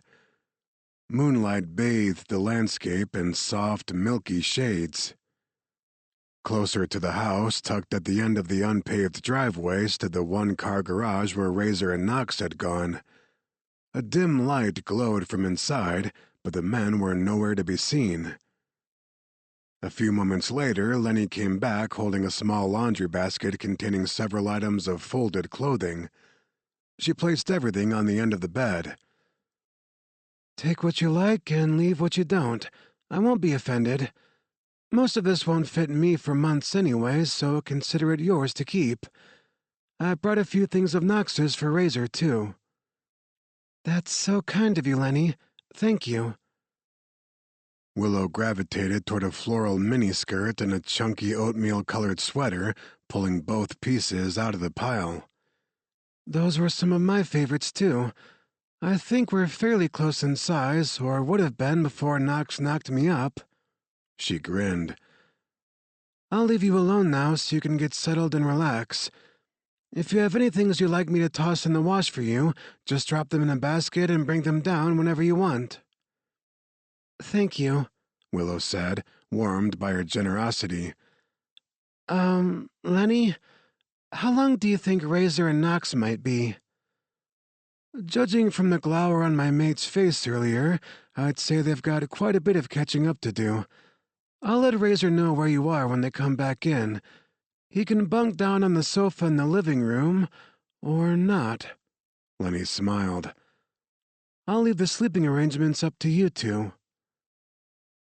With that, she strolled out of the room, quietly closing the door behind her. As her footsteps retreated down the stairs, Willow pivoted toward the window and walked up to it to peer outside. The light still glowed in the garage down below. Overhead, the moon had climbed higher into the night sky as the hour crept closer to midnight. Willow yawned into her hands and glanced at the bed. As tempting as it was to lie down in her resale shop clothes and sleep for a year, she couldn't stand the idea of crawling into the clean cotton sheets in her current state. The brief shower she'd taken at the motel in Cheyenne seemed like forever ago, considering everything she'd faced in the time since. Washing up in the resale shop restroom had only removed the worst of the blood and grime from her skin. What she needed was 20 minutes under a hot shower, or better yet, a long soak in the bathtub. One of the items Lenny had left on the bed was a thick chenille bathrobe. Willow picked it up, savoring the normalcy of the soft fabric and the golden warmth of the cozy room around her. It felt selfish and indulgent to long for a few minutes of calm, but God, how she needed it right now. She sat down on the end of the mattress to remove her boots and ankle socks, then, clutching the soft robe against her, she padded barefoot across the rug and into the small bathroom to start the water. Chapter 17. Knox hadn't said much as Razor filled him in on the highlights of his past few days and nights on the run with Willow. His hunter brother listened in grim silence, eyeing Razor with typical dark intensity from his leaning stance against the workbench in the garage. Razor cleared his throat after describing the ambush at St. Anne's and the multiple dead bodies he'd been forced to leave there for the order to clean up in his wake. Knox grunted, his muscled arms folded against his chest. The Warriors are going to want answers from you about that sooner or later. My money's on sooner. Yeah, I know, and they're going to get them, but not until I see this thing through on my own terms. These fuckers tried to ash me. It's personal now. Knox's icy blue eyes narrowed with scrutiny. Seems like you've been taking this whole thing personally for a lot longer than that. Going on 6 months now, if I had to guess. Isn't that about how long you've had an eye in the sky on that little Colorado cabin in the mountains? Razor cast his brother a flat look. I figured you'd come around to that eventually. Kind of hard to ignore when it looked like you were sitting on hot coals in the kitchen. Razor started pacing, suddenly feeling twitchy in the confines of the small garage. I've let things get kind of fucked up where Willow's concerned. No shit, Knox said. For starters, why are you willfully endangering this woman when you know she's a breedmate? You should have asked the Order to protect her instead of taking matters into your own hands. Razor gave a wry scoff. I seem to recall a similar conversation with you not so long ago. That was different. Lenny didn't want to leave her home. She had reasons that she needed to be here and not with the Order under their protection. They would have found a way to make it work, Razor pointed out. Anyway, in the end, Lenny was safest with you, right? Yes, but Travis Parrish and his family weren't coming after me with UV bullets. No, they just hired a hunter to take you both out. Knox's jaw visibly tightened at the reminder. I handled the situation. I'm handling this one, too, Razor said. Are you? Yes? Is that why you're pacing the garage like a caged cat? You might as well tell me what's got your balls in such a knot. I don't have to use my ability to read your guilt to know you're drowning in it. His brother's unique gift for uncovering a person's sins with a single touch had to be a burden to him, but even without the extrasensory talent, Knox had a way of cleaving right to the heart of a matter. Razor used to think of himself in a similar way, but whatever his skills and sharp intellect, they all seemed to fail him when it came to Willow. He paused, facing his brother. She doesn't know about my surveillance of her sister's cabin. Knox let out a short breath. Why the fuck not? Seems like that's something she'd want to know. Hell, doesn't she deserve to know? Razor nodded. He could hardly argue the point. Yes, she does. You think I don't realize that? Knox's stare felt like a surgical blade. How many hours did you spend watching that cabin, brother? I saw you myself, monitoring that mountainside all hours of the day and night, glued to your screen every time that pretty brunette who lived inside came into the frame. You were obsessed, Razor. Talk about letting things get fucked up. Now you're tangled up with her identical twin sister. It wasn't her. Razor's bitten-off reply sliced through his brother's words. I wasn't watching Willow's sister. I thought I was, but it wasn't her. It was Willow. Knox frowned. What? Laurel never left the cabin, not even for supplies. Willow brought everything up the mountain to her sister. Willow was the woman in the Jeep. She's the one I'd been obsessed with, as you so aptly put it. Willow, not her twin. You sure? He was certain to his marrow. To the core of his being, he knew it was Willow's face seared into his heart and mind. He would have known it even if Willow hadn't confirmed it for him. Willow told me she was the only one coming and going from the cabin. Whatever her sister needed, Willow brought it to her. Laurel didn't want to take the risk of leaving and getting caught. Knox grunted. But she didn't mind letting her twin take the risk? It was a thought that had occurred to Razor, too, though he'd been loath to say it to Willow. He lifted his shoulder in acknowledgement of Knox's comment. Laurel wouldn't even have to ask as far as Willow's concerned. Willow adored her sister. She would have done anything for her.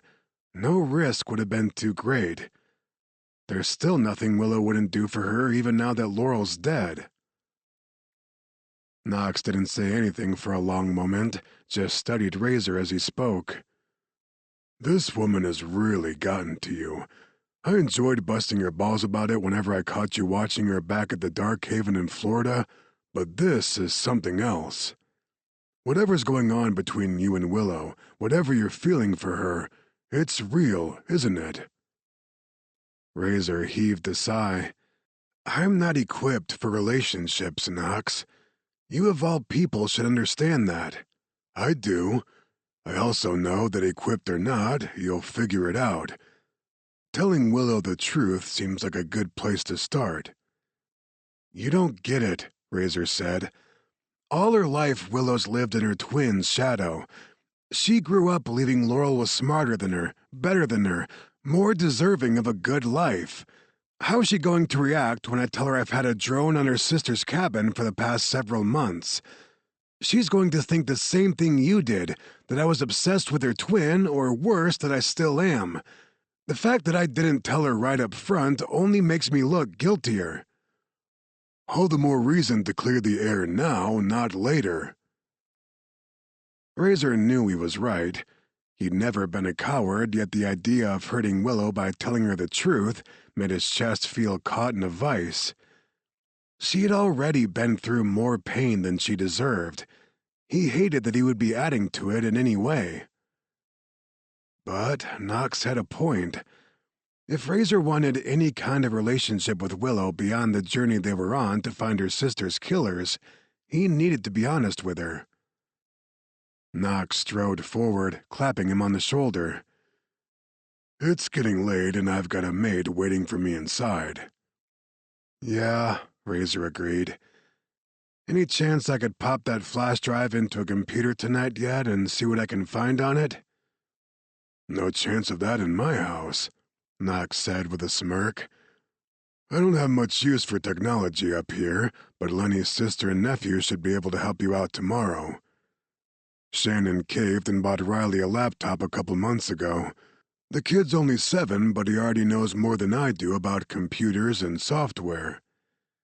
In other words, not much, Razor quipped. Knox grinned. Not all of us are born hackers, Raze. Let's go inside. I'll ask Lenny to call Shannon in the morning. Meanwhile, you've got someone waiting on you back in the house, too. They exited the garage together, Knox switching off the small light on the way out. Heading back into the kitchen, they found the room empty, all the dishes cleaned and put away. Willow will be upstairs in the attic guest room, Knox said, gesturing to the back stairwell. Depending on how your conversation goes, you'll find a pull-out sofa in the living room. Good luck, bro. Razor gave him a one-finger salute and shook his head. He waited until Knox had walked away to head up to the front stairwell before he began to climb up to the attic.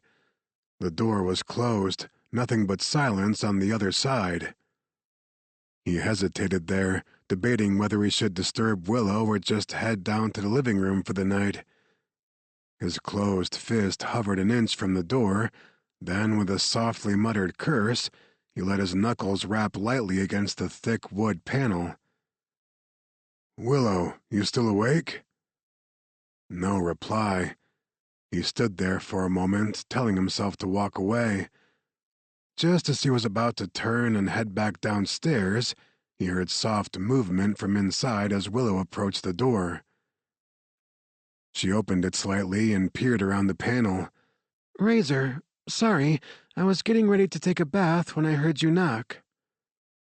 Her mass of long brown hair was gathered in a loose twist at the back of her head, and her freckled cheeks were flushed like ripe peaches.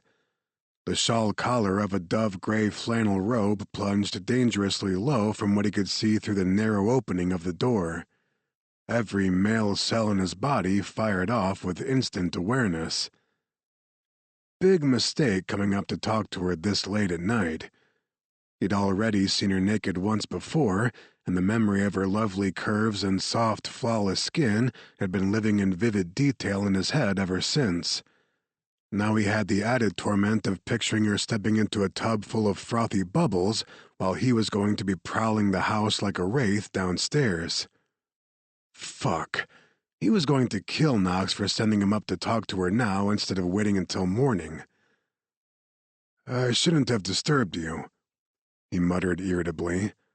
"I'll leave you to it." He turned around, ready to make a hasty retreat. "Razor, wait." The door creaked open all the way, and his boots halted on the top step. When he pivoted back, Willow was standing just inside the room, barefoot and adorable, looking like a dream wrapped in gray flannel. "You were gone quite a while with Knox. How did it go with him?"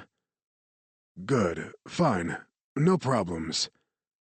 The words came out short and staccato, made worse by the roughness of his voice. Christ, could he sound any more dismissive? Her expression seemed to say she agreed. "Okay, well, I just wondered." Razor ran a hand over his jaw. He didn't want to leave her feeling like she was a bother to him, but he didn't want to have this conversation on the attic steps either. "You should finish up whatever it is you're doing and get some rest. We can talk tomorrow." "You're sure? I don't mind if you want to come in," she said, giving a mild shrug. "I'm too wired for sleep right now anyway." The low sound he made in the back of his throat was somewhere between a growl and a groan. If he had any sense or honor, he'd tell her good night and haul his already uncomfortable hard-on down to the living room sofa, rather than accept her invitation to step inside. Especially while there was only a scrap of flannel standing between her luscious body and all his dark desires. All the things he should do went up in flames as he stared at her in her current state of near undress. "I guess I could come in for a minute." She stepped back, allowing him to stalk inside before closing the door behind him. Lenny left some clothes for you if you want them. He grunted, bypassing the open bathroom door where her bubble bath waited, to instead glance at the foot of the bed where what looked to be a few items of Knox's clothing lay folded next to some other items apparently given to Willow. Her hoodie and baggy jeans from the second-hand shop in Quebec City lay there too, along with her lacy bra and bikini panties. The reminder that she was naked under that robe hit his senses like flashfire. His gaze flared amber at the sweet, warm scent of her that still lingered on her shed clothing and on the delectable woman standing right next to him. As if she wasn't tempting enough already, he could hear the speeding pace of her heart. Could almost imagine how hot and fragrant her blood would be on his tongue. Not to mention all the other parts of her that he'd been dying to taste. His fangs erupted from his gums, and it was all he could do to hold his craving in check. Your brother and his mate seem very nice, she prompted him. Are you sure Knox is okay with us being here? Razor cleared his throat, if only to give him a chance to tamp down the desire that had him in a stranglehold. He's my brother. He knows I'd do the same for him if the tables were turned. You two seem close. He pivoted to look at her. Of all my brothers, Knox and I are the tightest. She nodded. Where are the others now? Florida. We built the Dark Haven together in the Everglades. Knox lived there too before he ventured north and ended up here with Lenny. Willow listened quietly, something unreadable in her schooled expression. Is that where you'll go next? Back home to Florida? He lifted his shoulder. I suppose. Haven't really had time to consider what's next. His non-committal response tasted like a flat-out lie when he'd been doing nothing but thinking about what was going to happen after he got the answers and the retribution he was after. Going back to the Everglades Dark Haven was the most logical next step, but nothing about his current state of mind was logical. Standing this close to Willow, seeing the tenderness in her beautiful face as she was looking at him now short-circuited every reasonable thought he had, except the one that was hammering like a war drum in his veins. Mine. It was the bone-deep reaction he'd had to Willow Valcourt from the first moment he saw her. Every minute he'd spent with her in the time since had been a test of his self-control, a test of his honor as a man and as the self-appointed guardian who was determined to ensure her safety and protection. She was anything but safe with him, especially when she was gazing up at him with those long-lashed eyes that were as green and entrancing as a forbidden forest. The memory of their all-too-brief kiss in the resale shop came back to him as he got lost in her unflinching gaze. She had wanted him, too. That had been revelation enough, but there had been more to her kiss. She cared about him. He'd tasted it on her lips and in her tender touch as she'd healed him. He saw all of that in her beautiful eyes now, and more. She cared about him. She believed in him. Trusted him more than anyone now. Her body moved closer at the same time he did, both of them closing the distance as if neither could resist the pull that drew them together. But when her hand came up toward his face, he bit off a tight, hissed curse.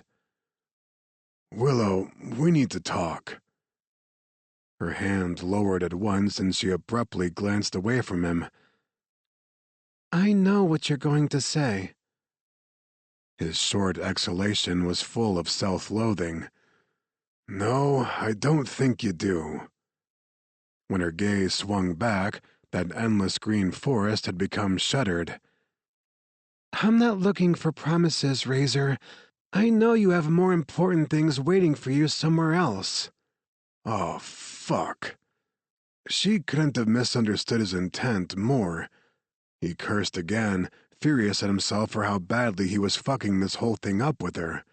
Willow, you don't— Please let me finish. she said, adamant now.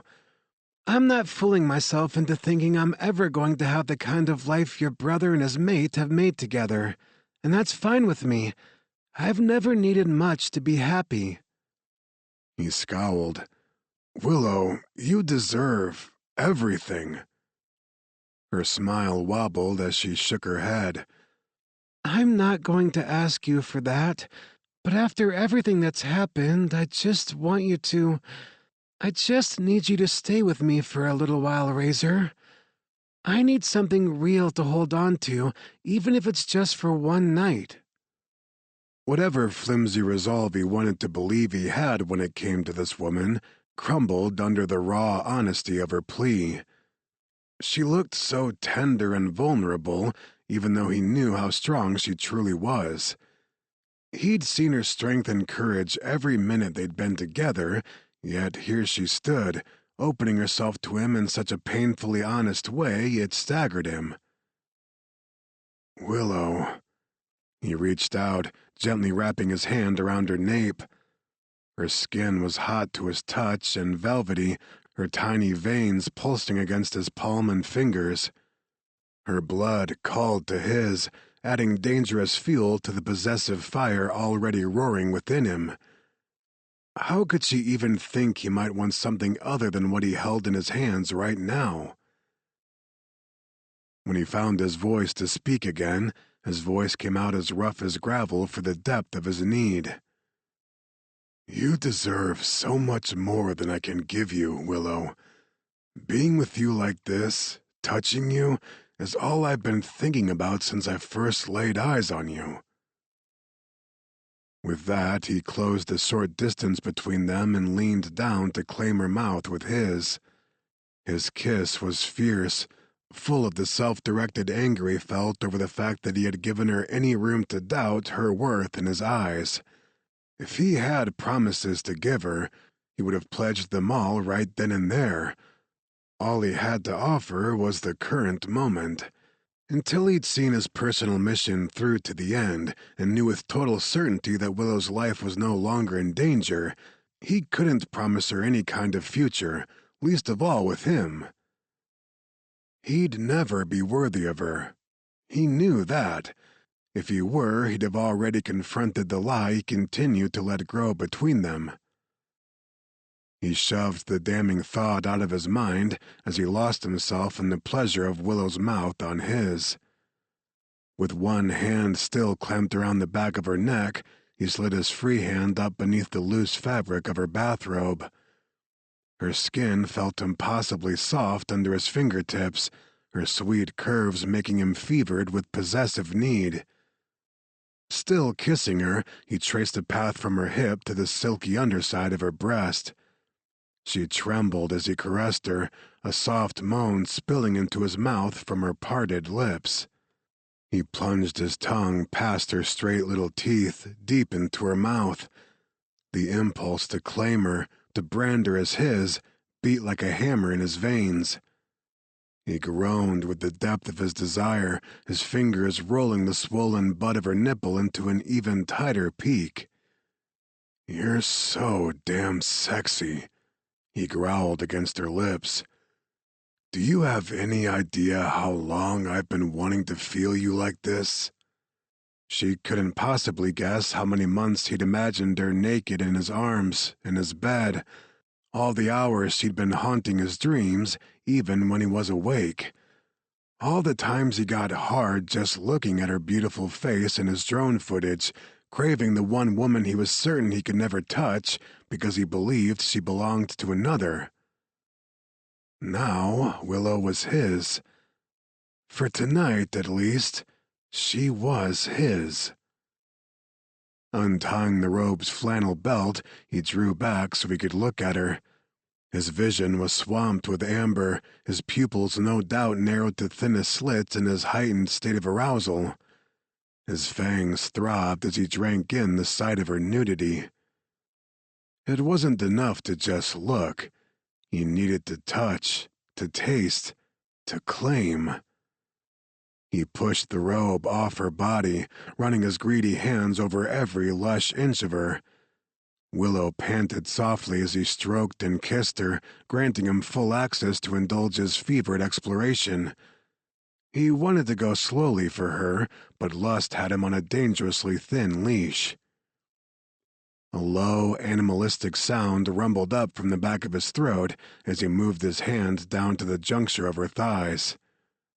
So fucking beautiful. So wet for me already. The little whimper she gave when his fingers delved into her folds nearly undid him on the spot. So did the searing silkiness of her cleft. Razor was burning up with the need to be inside her. There were no pretenses about where they were heading tonight. No need to pretend he had the patience to dance around the idea of fucking her. She wanted it too. On a snarl, he tore off his flannel shirt and the black tee under it. As soon as his chest was bared to her, Willow reached for him. Her touch was feverish and hungered, her gaze meeting his with the same depth of need he felt pounding inside himself. Their mouths came together once more, tongues clashing, hands grasping at each other. Willow let out a soft groan as she reached for the zipper of his jeans. I wish I'd had time for my bath first.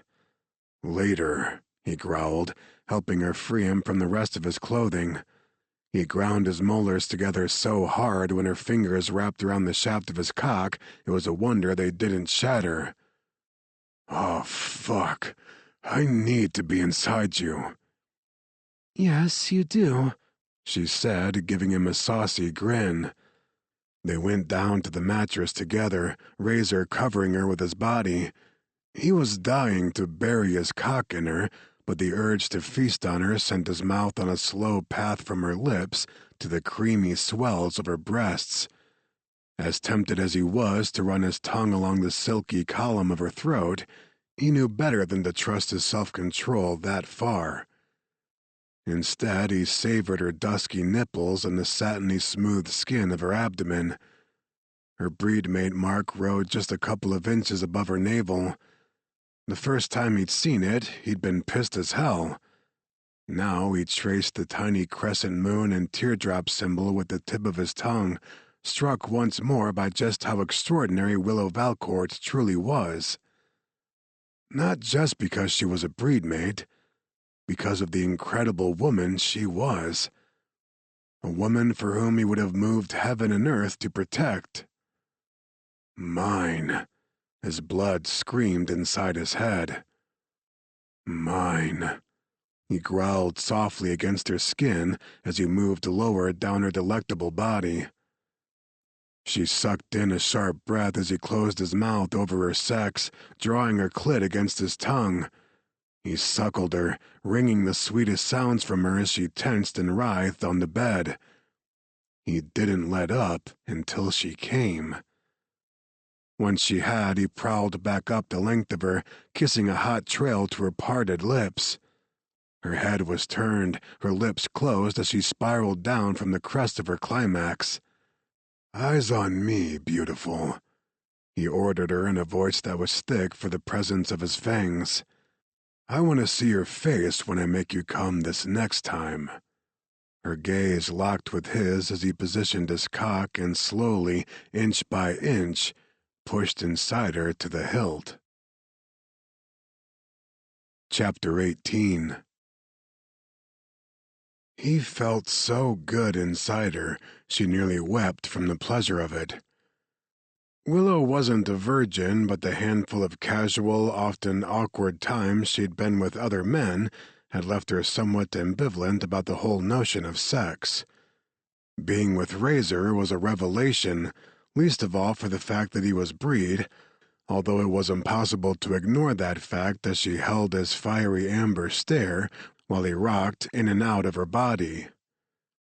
The glow of his irises and the narrowed slits of his pupils was a hypnotic combination, one that would have terrified her only a week ago, but now only added to the intensity of her arousal for him. All the harsh, ruggedly handsome angles of Razor's face and square jaw looked wilder in his passion, leaving no room for doubt that he was something other than human, something much more than mortal. The dermaglyphs that covered his shoulders, arms, and torso swirled and churned with deep colors. Darkest indigo, rich wine, and molten gold pulsed along the intricate arcs and tangles of his breed skin markings. She'd never seen anything so extraordinary. Everywhere she touched his glyphs, their heat and mesmerizing changeable colors tingled against her fingertips. She couldn't stop touching him, drinking in every intoxicating nuance of him. Power radiated from every magnificent inch of Razor's body, all of it concentrated on her pleasure. He was an unstoppable force, a formidable being who was also the sexiest man she'd ever known. And his fangs, those sharp white points had never seemed longer, more lethal than they did now. Yet Willow felt no fear to see them poised only inches from her throat. Far from it. Some visceral, unfamiliar part of her stirred awake with hunger inside her as she held on to Razor and watched him move above her. His body was a perfect fit for hers, his otherworldly gaze cleaving into her soul with each consuming stroke of his hips against hers. "God, you feel good," he uttered through clenched teeth and fangs. "You have no fucking idea how long I've been wanting this, wanting you." Pleasure licked through every fiber of her being as his tempo intensified. Longing for something she couldn't quite name kindled deep in her core as she watched the torment brew and rage in his transformed eyes. She'd tried to put on a brave front with him moments ago, claiming she didn't want anything more from him than just tonight. Part of it was true. She wasn't going to expect anything permanent or meaningful from him. That didn't mean she didn't want it. It didn't mean she didn't want him. Dare she believe the fierce light in his eyes when he looked at her now? Could she trust the fevered, possessive words he growled as he pushed her toward the steep edge of her release? It was an intoxicating combination, especially for her, having been born into her twin's shadow. Razor made her feel as if no other woman existed for him, not only now with their naked bodies entwined and moving together in matched, urgent rhythm on the bed, but every time he looked at her. She was falling fast, with no net waiting to catch her. A low groan vibrated through him as he plunged ever deeper, each thrust catapulting her higher and higher. "Oh, God," she gasped out brokenly. "Don't stop." His irises flared brighter at her command. Not a chance. He lowered his head and took her mouth in a consuming, dizzying kiss as he surged forward with a barrage of relentless strokes that seemed to drive all the way to her soul. She couldn't hold back her cry as her climax broke. The depth of her bliss shattered her into what felt like a million starlit pieces. Every cell in her body felt electric and weightless. As much as she wanted to close her eyes at the astonishing intensity, there was no tearing her gaze away from the fire building to a crescendo in Razor's amber irises. He drew back to watch her come, still moving inside her like a storm. "You're so fucking beautiful like this," he grated out harshly. "Christ, I knew you would be, but you're even more than I imagined." Willow stared up at him, still trembling from the power of her release. Each hard thrust of his hips stoked the embers of an insatiable hunger within her. She gave in to it, reaching up to grip the back of his neck and drag him down for her kiss. He moaned into her mouth, meeting her with equal passion.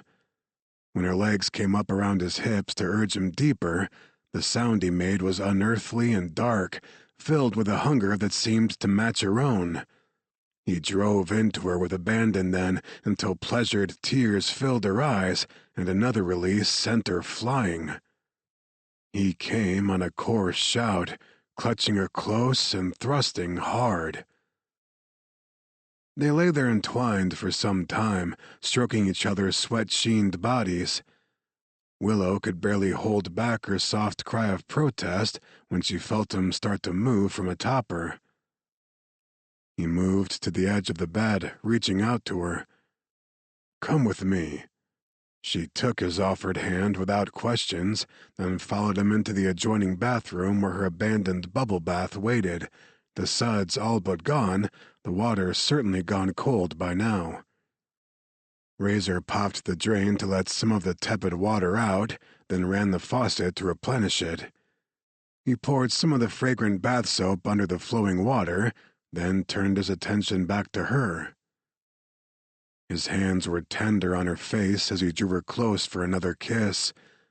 Arousal still pulsed in every hard angle of his strong body, but his lips covered hers with a gentleness, a reverence that staggered her. "Turn around," he murmured, his voice low and rough with rekindling desire. She did as he asked, uncertain what he intended. Standing in front of him, she felt his hands come to a rest lightly on her shoulders. Then he traced his fingers down the length of her arms with unhurried tenderness. Her long hair was a tangled mess that hung haphazardly at her back, having come undone on the bed. Razor carefully gathered the disheveled tresses in his strong hands, lifting them up and away from her neck. His breath fanned hot against her nape as he leaned in and placed a soft kiss there. Willow shivered, every fiber of her being lit up at the feel of his mouth poised so dangerously at her neck. Her breath seized in her lungs, her veins charged in anticipation of the moment she would feel his bite. She craved it even more than her next breath. His tongue brushed lightly over her sensitive skin, followed by the low, strangled-sounding rumble of the curse he bit out as his mouth retreated. His fingers continued to move in her hair with surprising delicacy, extricating the pins that had held her bun in place before it came apart on the bed. When he finished, he turned her back around to face him. "After you." He indicated the tub full of refreshed water and inviting bubbles. Willow couldn't contain her smile. Taking his hand for support, she stepped into the tub and slowly dropped into the frothy, warm water.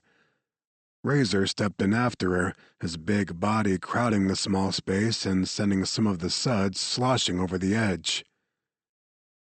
He sat facing her on the opposite end, his long, glyph-covered legs bent, knees sticking out of the thick layer of bubbles.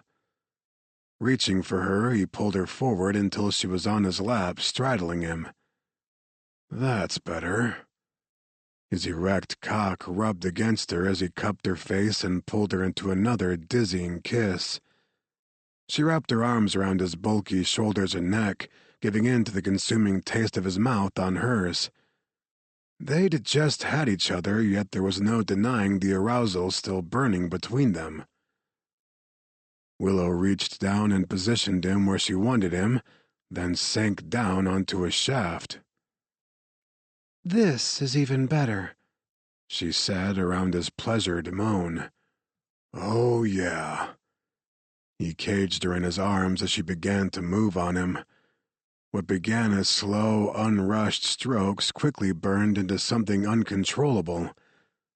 They made love again and again until the water began to cool once more and the bubbles were nothing but a memory.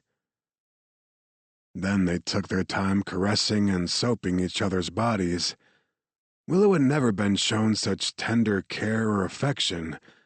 That it came on the heels of explosive, insatiable passion only made her all the more aware of the fact that she was falling fast and hard for Razor. Worse than that, she realized. She had already fallen. Tonight had only left no room for doubt. Chapter 19. Razor awoke in bed with Willow the next morning, her head nestled into the crook of his shoulder, her soft breaths warm against his neck as she slept. He couldn't recall the last time he'd slept for hours straight, let alone with a female beside him. Not that Willow could be lumped into the same category as any of his random hookups over the years. She had ruined him for anyone else, and not simply because making love to her had been the most intense experience of his life.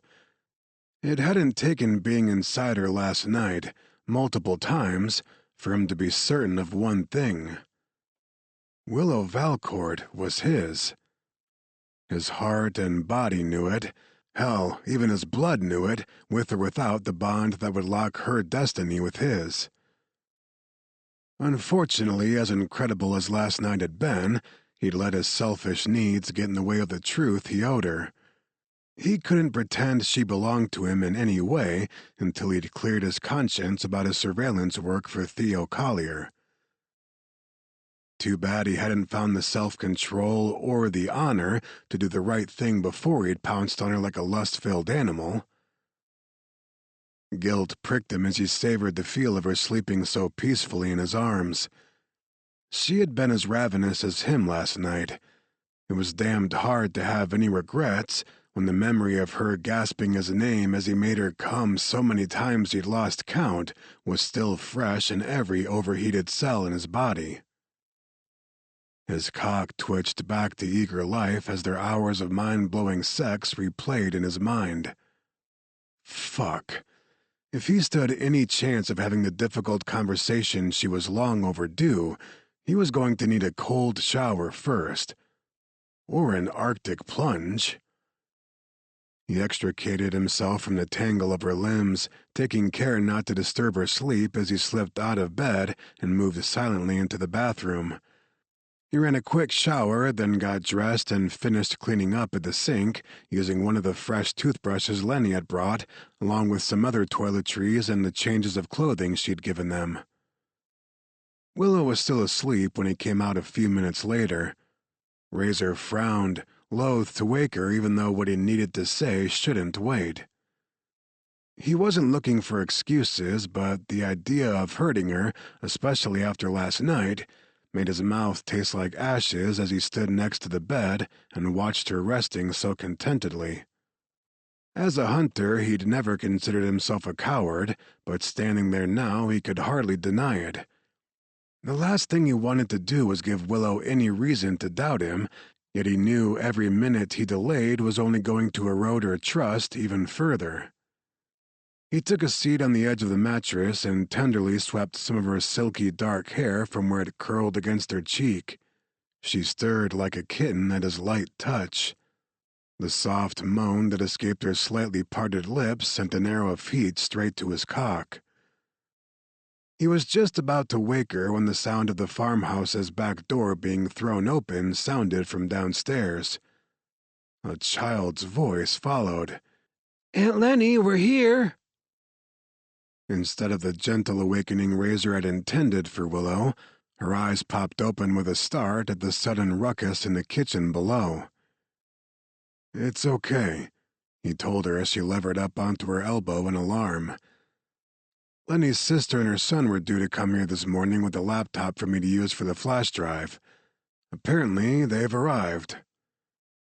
Down in the kitchen, more voices joined Lenny's nephew, his mother hushing him because it was early and people could still be asleep, then still more chatter as Lenny welcomed her family inside. "What time is it?" Willow asked. Razor stroked her cheek. "Just after 9. "I should get up." She gave him a sheepish look. "I never sleep this late." He smirked. "Neither do I. I'm sorry if last night was too much." "Last night was amazing," she said, her mouth curving in a sexy, unrepentant smile. "Too bad we had to stop for sleep." He groaned. "Keep looking at me like that and I'll be tempted to start all over again." Biting her lower lip, she laughed and shook her head.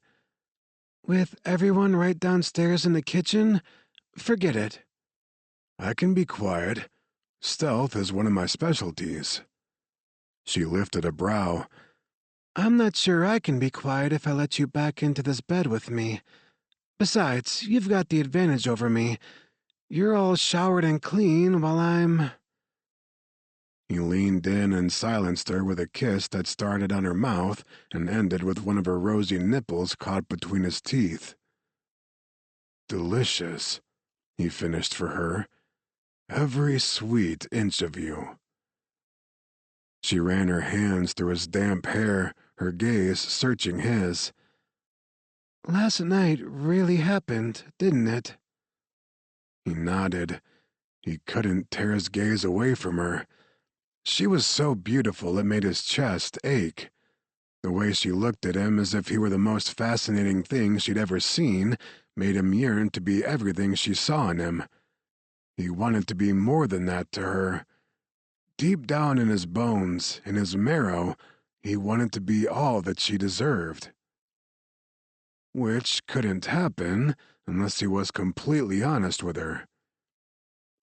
"Willow, The sudden, rapid thump of small feet on the steps leading up to the attic yanked his attention back to full alert. Razor vaulted to his feet even as he mentally locked and held the door closed in case the inquisitive 7-year-old coming up the stairs thought to barge in. Willow let out a small gasp behind him as she pulled the quilt up over her naked body. "Riley, where are you?" A female voice Razor didn't recognize rang out from the kitchen. "I better not find you going up to the attic." The footsteps halted at once. "But Uncle Knox said, 'Downstairs, young man, now.'" "Aw, Mom." Deflated, the boy thumped back down as he was told. Razor glanced at Willow, who'd gotten off the bed and was wrapping herself in the bathrobe. He thought she might be upset or embarrassed, but instead she was struggling to hold back a giggle. "You should go join them," she said. "I'll clean up and come down in a few minutes." All the things he still hadn't said to her lingered on his tongue. He stared at her in a heavy, awkward silence, trying to decide how to reel in the moment again so they could talk. She tilted her head at him. "Is anything wrong, Razor?" He abruptly glanced down. "No, nothing's wrong. I'll see you downstairs." "Okay." With a smile and a nod, she padded into the bathroom and closed the door. Scrubbing his hand over his jaw, Razor stood there for another moment, then stalked to the door and headed down to the kitchen. An attractive blonde stood at the sink washing out a travel cup. He might have guessed her to be in her early 30s, but her blue eyes had a world-weary quality to them, as if she'd lived and seen more than her share of hardship. "You must be Razor," she said, drying her hands on the dish towel. "I'm Shannon, Lenny's sister. I hope Riley didn't wake you guys up just now.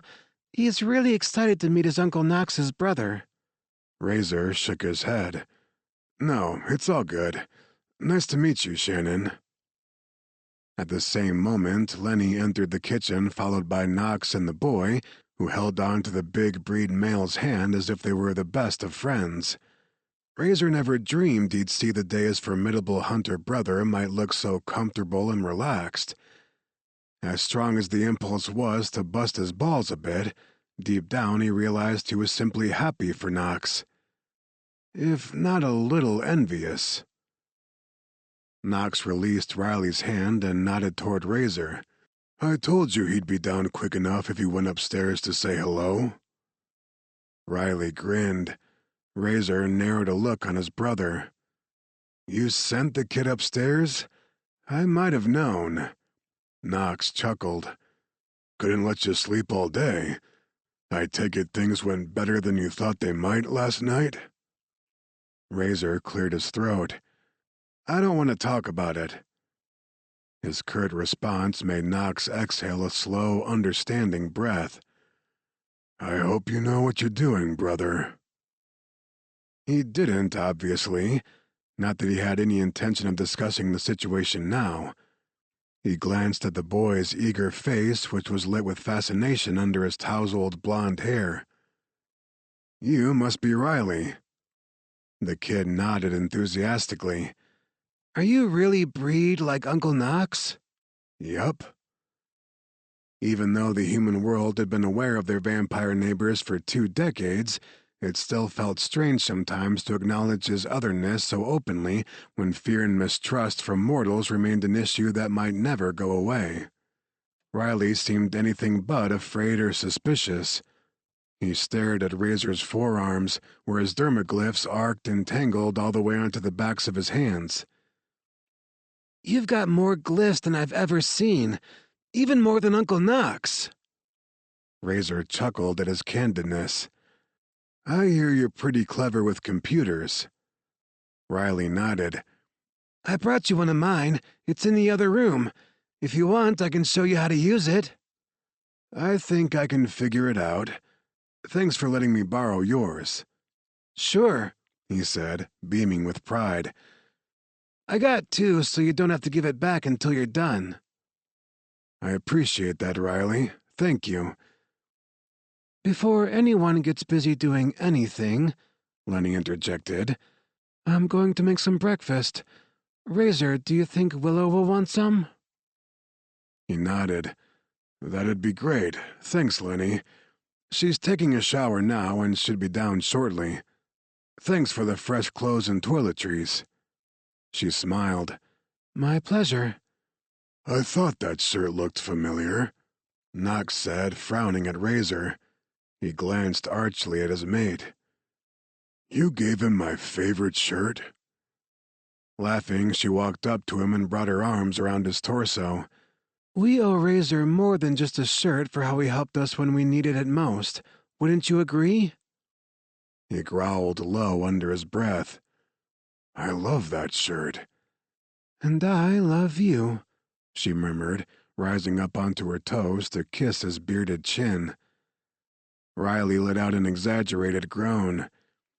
"All you 2 do is kiss and hug all the time." Everyone laughed at the boy's outburst. "Just wait," Knox advised his nephew. "The day will come when you meet a special girl, and that's all you're going to want to do, too." Riley made an appalled face. "Yuck, no way." They talked for a few more minutes while Lenny and Shannon went about starting breakfast for themselves, Riley and Willow.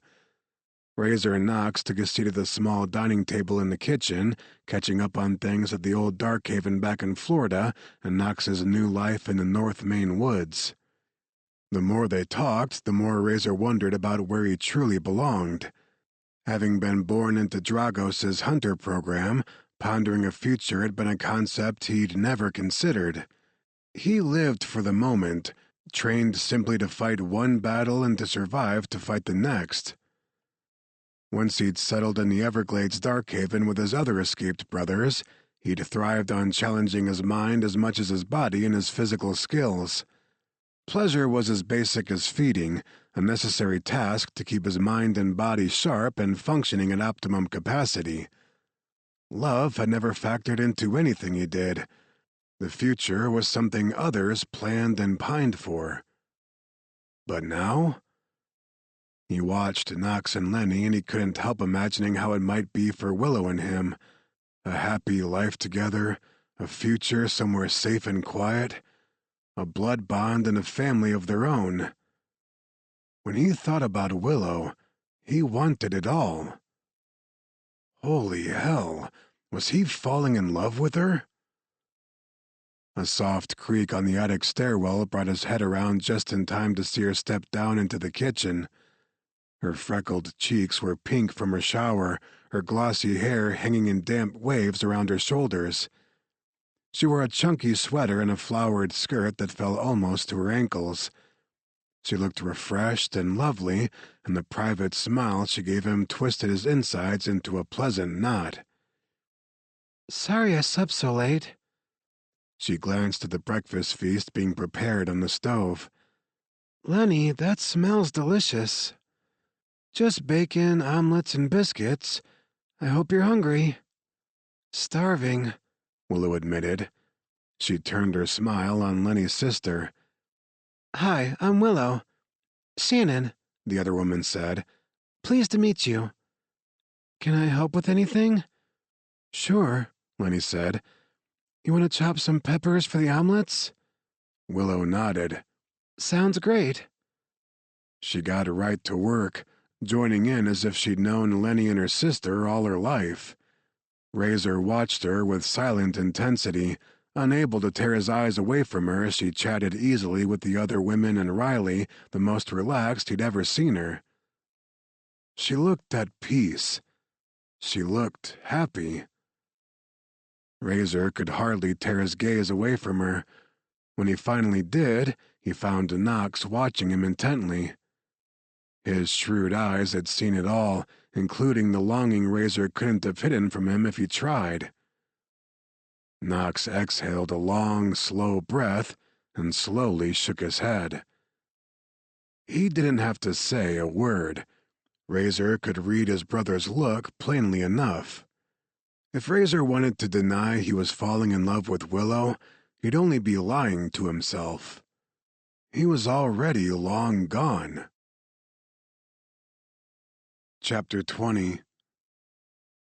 Willow was glad to have something to keep her mind busy as she helped Lenny and her sister make breakfast.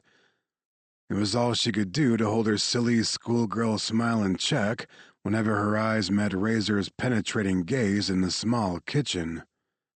Even though he was seated on the other side of the room with Knox, she felt his presence like a constant caress of her senses.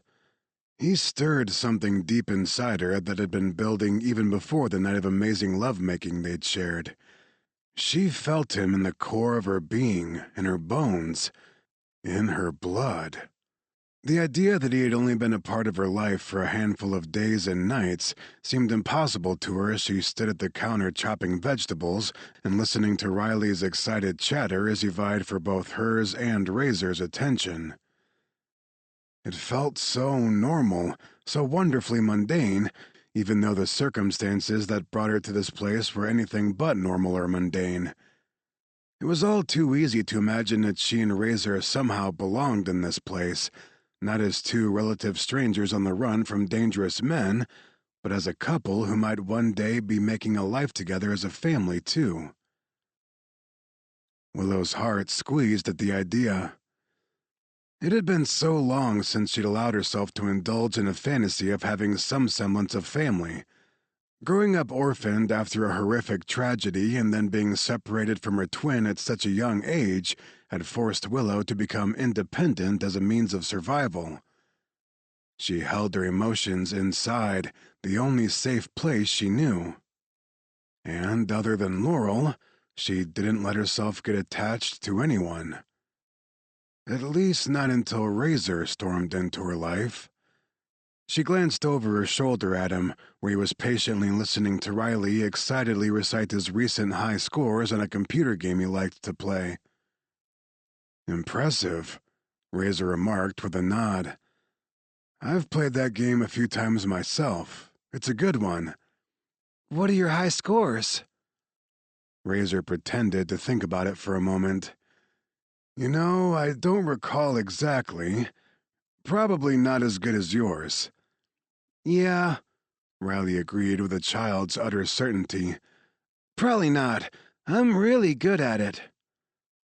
Razor chuckled at the boy's boast, exchanging a knowing look with Knox and Lenny. When his eyes swung to Willow, his mouth curved in a slow, intimate smile that sent a warm vibration through her veins. Riley tugged his shirt sleeve. Razor, let's go play it now. I have it on my laptop. "How about another time, all right?" Razor's deep voice was grave beneath his gentleness with the boy. "Willow and I have something we need to do on the computer first." Willow felt her smile catch at the reminder. The morning had started off so nicely, she wasn't ready to think about the circumstances that had brought them to Parish Falls. As determined as she was to find out what was on Laurel's flash drive, part of her was terrified, too. What could be so important to make Laurel go to the lengths she did to protect the drive from being recovered by anyone but Willow? Or what if they had come all this way and were unable to access the device at all? She didn't know what to hope for. She was only glad she had Razor there along with her. What about after? Riley prompted his new best friend. Can we play a game then? Riley. Shannon pivoted away from the stove with an apologetic look. The game will wait however long it has to wait. You've got things you need to do first, too, starting with eating some breakfast. Go on and wash your hands now. The admonishment earned a groan from Riley, but he did as his mother asked. Meanwhile, Knox and Razor made room at the table for everyone else as Willow volunteered to set out the plates and utensils. With the table set and breakfast served family-style for all but the two breed males, Willow took the empty chair next to Razor.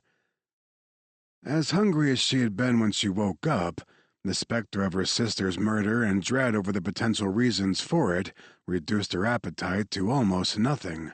She nibbled on the delicious omelet and barely finished the bacon, washing it down with a little bit of coffee and a sip of water. Razor's hand came to rest on her thigh under the table, his touch warm and comforting as they made small talk with the others and waited for the opportunity to slip away and begin working on the flash drive. "You okay?" Razor asked quietly, his face grim with concern. She managed a nod, but his solemn expression told her he saw through the calm front she was working so hard to maintain. Maybe everyone could see through her. Once breakfast was finished and Willow got up to help clear the dishes, Lenny gave her a sympathetic look. We'll take care of this, she said. You two can take the laptop into the den for some privacy. Take all the time you need. Thank you, Willow replied. Razor nodded in gratitude to his brother, then let his palm ride gently at Willow's back as they left the kitchen to retrieve the laptop from the living room. The adjacent den had a door, which Razor closed behind them once they were inside. He went right to the task at hand, taking a seat in a leather armchair and opening the computer on the coffee table in front of him.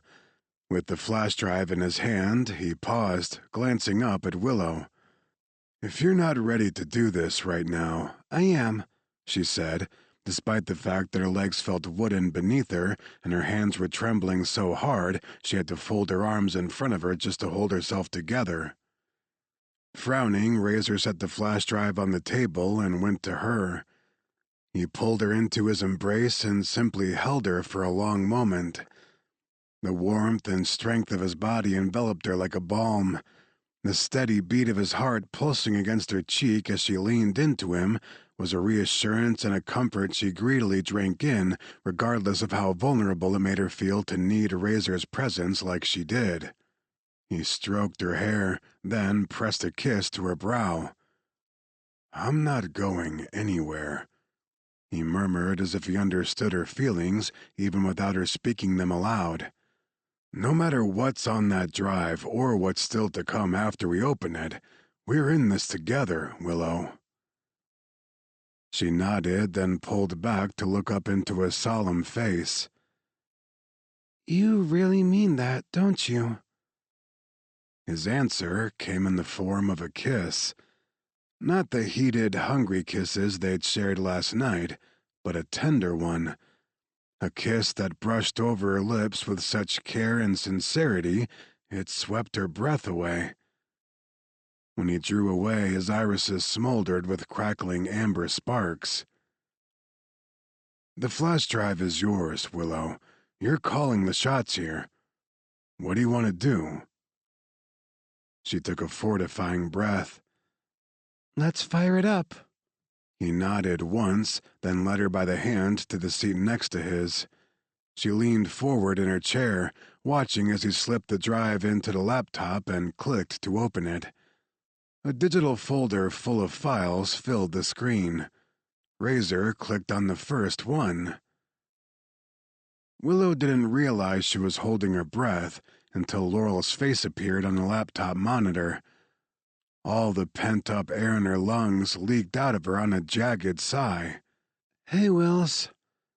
The video had been recorded in what appeared to be a hotel room.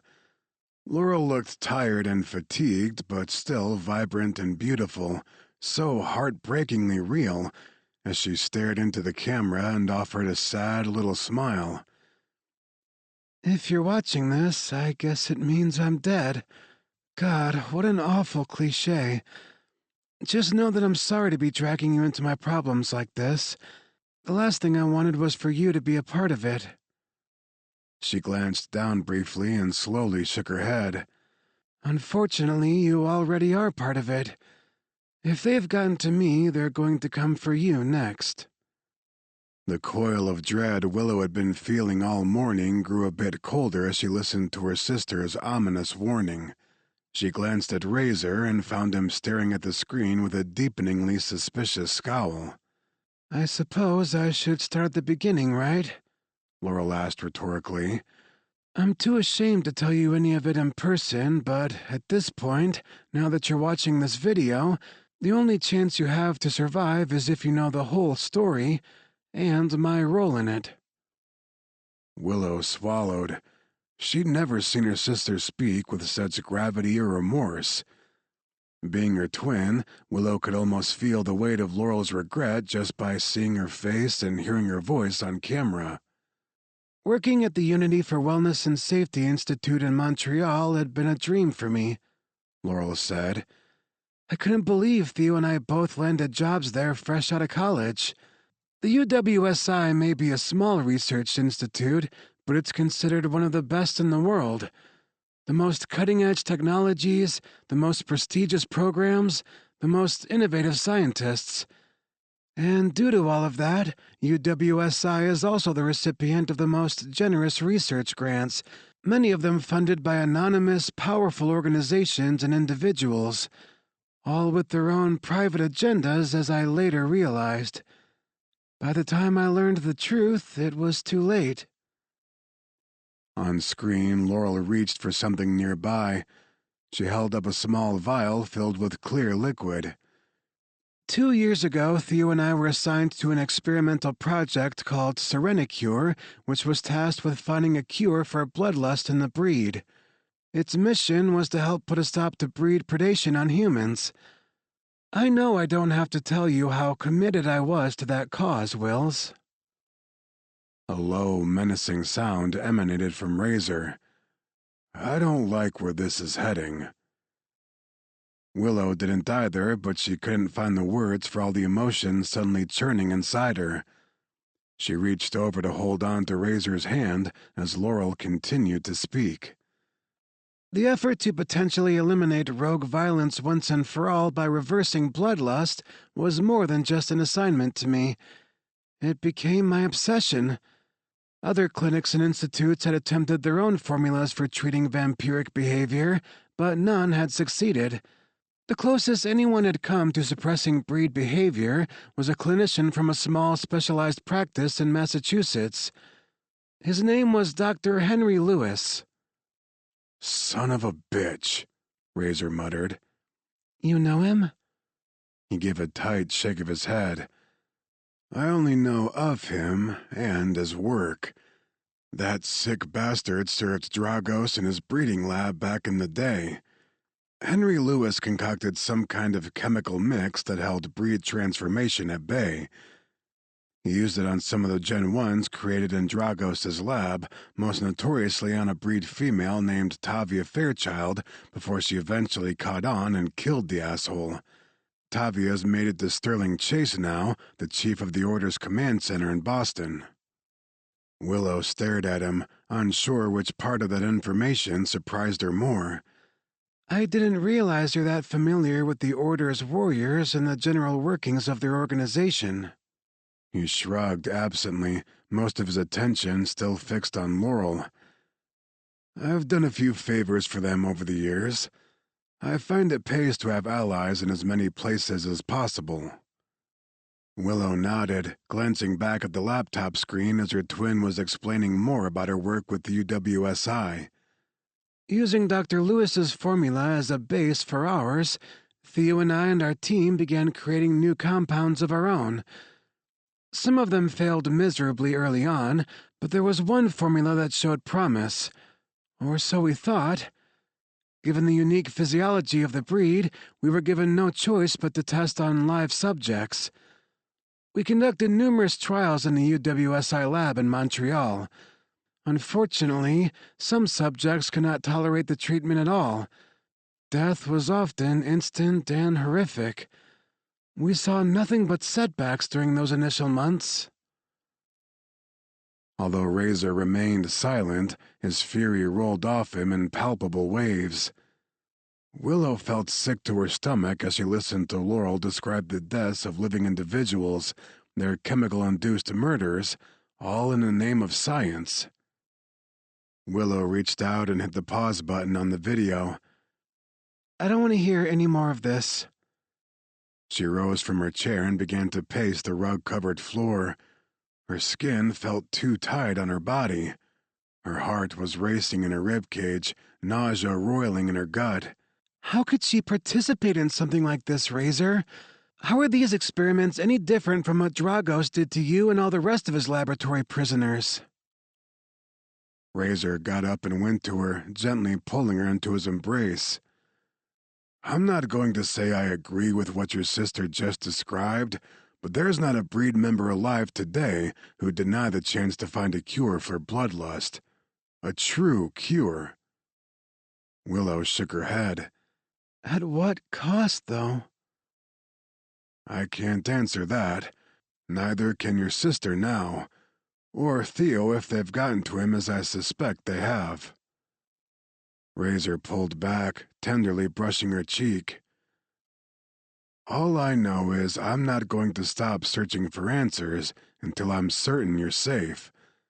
And in order to do that, I need to hear everything Laurel has to say.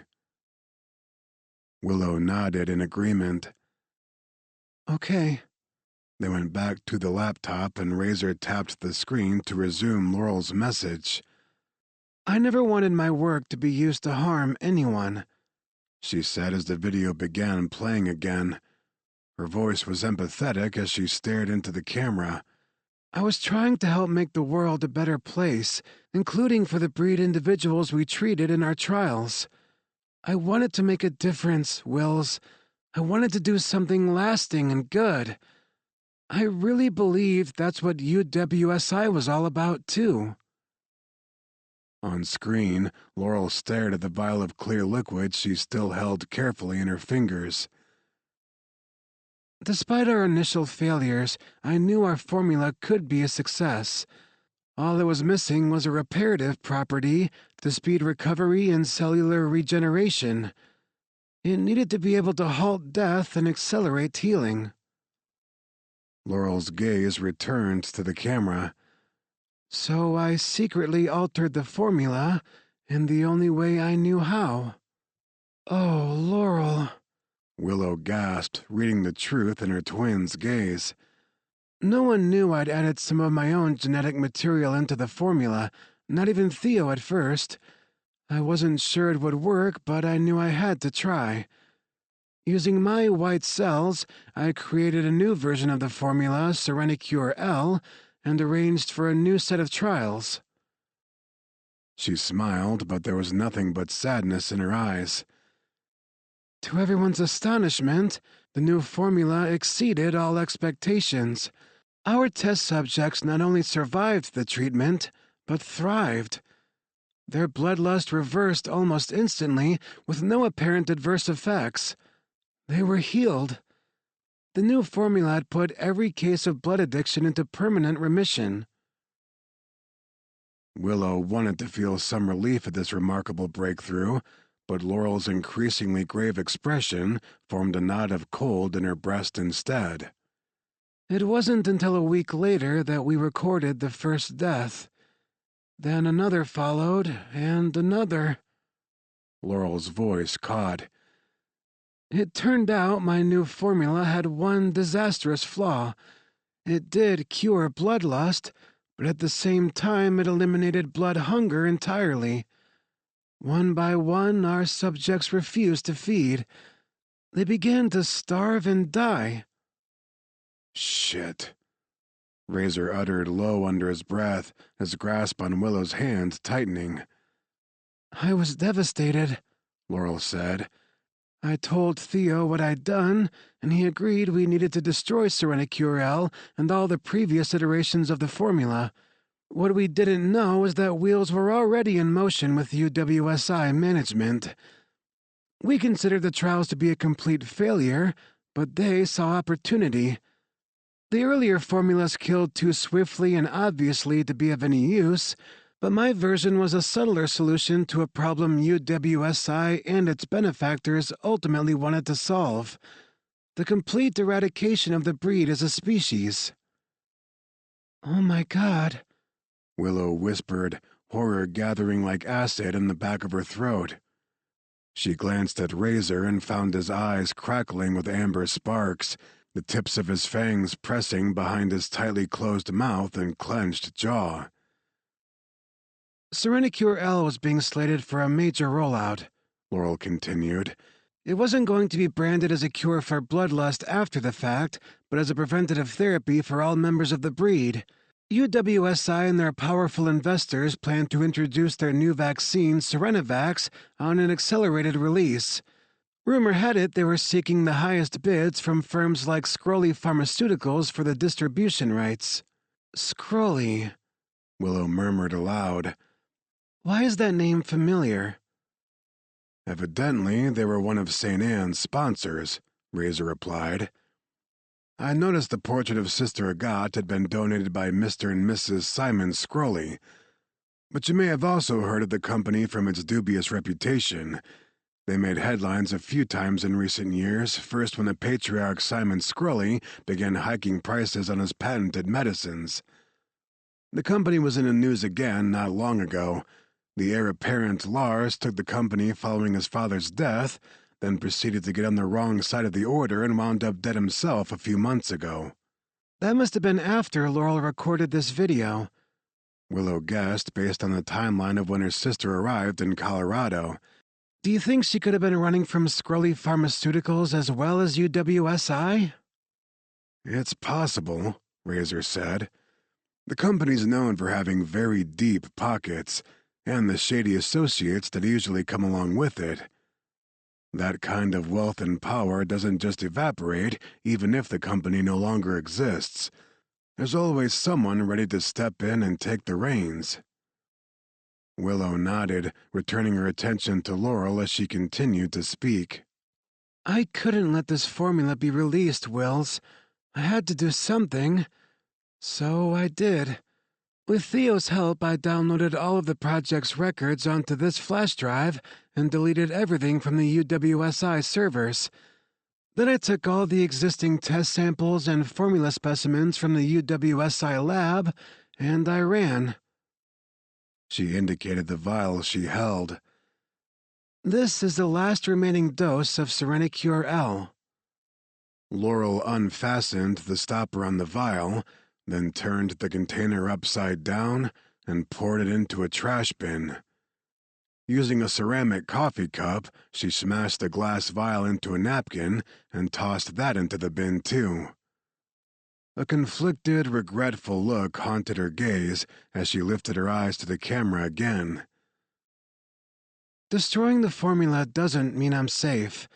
Theo stayed behind to help cover my tracks, even though I begged him not to. I'm terrified of what they might do to him. I'm terrified for myself, too, and for you.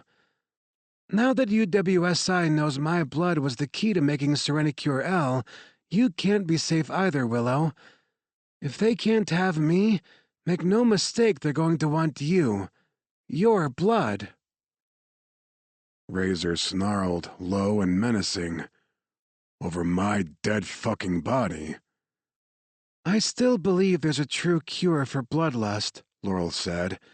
We were so close to finding it. That's why I took the records with me and hid them somewhere only you would know to look for them. So now that I'm gone, the choice is yours, Wills. These files, my work, it's all that's left of me. You decide what to do with the contents of this drive. Destroy it or give it to someone you trust. All I ask is that you try to forgive me, not only for this monstrous thing I created, but also for dragging you into it.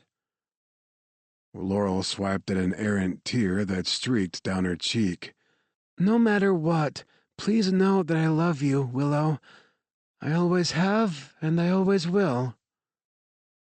With that, Laurel reached toward the camera, and the screen went dark. Willow sat there for a moment, overcome by everything she'd just heard and seen. Emotion bore down on her, leaving her feeling as though the dam she'd erected to keep all of her grief and anger and confusion at bay since Laurel's murder was suddenly blown to pieces. A sob racked her, jagged and raw. She got up from her seat and hurried to the door of the den, clumsily throwing it open and racing out before the tide of her pain and sorrow drowned her. Chapter 21. Fuck. Razor popped the flash drive out of the laptop and jammed it into his pocket as he vaulted off his chair to go after Willow. Knox and Lenny were still in the kitchen with Riley and Shannon. Judging from everyone's concerned looks, Willow had already run through the room on her way upstairs to the attic guest room. "Why's Willow sad?" Riley asked, frowning at Razor. Knox's furrowed brow seemed to indicate the same question, although he didn't say a word as Razor rushed past them all. He took the steps two at a time, reaching the closed door at the top of the stairwell in seconds flat. He knocked lightly on the wood panel and it creaked open. Razor entered, his chest squeezing to find Willow seated on the end of the bed, weeping into her hands. Closing the door behind him, he went to her, gathering her into his arms. She gave him no resistance, as if the weight of her emotions were too heavy for her to bear alone. He held her in a loose grasp, stroking her back as her sobs wrenched out of her and hot tears wet his chest through the flannel of his shirt. He'd never seen her so openly distraught, not even on that first night they spent together in the Cheyenne Motel when she'd cried herself in and out of sleep. He hadn't known what to do for her then, so like a coward he'd simply let her hurt alone. He didn't know how to lessen her pain now either, but holding her through it was as much for himself as it was for Willow now. He couldn't bear the thought of her suffering, emotionally or physically. Her pain was his, even though he had always assumed it would take a blood bond for him to connect on such a profound level with a woman.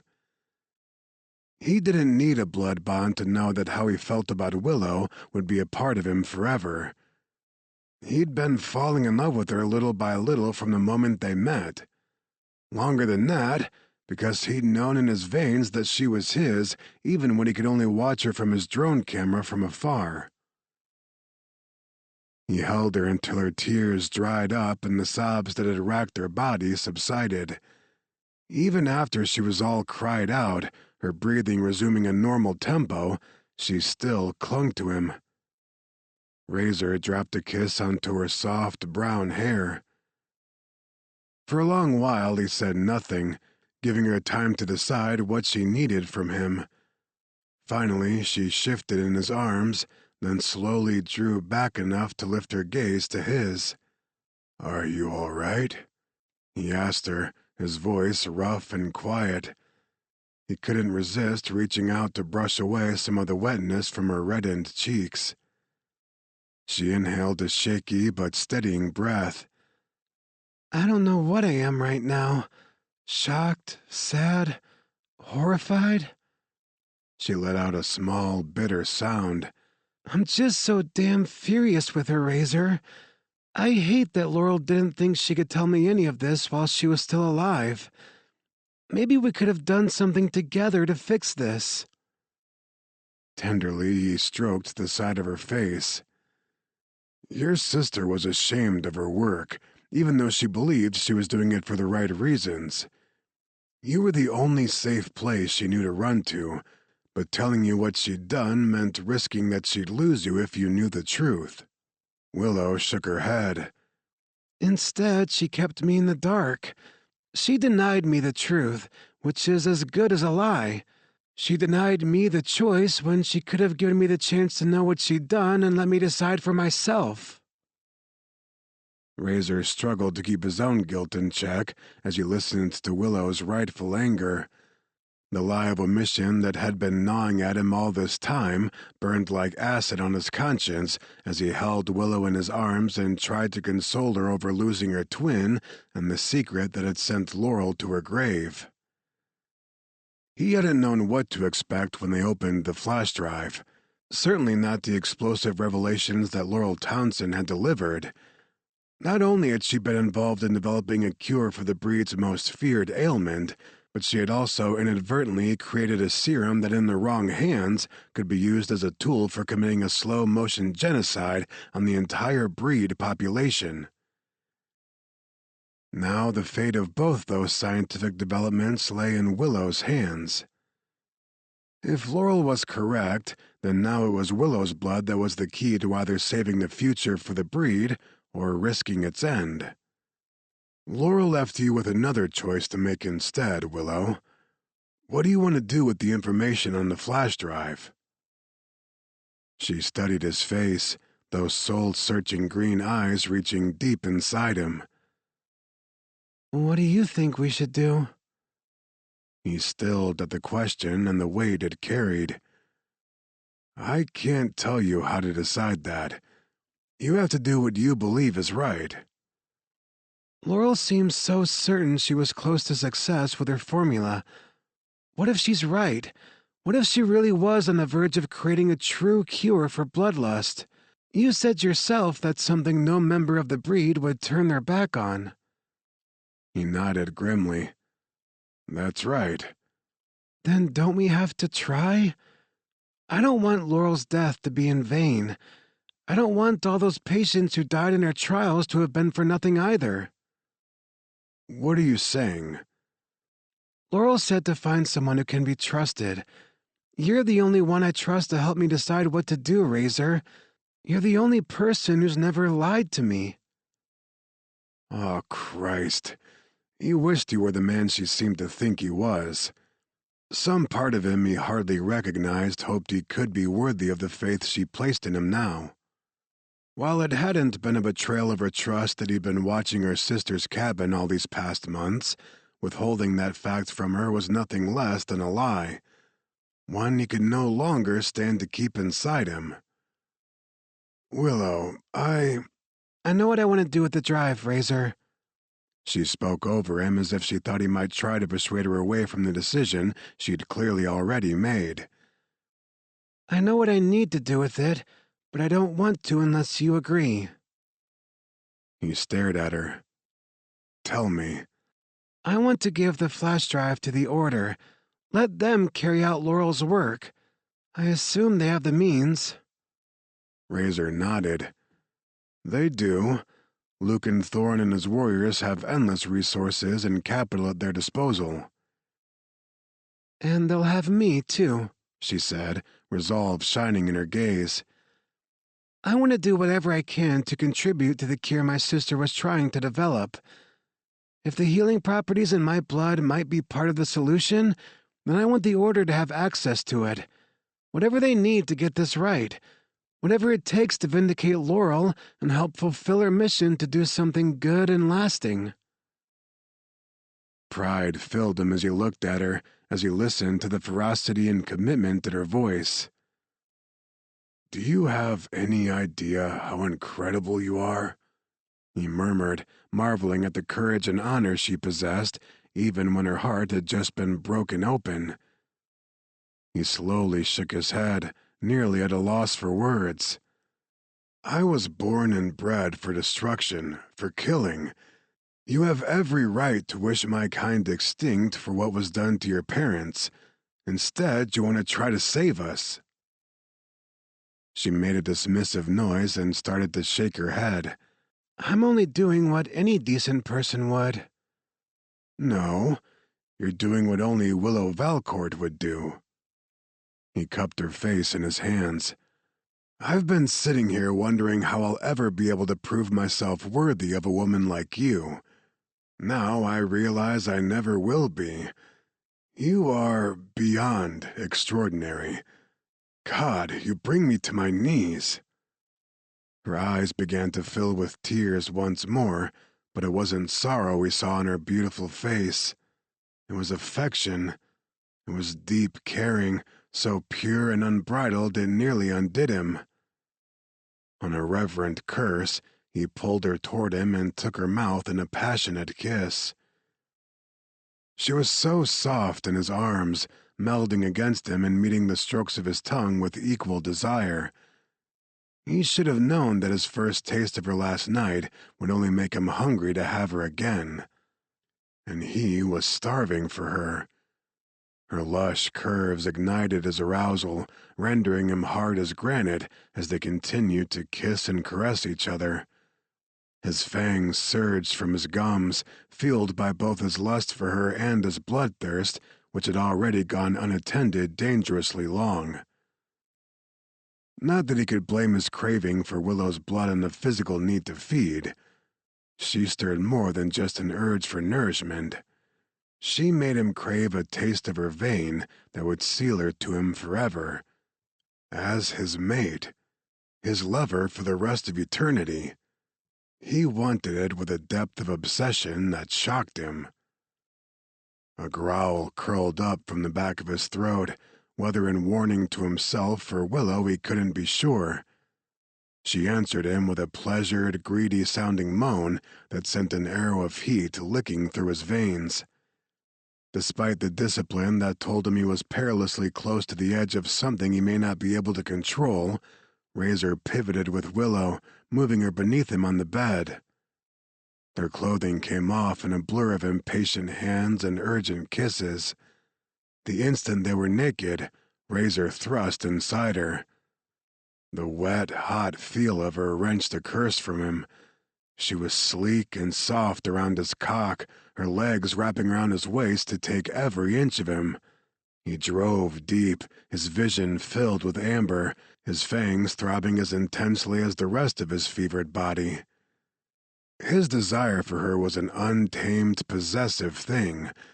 All it knew was the need for this woman. His woman. "Fuck, you fit me so perfectly," he uttered against her lips as they continued to kiss and move together on the bed. "I don't think I'll ever get enough of you." She smiled, scoring his back with her short fingernails as she held on to him, meeting every hard thrust of his body. When she spoke, her voice was breathless with pleasure and heat. That's good, because I know I'll never get enough of you." Her words were lost in a moan as he picked up the pace.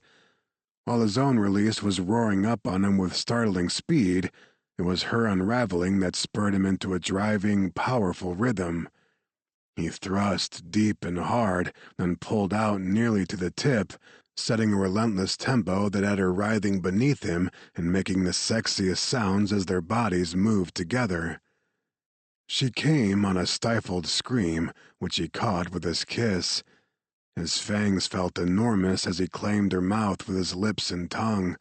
His sex gripped her cock as her orgasm overtook her. He groaned with the incredible feel of her delicate muscles rippling along his shaft, her tight sheath clenched around his length like a velvet fist. He rocked into her with deeper strokes, an animal in his chase for release. But another urgent hunger rode closely behind, stirring the more dangerous predator inside him. Opening his eyes to watch Willow as she continued to come, he couldn't bite back the otherworldly snarl that curled deep in his throat. His vision radiated amber light and heat against the creamy beauty of her skin. His fangs ached with the urge to feed, to claim her as his. As another tremor washed over her, Willow arched beneath him, her lips parted on a shivery sigh. She was so damn gorgeous, so fucking sexy it actually hurt to look at her. She was flame to the tinder of his self-control, but he was more than willing to burn. Her pulse hammered under the force of her orgasm.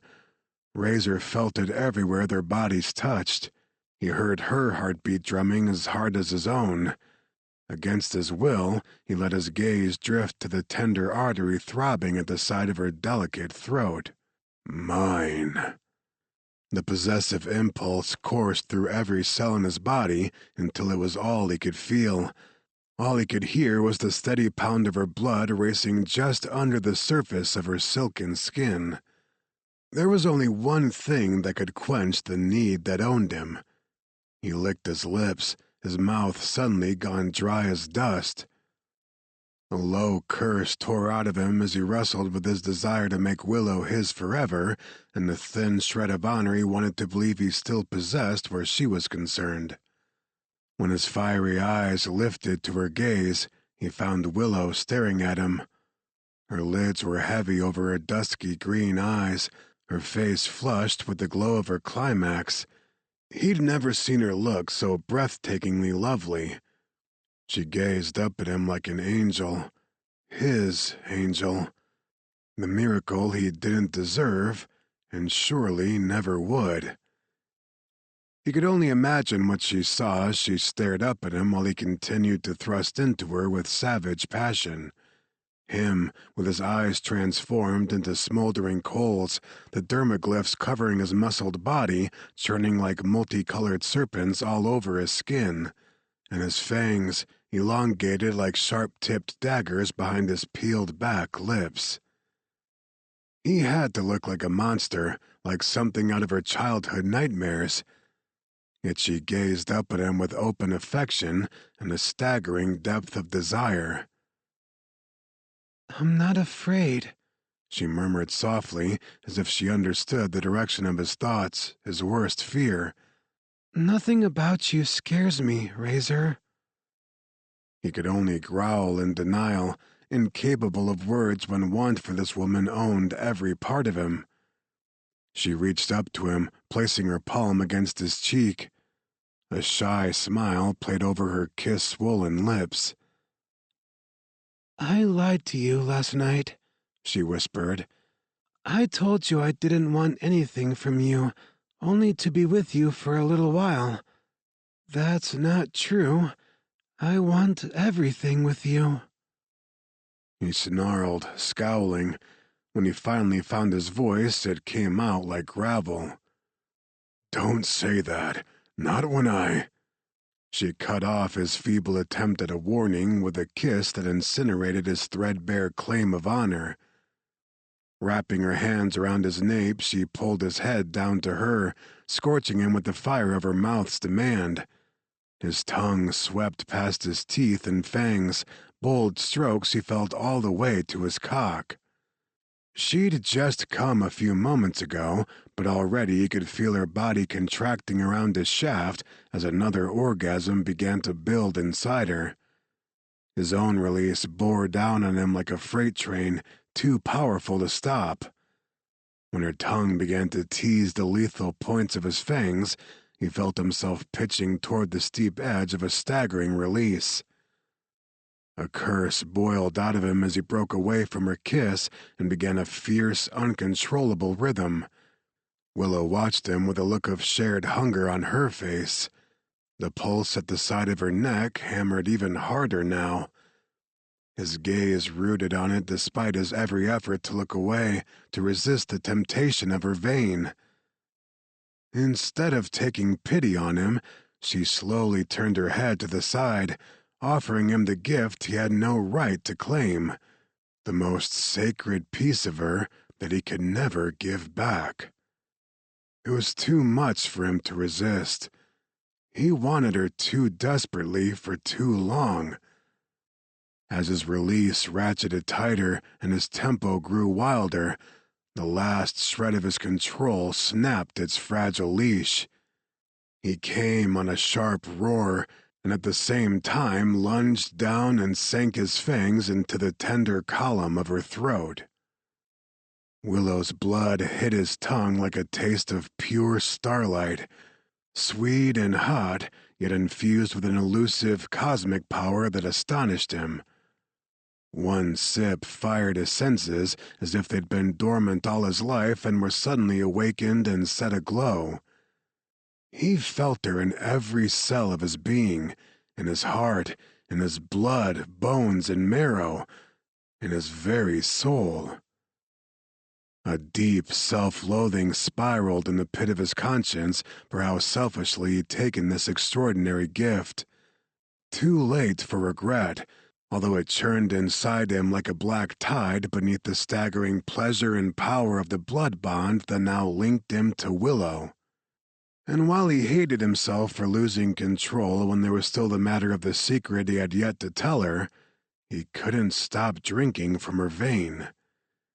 He couldn't stop savoring the rush of power flowing into him from this woman who had turned his life upside down and ruined him for any other.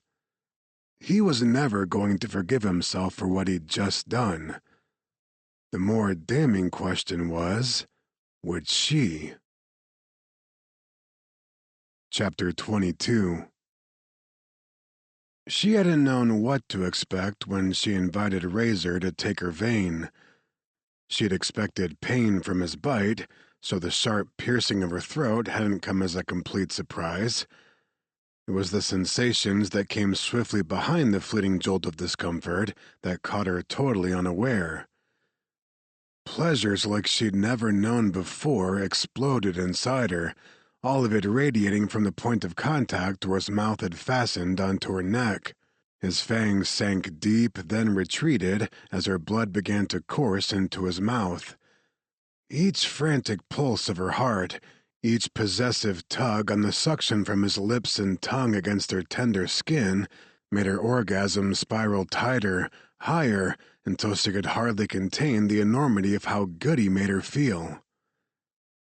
Clutching him against her as he drank, knowing the significance of what his bite meant, that he had just initiated a bond that would link him to her forever, only added to the depth of her pleasure. He'd just come moments ago, yet if anything it had only made him harder inside her. He rode her relentlessly until she thought she might die from ecstasy. She had no hope of holding back the rush of release that detonated within her. She came with his name a broken cry on her lips. He plunged deep at the same time, shuddering with the force of yet another climax of his own. Willow hung on to him as they shattered together. As powerful as her release had been, so too was the depth of her love for him. The words spilled off her tongue before she could even think to keep them inside. "I love you, Razor." She tried to tell herself the sudden stillness that seemed to wash over him was only her imagination. She wanted to believe the low curse that vibrated deep in his chest wasn't a sound of regret. But he had gone still. The curse she heard was followed by another, this time more vivid, full of barely couched anger.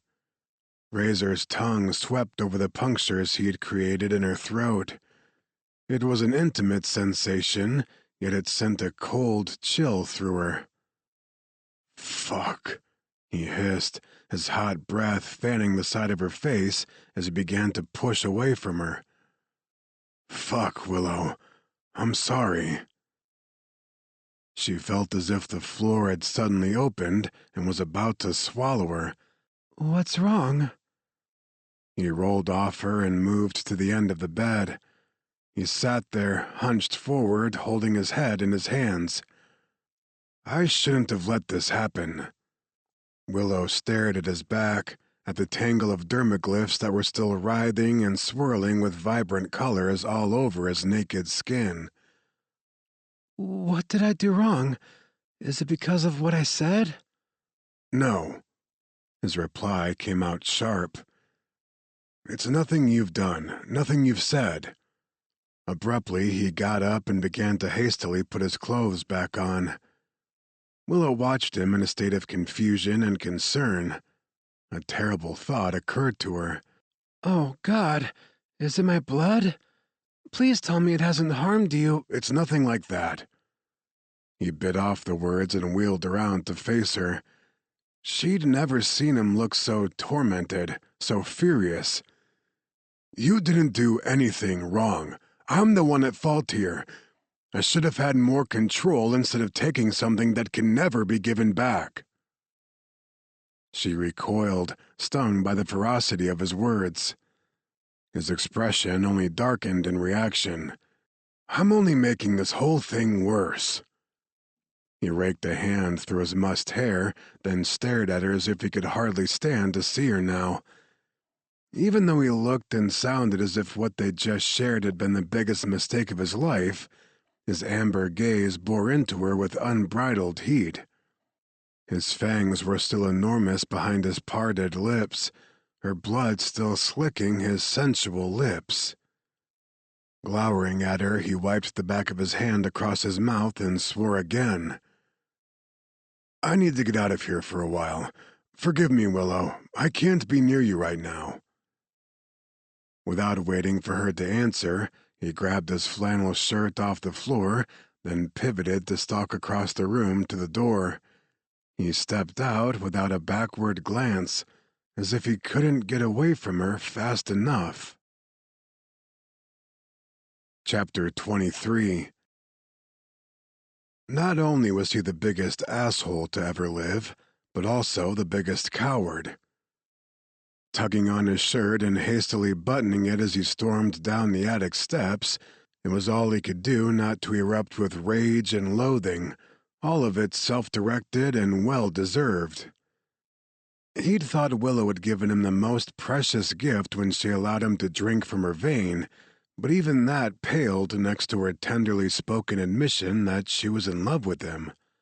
A better man wouldn't have hesitated to tell her just how much she meant to him, too. That she had become his light, his purpose, his everything. He should have gotten on his knees and told her in no uncertain terms that not only did he love her, but he didn't want to imagine a single moment of his life yet to come unless she was a part of it. Instead, he'd bolted like a heartless bastard. He'd turned tail and run like a craven fucking coward. The fact was, he wanted nothing more than to complete the blood bond he'd initiated with Willow. If he had allowed himself to remain in the room with her for even another minute, he wouldn't have been able to stop himself from giving her his own blood and binding her to him forever. Hell, he wanted that even now. But it was bad enough that he took her gift while his secret still loomed between them. If he had also let her drink from him without her knowing the full circumstances of how their lives had intersected, it would be doubly unforgivable. As it was, he didn't think he'd likely ever be able to absolve himself for what he'd just done.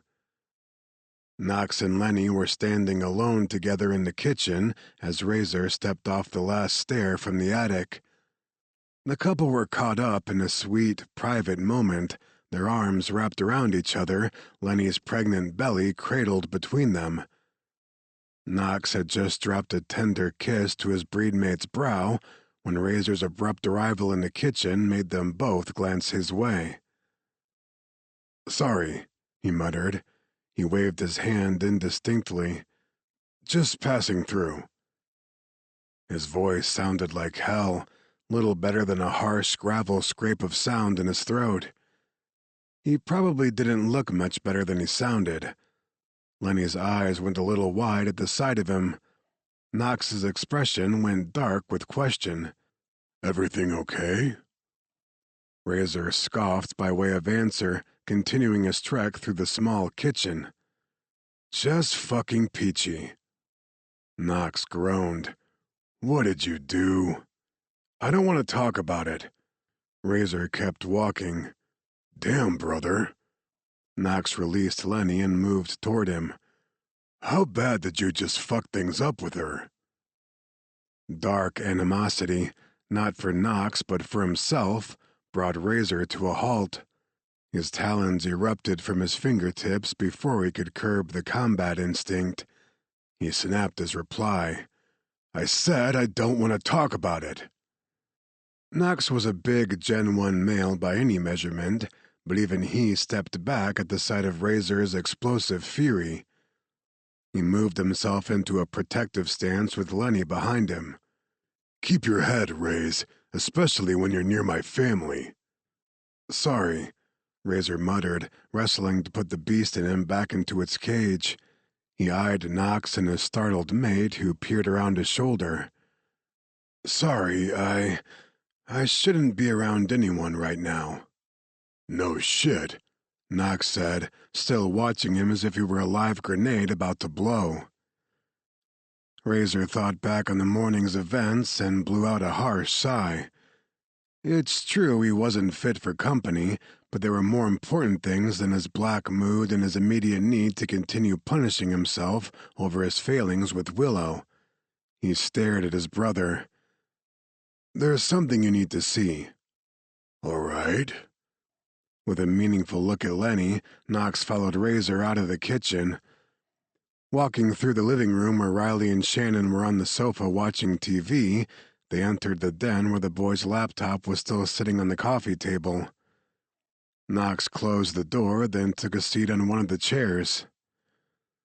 Willow's sister recorded a video message for her, Razor said as he slipped the flash drive into the computer and opened the file. He sat back, watching as Laurel Townsend's stunning revelations began to play for Knox.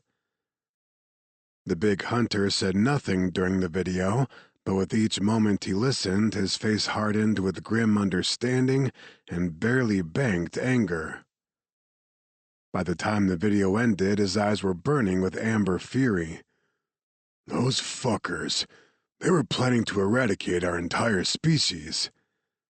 Still planning to do it, Razor said. All they need is Laurel's formula. And some of her blood, Knox added. His mouth flattened. Or her twin sisters.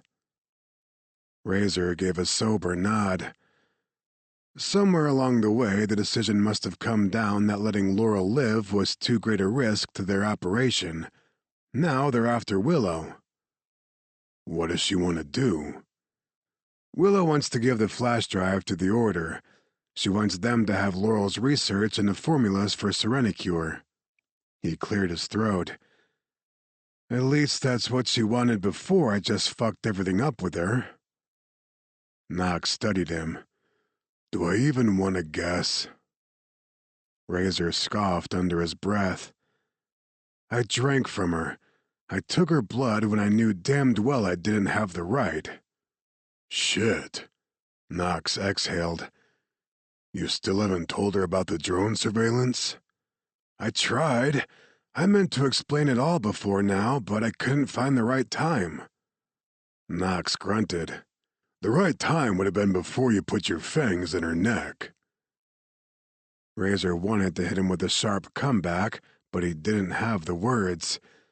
He couldn't find anything humorous in the situation, knowing how confused and wounded he'd left her a few minutes ago. It gets worse, he said, giving his brother a remorseful look. After I drank from her, Willow told me that she loved me. I should have laid everything out then and there. Hell, I should have told her that I'm in love with her, too. Instead, I walked out of the room letting her think she was the one who did something wrong. Knox stared at him, not in recrimination, but with a cryptic kind of sympathy. Yeah, you fucked up all right. Thanks for the vote of confidence. So, go fix it. Razor nodded. You think I can? He shrugged. That's going to be up to her. All I know is you've been half in love with that woman for the better part of a year. It's long past time you let her know it.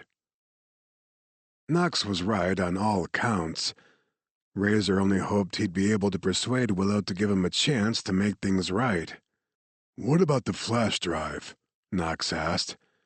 You going to reach out to your contacts at the Order? Razor considered, knowing time was of the essence. I can contact them through private channels on the web. You got a secure phone I could borrow in case I need it for a callback? Lenny's got an old-school landline in the basement. Razor grinned. Analog, even better. What's the number? Knox recited the digits, which Razor easily memorized. Going to an encrypted site controlled by Gideon at the Order's headquarters in Washington, D.C., he then typed in his message and left the number where he could be securely reached. It shouldn't take long before we hear back. At that same moment, a soft rap sounded on the door. The two breed males exchanged surprised looks until Lenny's worried-sounding voice came through the thick wood panel. "Is it okay if I come in?" Knox was on his feet and at the opened door in less than a second. "What is it, sweetheart? Is it the baby?" No, we're both fine. The new freezer we ordered for the diner is here early. The driver is waiting to unload it over there now, so Shannon and I are going to run over and meet him." "I'll go with you." She frowned, looking at him as if he'd lost his mind. "It's nearly noon and broad daylight out there. Do you mind staying to watch Riley for a few minutes? Shannon and I can handle this." Razor could practically feel his brother's reluctance to let his pregnant mate out of his sight, even at the risk of high noon UV burns. "I'll be fine," Lenny assured him. "Riley won't be any trouble either. He's watching one of his favorite shows. Besides, you and Razor look like you've got things of your own you're dealing with here." Although Knox didn't look pleased, he agreed with a curt nod, then dropped a tender kiss on Lenny's mouth. He broke away on a low snarl.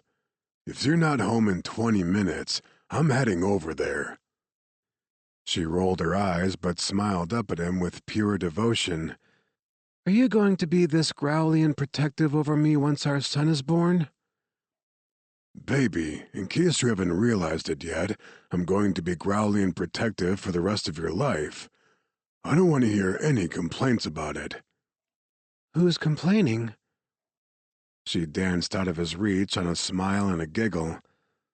"Let's go, Shan." "I'll walk you two out," Knox said. He glanced back at Razor. "You good here?" "Yeah, I'm just going to check a few more things." Once his brother stepped out with Lenny, Razor went back to the laptop. He brought up a new browser, then accessed one of his private servers. Out of habit, his fingers moved to the folder containing all of his months of drone surveillance footage. He opened one of the video recordings, staring at the screen as the camera panned over the familiar Colorado landscape and the small mountain cabin that once stood there. It was barely spring in the video, snow still clinging to the rock and vegetation outside the cabin. The narrow dirt road was muddy and slick, but that didn't deter the black Jeep that steadily made the climb up from the village. Razor's chest constricted as he watched the gorgeous brunette park the vehicle and hop out from behind the wheel. Not Laurel Townsend, but Willow Valcourt. His woman. His destined mate. He'd known that in his heart even without her blood living in his veins now. After watching her head into the cabin, he closed the file and moved to another one. Still more drone footage, this one recorded later in the season.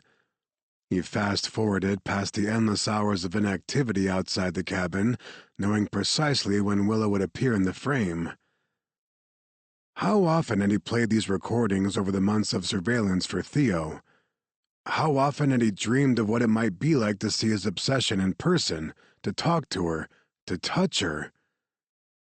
Now she was right upstairs, and all he wanted to do was avoid her. No, that wasn't true. All he wanted was to keep her at his side, in his life for the rest of eternity.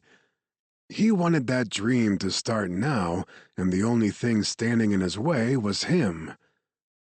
He needed to come clean with Willow and hope she'd find it in her heart to forgive him for not telling her the truth from the beginning. As he rehearsed what he was going to say, Knox came back to the den at an urgent clip. "Landline's ringing downstairs. Guess the order got your message." Razor closed the laptop and followed Knox to the basement to take the call. Chapter 24. Willow stepped out of the bathroom, freshly showered and dressed, her damp hair twisted into a loose, messy bun. She'd thought the shower would help clear her thoughts, but it was impossible to put Razor out of her mind when she could still feel him in every place he'd touched her. Every place he'd caressed, kissed, and dominated her body still thrummed with remembered pleasure and longing. She didn't want to know what that probably said about her. Razor hadn't been able to get away from her fast enough, calling what they'd shared a mistake. Even worse, he'd actually apologized for it, which only made her feel like an even bigger fool for believing there was something more between them than base desire. He'd certainly made her think there was something real between them. He'd made her feel special, protected, cherished. Had he said all those pretty things to her just so he could win over her trust enough to use her body, her blood? Something inside her balked at the idea that Razor could be so callous, despite the fact that he'd been born and raised as an emotionless killing machine. She'd believed in her heart that he was better than that he was a good man. Part of her still wanted to believe he was, but the part of her that was accustomed to being cast off and made to feel like an unwanted outsider whispered this wasn't the first time she'd been wrong about someone. That didn't make it hurt any less, though. To keep from getting lost in dark thoughts, she busied herself with straightening up the bed while trying to summon her dignity enough to leave the guest room. Humiliated or not, she couldn't stay holed up in the attic all day. As she began smoothing out the homespun quilt on the bed, a knock sounded on the door. "Come in," she said, her voice sounding guarded even to her own ears. The knob twisted and the panel began to creak open. Willow braced herself for the possibility that Razor had returned, but instead it was Riley who stepped into the room carrying his laptop under his arm. "Well, hello," Willow said as the boy strolled in and plopped himself on the end of the bed. "What are you up to?" His shrug seemed to involve his entire body. "I'm bored. Where's your mom? She went to the diner with Aunt Lenny." "And where's everyone else?" Willow hedged. "I don't know." Willow doubted Riley had been left alone in the house, and although she really wanted to ask about Razor, she refused to drag a child into her personal drama. "Do you want to play a game?" he asked, swinging his legs up onto the mattress as he opened the computer. He didn't wait for her to answer. Patting his little hand on the bed, he practically demanded she take a seat next to him. Willow sat down and watched as the laptop screen woke up. An aerial view image of a tranquil springtime mountainside filled the monitor. The view was strangely familiar. The fine hairs at the back of her neck rose as she stared at the picture on the screen. It was more than familiar. She would know that sloping mountain view anywhere. "Where did you get this?" Riley gave another of his full-body shrugs. "It's some dumb movie where nothing happens." "May I have a look?" she asked, taking the laptop from him. The still was actually a paused video, some kind of surveillance footage shot by an apparent drone. She tapped the play button and watched in confusion as the drone hovered high above the Colorado mountainside. When Laurel's cabin came into the frame, Willow couldn't hold back her shocked gasp. "What's wrong?" Riley asked, peering up at her in concern. She shook her head, incapable of words as she watched the drone footage of her sister's cabin. Hour upon hour of overhead surveillance footage based on the playback timer at the bottom of the video. "How did you get this, Riley?" He held up his hands. "Maybe Razor was watching it. It was already open when I took my computer from the den." Razor was watching this? Where would he have gotten video footage of Laurel's cabin? She minimized the file and realized it was just one of many contained in the open folder. Dates on the files tracked back well into last year. There had to be several months of coverage. Did they belong to Razor? What the hell was he doing with these? She opened another video and watched it for a few moments, then another and another. Finally, she opened the one that showed her Jeep rolling up to the cabin. Willow's breath seized in her lungs as she watched herself get out of the vehicle carrying a bag of groceries for Laurel. The drone's camera zoomed in on her and held, following her every move. "Hey, is that you?" Riley blurted, pointing at the screen. Willow could only stare, confusion and a mounting sense of suspicion, of betrayal, rising inside her. What business did Razor have with months of drone footage of that mountain? Had he been watching Laurel? Was he involved with her killer somehow? That last question seemed totally impossible, given all he'd done to protect Willow. Her mind rejected it almost as swiftly as her heart. Yet even if he wasn't connected to her twin's murder, that still didn't explain why he would have kept the surveillance a secret. Unless he was ashamed for some reason. Willow watched the way the drone's camera seemed to tighten in on her as she moved. It felt somehow intimate, a violation of her personal space now that she was viewing the video months after the fact. A corrosive thought seeped into her thoughts as she watched how obsessively the video's eye tracked her. Razor hadn't known she existed when this video footage was taken. He must have believed she was Laurel all that time. She opened another video and scrolled forward until she appeared on screen. Just like before, the camera found her and closed in again, as it had on the previous surveillance footage. As if the drone's operator couldn't look away. As if he were obsessed. Not with her, but with her twin sister.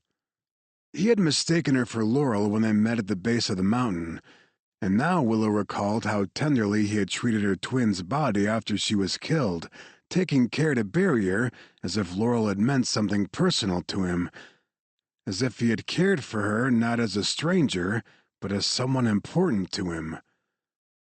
Was that why Razor had bolted from the room the instant Willow had said she loved him? He said himself he'd made a mistake drinking her blood. Had it only taken one taste for him to realize Willow would never be the one he truly wanted? Had Willow only been his consolation prize for the woman he'd been obsessed with, but could never have?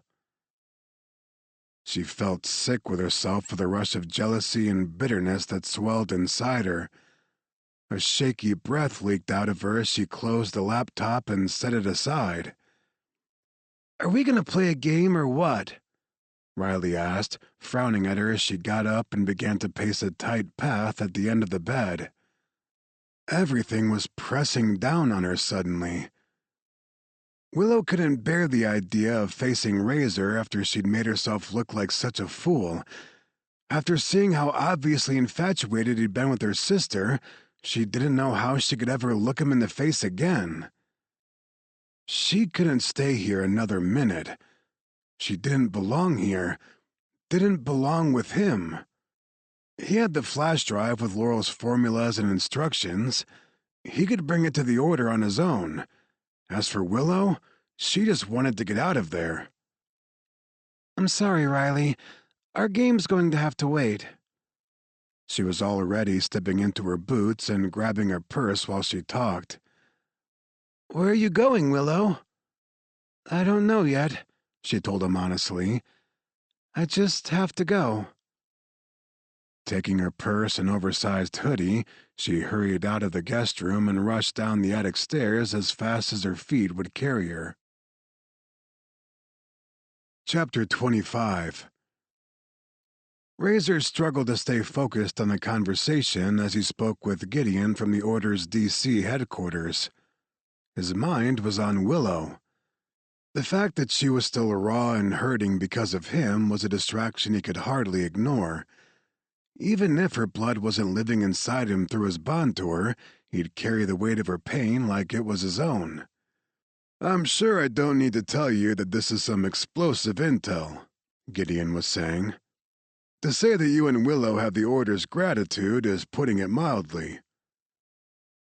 The warriors were obviously keenly interested in the flash drive's contents.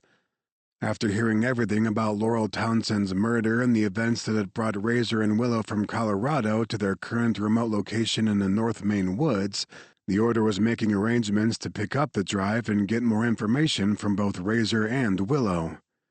We've got a team in Montreal that can be in Paris Falls tonight, Gideon said. All of our daywalkers in that region are out on missions, or I'd already have them en route to you. No worries, Razor said, rubbing at the persistent ache behind his sternum. Everything's secure here. We'll be waiting for your team to arrive. Standing at Razor's side in the basement, Knox inclined his head in grim agreement. The former hunter hadn't been pleased to have Razor arrive unannounced on his doorstep, bringing potential danger along with him, but he was all in on doing whatever he could to help Razor and Willow stay safe and deliver Laurel's formulas and research to the Order. It had been a long time since Razor had needed to rely on anyone, and it buoyed him to know that Knox had his back. It felt good knowing he hadn't lost his decent standing with the Order, too. After the mess he'd left for them to clean up at St. Anne's, he wasn't sure how his call today would be received.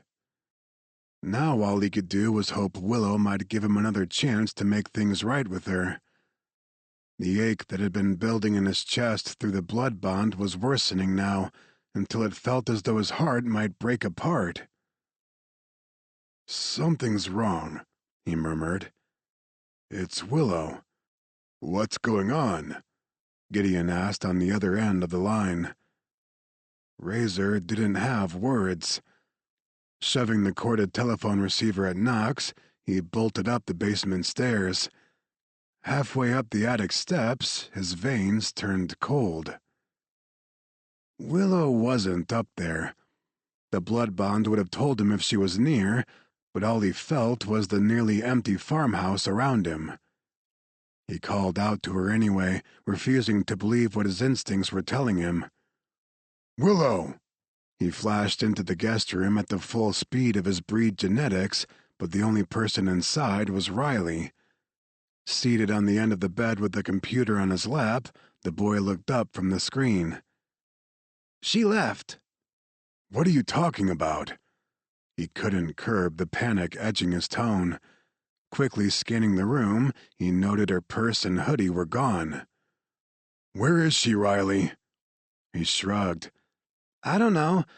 We were watching movies on your laptop, and then she said she had to go. Razor's stomach sank. What movies? Ah, fuck. He knew the answer even before Riley turned the computer around and showed him the drone video of Laurel's cabin. Willow had seen his surveillance footage. She'd realized he'd been watching her twin's cabin long before he showed up in Colorado, and now Willow was gone. God damn it. Riley's eyes went wide. Aunt Lenny doesn't like it when people swear. Razor wheeled around on his boot heel and left the room before he said anything worse in front of the boy. He had to find Willow. Where the hell did she think she could go in the middle of fucking nowhere? Racing down the stairs, he nearly collided with Knox in the kitchen. What's wrong? Willow, she left. Knox frowned. Left where? Cold worry shot through Razor, chilling him to the bone. I don't fucking know, but I have to find her. Razor, you can't. Ignoring his brother's warning, he threw open the back door and headed outside, straight into the searing light of a cloudless noontime sky. The UV rays nearly blinded him, sunlight burning everywhere it touched his uncovered skin. He didn't care. All he could feel was Willow's confused, broken heart and his own agony at knowing he was the one who caused it.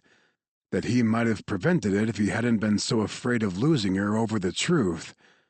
Now he'd lost her anyway, and he might never have the chance to explain. He ran around the old farmhouse, but Willow was nowhere to be found. He didn't sense her in the woods out back, and the only other place she could have gone was the long stretch of unpaved two-lane highway that ran in front of the house in both directions. If she was on foot, she couldn't have gotten very far. He started running along the dirt road, his vision bleary from the scorching sunlight. As a Gen 1 breed, he knew UV rays were deadlier to him than most. He had 10 minutes before the burns would begin to eat away his skin and eyes. Half an hour at most before the sun consumed the rest of him. He didn't know how far he'd run before he heard a vehicle rumbling up behind him. He could barely see anymore. His bare hands and forearms were blistered and red, his glyphs smoking as the sunlight continued to assault him. An old Bronco pulled up beside him. Knox was behind the wheel, his eyes shielded by dark sunglasses and his face covered in a knit ski mask. "Have you lost your fucking mind?" "I have to find her." "You won't get far like this, and you know it, Rays." He growled and kept walking. Knox cursed and hit the gas, angling the vehicle across the two lanes so it blocked Razor's way. "Get in the truck, brother, before I have to scoop up your ashes and bring you back." Razor seethed, but he knew Knox was right. He'd be no good to anyone in a few more minutes, including Willow. He didn't want to accept that she had really left, but everything in him sensed that wherever she'd gone she had to be miles away already. Had she hitched a ride with someone? From what he'd observed since their arrival, the road wasn't exactly a bustling thoroughfare, except for occasional local traffic and the infrequent logging truck or semi rolling in or out of the North Main woods on its way to somewhere else. "We'll figure it out," Knox said, his deep voice gentler now. "We'll find her, Rays, but first you need to get back inside so you can heal." Razor took one last look up at the seemingly endless stretch of roadway that cut through the dense forest. His only consolation was the fact that Willow was alive, and as long as she was, he would feel that certainty in his blood, in his heart and soul. He would find her. He had to explain why he'd been so afraid to be honest with her, and he needed her to know he loved her more than anyone or anything in his life before her. He had to make Willow understand she was and always would be the only woman for him. All he needed was the chance to say all the things he should have told her from the beginning. "Okay," he said, his voice airless and dry as ash in his scorched throat. Knox inclined his head in acknowledgement, then leaned over and popped open the passenger door for Razor to get in. Chapter 26. "Thanks again for the ride," Willow told the delivery truck driver as he turned his rig into the busy interstate truck stop nearly 3 hours east of Parish Falls. "It's no problem at all," the kind older man reassured her. "I'm heading this way to deliver new appliances to the big resort anyway. Was nice having company for a stretch, even if you're not much of a talker." Willow gave him a weak smile. It had been all she could do to hold herself together for the long drive, never mind finding energy for a lot of conversation with a stranger. Besides, the less anyone knew about her or her problems, the better. As harmless as the aged trucker seemed, she hadn't forgotten the fact that there were still bad men out there looking for her. It had only been 2 days since the attack at St. Anne's, and while she'd felt safe with Razor in Parish Falls with Knox and Lenny, she was well aware of how vulnerable she was out in public on her own. The trucker, a grandfather named Lou with 8 grandchildren and 2 great-grands on the way, as he'd been proud to tell her, glanced over at her as he brought the big truck to a stop to let her out.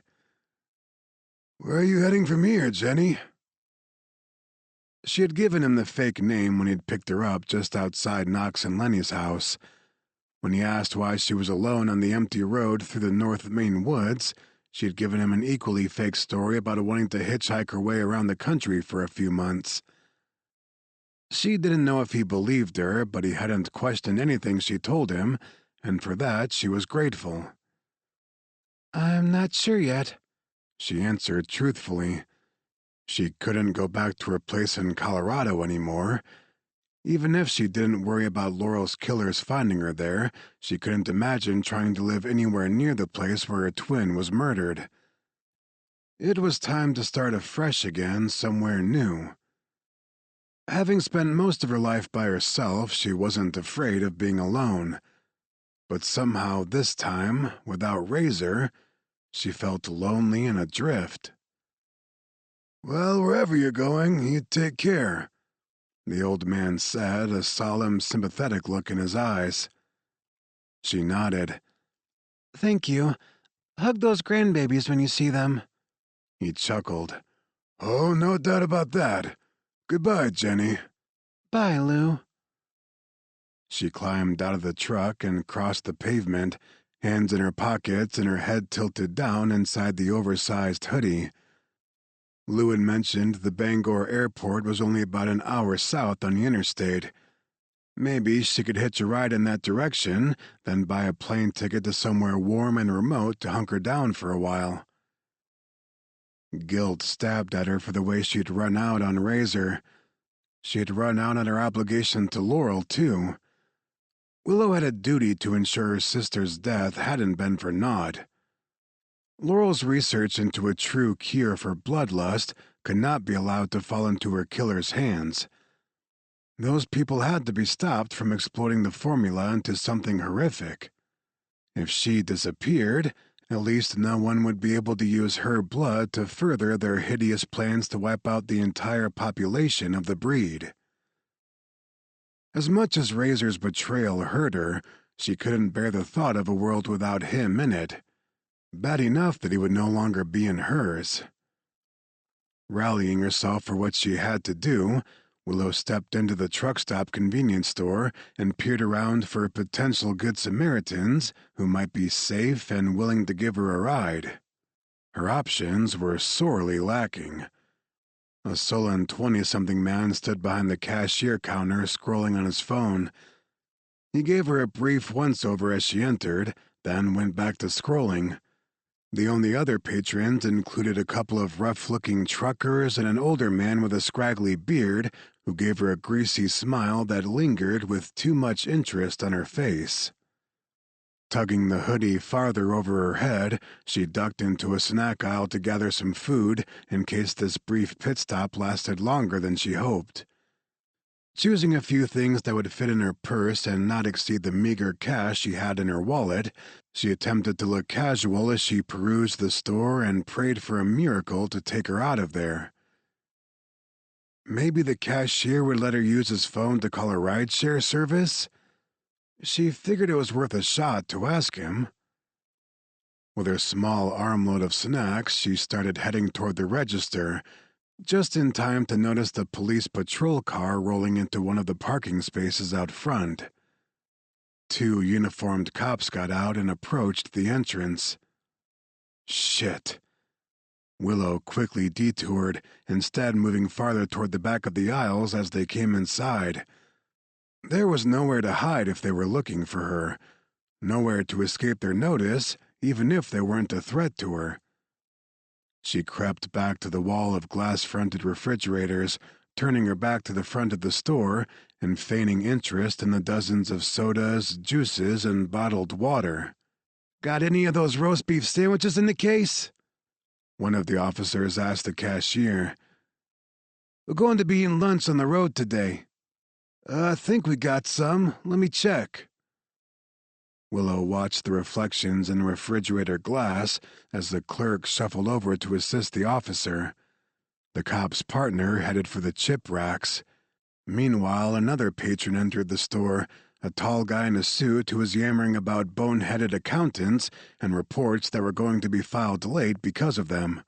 He paused to grab a bag of pretzels, still talking in the open as though everyone in the store needed to hear what a big, important deal he was. Willow rolled her eyes, annoyed despite her anxiety over the police presence. "Do you mind?" Suddenly he was standing right next to her. No, not you, Marcus. I'm talking to some kid blocking the soda cases. Willow swung her head to look at him as she moved aside. Shrewd, dark brown eyes collided with her gaze for less than a second before flicking away without apology or interest. He opened the glass door and pulled out a Coke, letting the door close with a bang as he resumed his public conversation and walked to the cashier. So how long am I going to have to wait on those commissions? Willow tuned him out, more focused on where the police officers were. The guy in the suit had distracted her long enough that she'd lost him in the store momentarily. She spotted them both in a chip aisle now, neither one looking her way. Grabbing a bottled water, she tucked it under her arm and carried all of her selections up to the counter. As much as she wanted to ask the clerk to borrow his phone, she didn't dare linger inside any longer. She could try again after the police were gone. She paid in cash as quickly as possible, then rushed out of the store. She'd barely made it out the door before a heavy hand came to rest on her shoulder from behind. "Excuse me, miss." Fuck. It was the cop who asked about sandwiches. Dread arrowed through her as she debated whether to turn around and face whatever danger she'd just landed in, or to make a run for it. "You must be in an awful hurry to get somewhere," the officer said to the back of her head. She slowly pivoted around, only to realize he was holding her bottle of water. She let out a relieved breath and took the bottle from him. "Thank you." He nodded, giving her a friendly smile.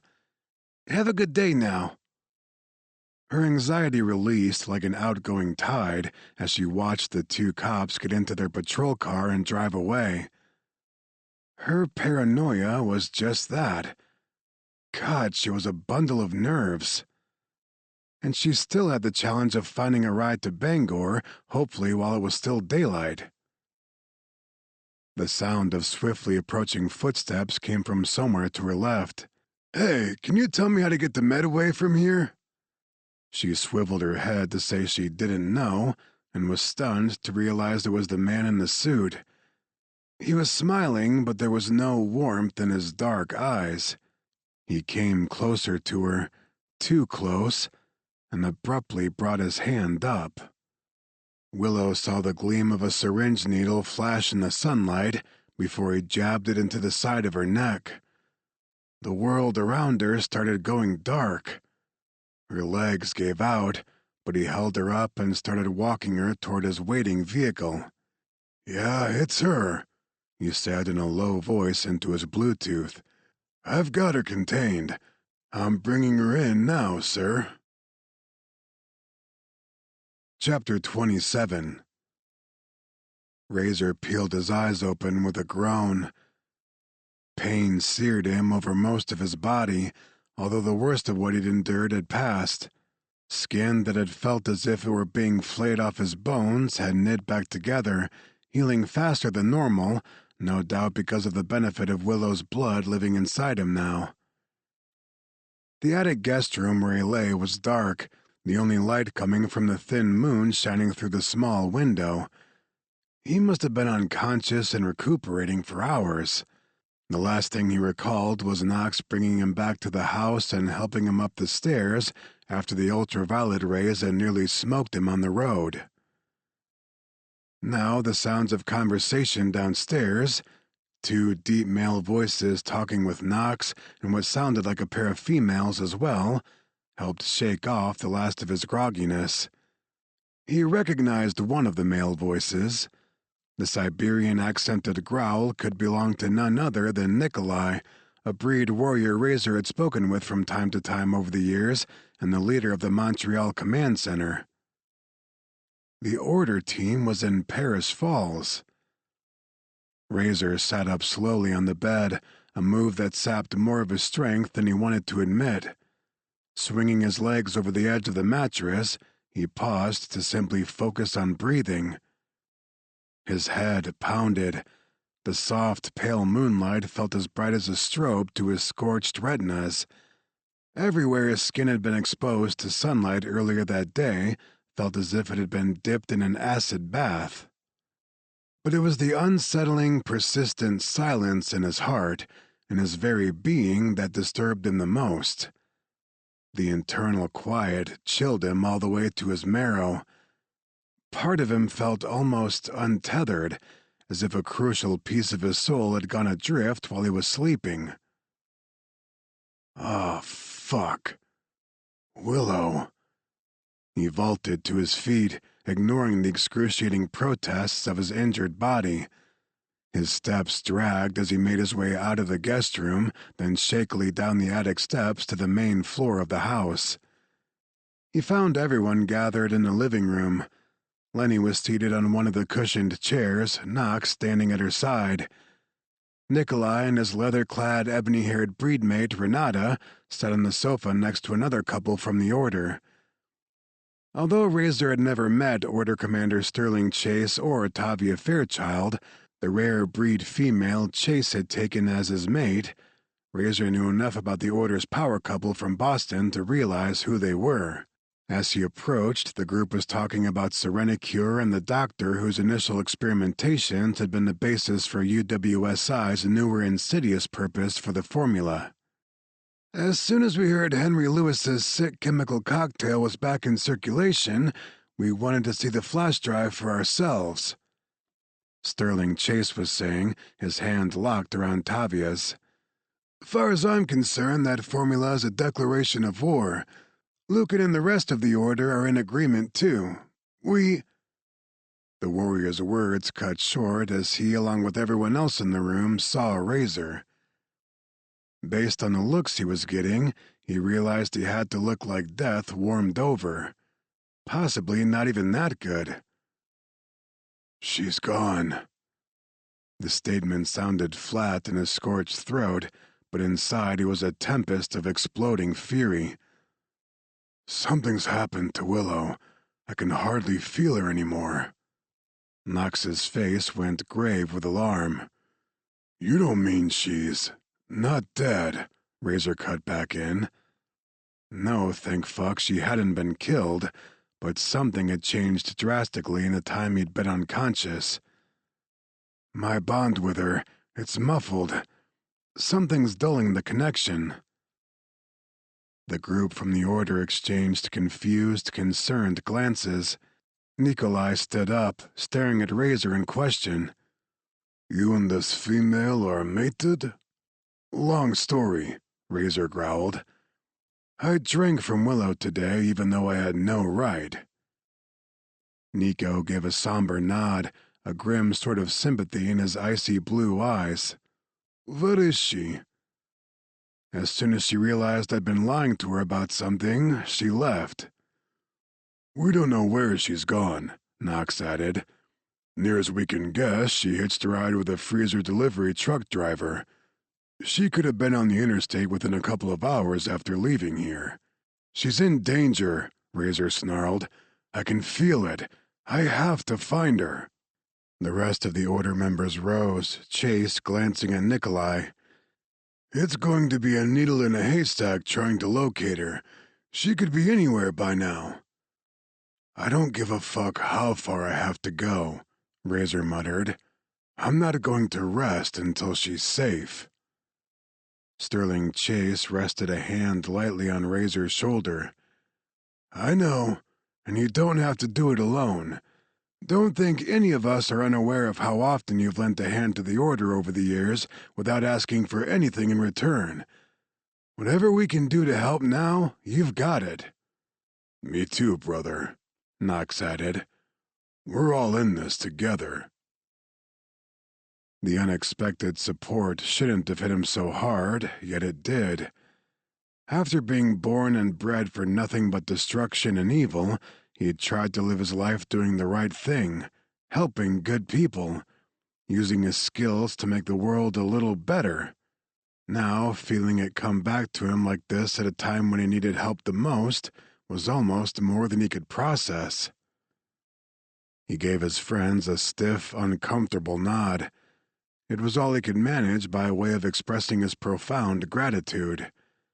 Everything in him was focused on the echoing silence in his veins, the cold dread that told him his woman, his mate, his everything was in mortal danger.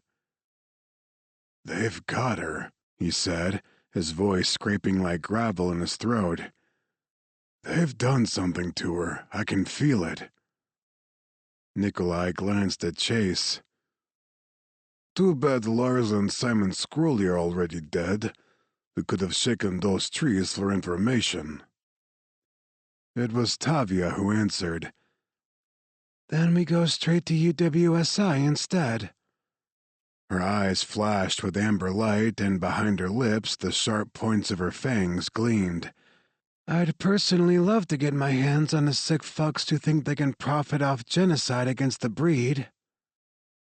The other Order members nodded in agreement. "I'll phone ahead to the command center and tell my team to suit up and be ready to roll when we get there," Nico said, already pulling his comm unit from his pocket to make the call. Knox helped Lenny up from her chair and gently pulled her into his embrace. "I'll be home as soon as I can. You going to be okay until then?" She gave him a worried-looking smile, but bobbed her head in the affirmative. "Be careful." "Always." He gave her a tender kiss before stepping over to raise her. "You don't have to do this, Knox. You should stay with your mate." The former hunter scoffed. "What's wrong? You think my skills got rusty living up here in the frozen north?" Razor chuckled despite his pain and worry. "I guess what I'm trying to say is thanks." Knox inclined his head. "Let's go find your woman and bring her home, brother." Although every moment was agony, Razor walked with Knox and the members of the Order out to the large black SUV parked in the driveway. They got situated inside the vehicle, Nikolai sliding behind the wheel. Once on the road, he hit the gas and the SUV roared into motion. Tavia pivoted around to look at Razor. "We're going to find her no matter what it takes." He nodded, but even as he did, he could feel his connection to Willow fading. Every minute that passed seemed to stretch his blood bond to her thinner and thinner. Deep down, a sharp-edged panic began to settle into his veins. What if they were already too late to reach her in time to save her? What if he truly had lost her forever? "Can this thing go any faster?" he muttered into the quiet of the SUV. Nico met his gaze in the rear-view mirror. The mood among everyone was too grim for humor now, even from him. Without a word, the warrior floored the accelerator, and the vehicle rocketed into the night. Chapter 28. They made the drive to Montreal in record time, meeting up with the rest of Nikolai's warriors in a dark street about a block from a gleaming Glide high-rise tower of UWSI headquarters. The infiltration plan had been hatched and agreed upon while Razor and the others were en route. The team's objective was twofold but of equal importance: locate and rescue Willow, and confiscate every file, lab record, formula, and bit of information pertaining to Serenicure. For Razor, there was only one goal in tonight's mission, and he wasn't going to quit until he had Willow back in his arms. He clung to the fading vibration of his blood bond to her, which seemed to be diminishing by the minute. He had to find her. He had promised to keep her safe, to protect her with his own life. He couldn't live with himself knowing he'd failed to uphold that pledge. It was hard enough knowing he'd also let her down in every other way that mattered. "We'll need to split up to cover ground quickly," Chase instructed. "Tavia and I will take the east wing of the building with Razor and Knox." Nikolai nodded. "My team will form two groups. Renata and I will cover the west side of the building, while the rest of my units will sweep the lab and offices for any intel we can collect. Minimize casualties," Chase cautioned. "Most of the security detail and other employees in there are just trying to do their jobs. Use lethal force only if necessary. Stealth infiltration is key, especially until we can determine if they're holding Willow somewhere inside." Knox glanced at Razor in concern. "You sure you're up for this?" "Yeah, I'm good." The UV burns were almost healed now. Even if he'd still been scorched to within an inch of his life, nothing would stop him from his mission to find and rescue Willow. "I'm more than ready," he told his friend and the other warriors who were waiting for his answer. "Let's go." Holstering a pair of semi-automatics given to him by the Order, he stalked ahead of everyone. The rest of the team moved stealthily too, their dark shapes vanishing into the night as the infiltration plan got underway. Up ahead, the UWSI building gleamed like a beacon. Nearly every floor was lit up, the firm's employees apparently working around the clock. On the street level, armed security guards flanked the main entrance and roamed the lobby inside. With the game plan being to secure and trance all on-site staff, they were going to have their hands full. Unfortunately, it was a necessary step in order to allow the warriors to turn the building inside out searching for Willow and confiscating everything related to the drug UWSI was working on. While the Montreal team moved to the headquarters west side, Razor and his 3 comrades slipped around to the underground garage without notice. Inside, they located a locked service door. Using a mental command to bypass the access code, they poured inside the building. From what intel they had on a 30-story building, the research labs were housed on the 9th and 10th floors. Meanwhile, Nikolai and his team should be sweeping through the administrative and computer rooms to secure those areas. Razor raced up the stairwell with the others. Chase split off at the 7th floor. Tavia slipped through the door that opened onto the 8th. With a grim nod at Razor, Knox disappeared through the door leading to the research labs on 9. Despite the fact that he was moving with all his breed velocity and agility, to Razor everything felt too slow. Part of the feeling stemmed from the bone-deep dread that Willow was slipping further and further away from him. His bond to her was thinning, stretching, as fragile as a gossamer strand now, but it was still there.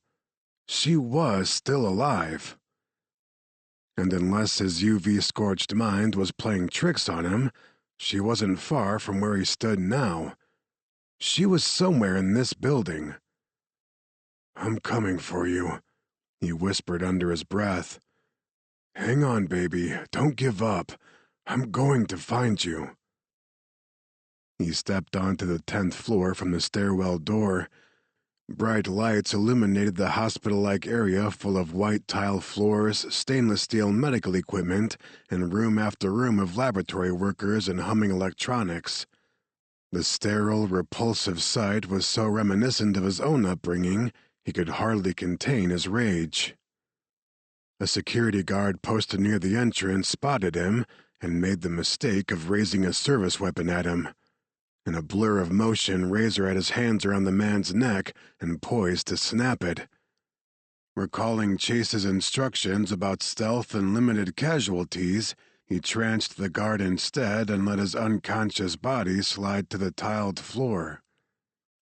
He stepped forward, cutting a swift line down the long hallway through the center of the research unit. Human workers in white lab coats scattered in every direction the second they saw him coming. Like rats on a sinking ship, they fled the floor in moments. When another security guard came charging at him like a hero, Razor deflected the attack, breaking the man's weapon in 2 before knocking the guard into the far wall. Several of the glass-windowed rooms had semi-conscious occupants strapped to the beds. Breed males suffering bloodlust and in various states of physical decline, all too weak or too heavily sedated to do more than lift their eyelids as he stalked by on his search for Willow. She wasn't on this floor. At the same time, Chase radioed in over the team's comm unit that he and Tavia had the 7th and 8th floors contained, but no sign of Willow there either. 9 is negative too, Knox reported. Nikolai and his comrades advised they had tranced the staff in the west wing of the building and were in the process of downloading data off the UWSI servers. We should have everything zipped up in about 10 more minutes. I need more time, Razor snarled into his comm unit. Willow is here somewhere. I can feel it. He didn't wait for anyone's permission or agreement. The Order had the situation under control on their end, but he still had his own business to finish. Stay alive, Willow. I need you to stay alive. There were 30 floors in the building. If he had to search them all one by one to find Willow, he damn well better get started. Chapter 29. Willow felt submerged in darkness, her body heavy and cold. Her limbs were impossible weights that would not budge, even though her mind urged them to move, to fight, to escape whatever was holding her down, sapping every last ounce of strength she possessed. Like a tide of thick tar, the world around her continued to close in. She swam and struggled against it, instinct warning her if she gave up and let it drag her under, she would never emerge from it again. And it wasn't only her voice she heard demanding that she keep fighting, keep living. It was Razor's deep voice echoing in her head, too. She heard him in her heart. Don't give up. I'm going to find you. Stay alive, Willow. I need you to stay alive. Even though she knew it had to be a trick of her suffocating mind, Razor's desperate, pleading words were like a beacon reaching out to her through the endless black void that held her. She latched on to the ghost of his voice like a lifeline, holding fast and fighting to resurface. Her eyelids slowly peeled open, feeling as leaden and uncooperative as the rest of her. Blinding white light seared her vision from overhead lamps shining down on her from the ceiling of what appeared to be some kind of hospital room. A machine beeped softly from somewhere beside her. Its sluggish tempo began to increase in speed as she blinked and inhaled a rasping breath. Her eyes were the only things she could move. Glancing wildly at the foreign surroundings, she saw electronic monitors, wires, and slender tubes running from her body to several other machines positioned at her bedside. A jolt of fear chased through her dead-weight limbs. Where the hell was she? Moving on pure adrenaline, she attempted to sit up. Tight restraints around her wrists and ankles kept her trapped on the hard hospital bed. The monitors attached to her began beeping rapidly in response to her rising panic. Oh, God, what was happening? She had to get up. She had to get out of there. But she couldn't move. A dry moan escaped her parched lips. Shh. Easy now, an emotionless male voice said from somewhere inside the room.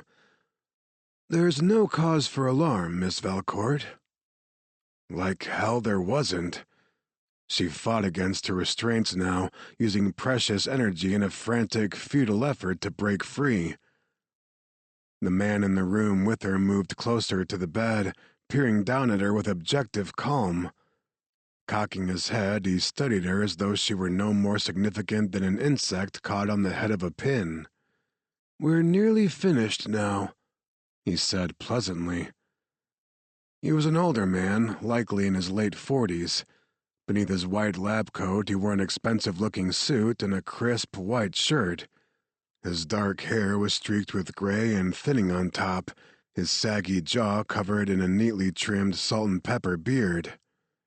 There was nothing overtly sinister about his demeanor or his face, yet his brown eyes stared at her with total apathy, even as hot tears leaked down her temples.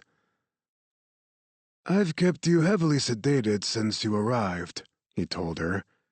His cold gaze flicked to the monitors. That shouldn't be necessary anymore. I trust you're not in any discomfort?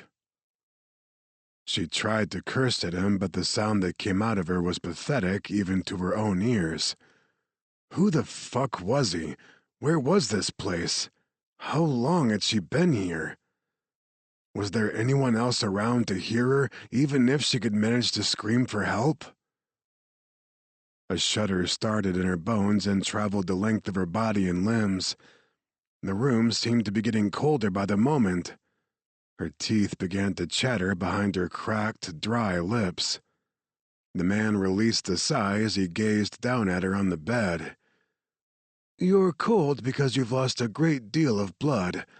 I'll fetch another blanket for you." He stepped away for a moment, returning to carefully cover her with a lightweight coverlet. "This should help," he said, tucking her in like a child. "Better?" She couldn't answer, couldn't make her mind make sense of anything she was seeing or hearing. All she knew for certain was the darkness still edging toward her, ready to pull her under so deep she would never get out. She wasn't so far gone that she was unable to recognize the madness of the man currently attending her. Killing her, she had little doubt. Who? He tilted his head. "Who am I? My name is Owen Lewis. I'm the president of the research institute where your sister Laurel was once employed." The Unity for Wellness and Safety Institute. Willow's sluggish mind raced to recall. UWSI. Why was this man's name somehow familiar? She swallowed past the rawness in her throat. You killed her." Lewis frowned and slowly shook his head. "It didn't have to be that way. She left me no choice, you see. Your sister couldn't understand the vision of UWSI's work. It's a shame, really. She was a brilliant chemist. As it turned out, her mind wasn't her only invaluable asset." He glanced up at the tubes running from Willow's arms to the machines collecting her blood.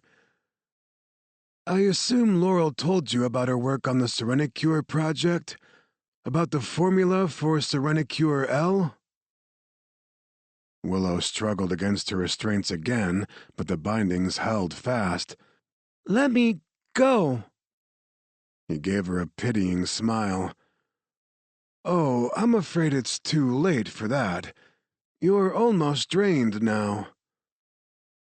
Fear seeped into her marrow at his chilling statement. Even though part of her realized what was happening to her, hearing him say the words was almost more than she could bear. She fought her restraints, but it only served to exhaust her.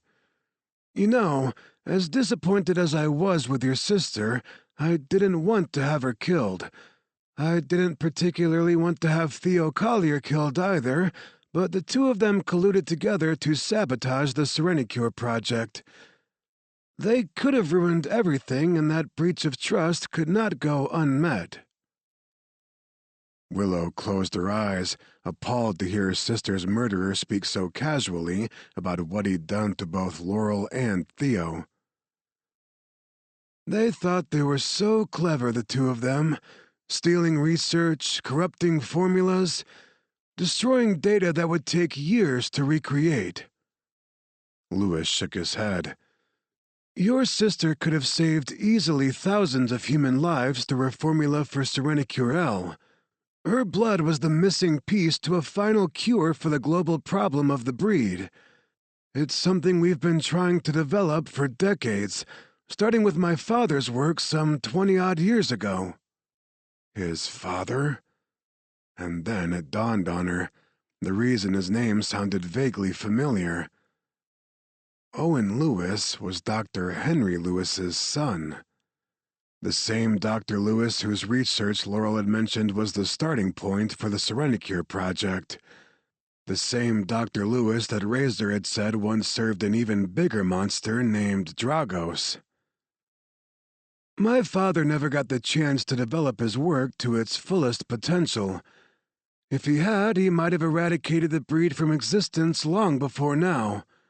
Instead, it's my turn to make that dream a reality.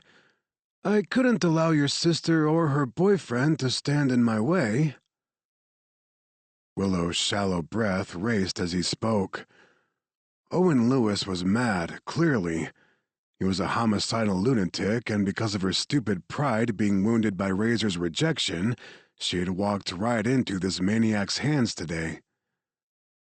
What was worse, however, infinitely worse than her looming death, was the horror of realizing what he intended to do with all the blood he was draining from her veins. "Laurel thought she had outsmarted me," he continued, reaching up to adjust a setting on one of the monitors above her head.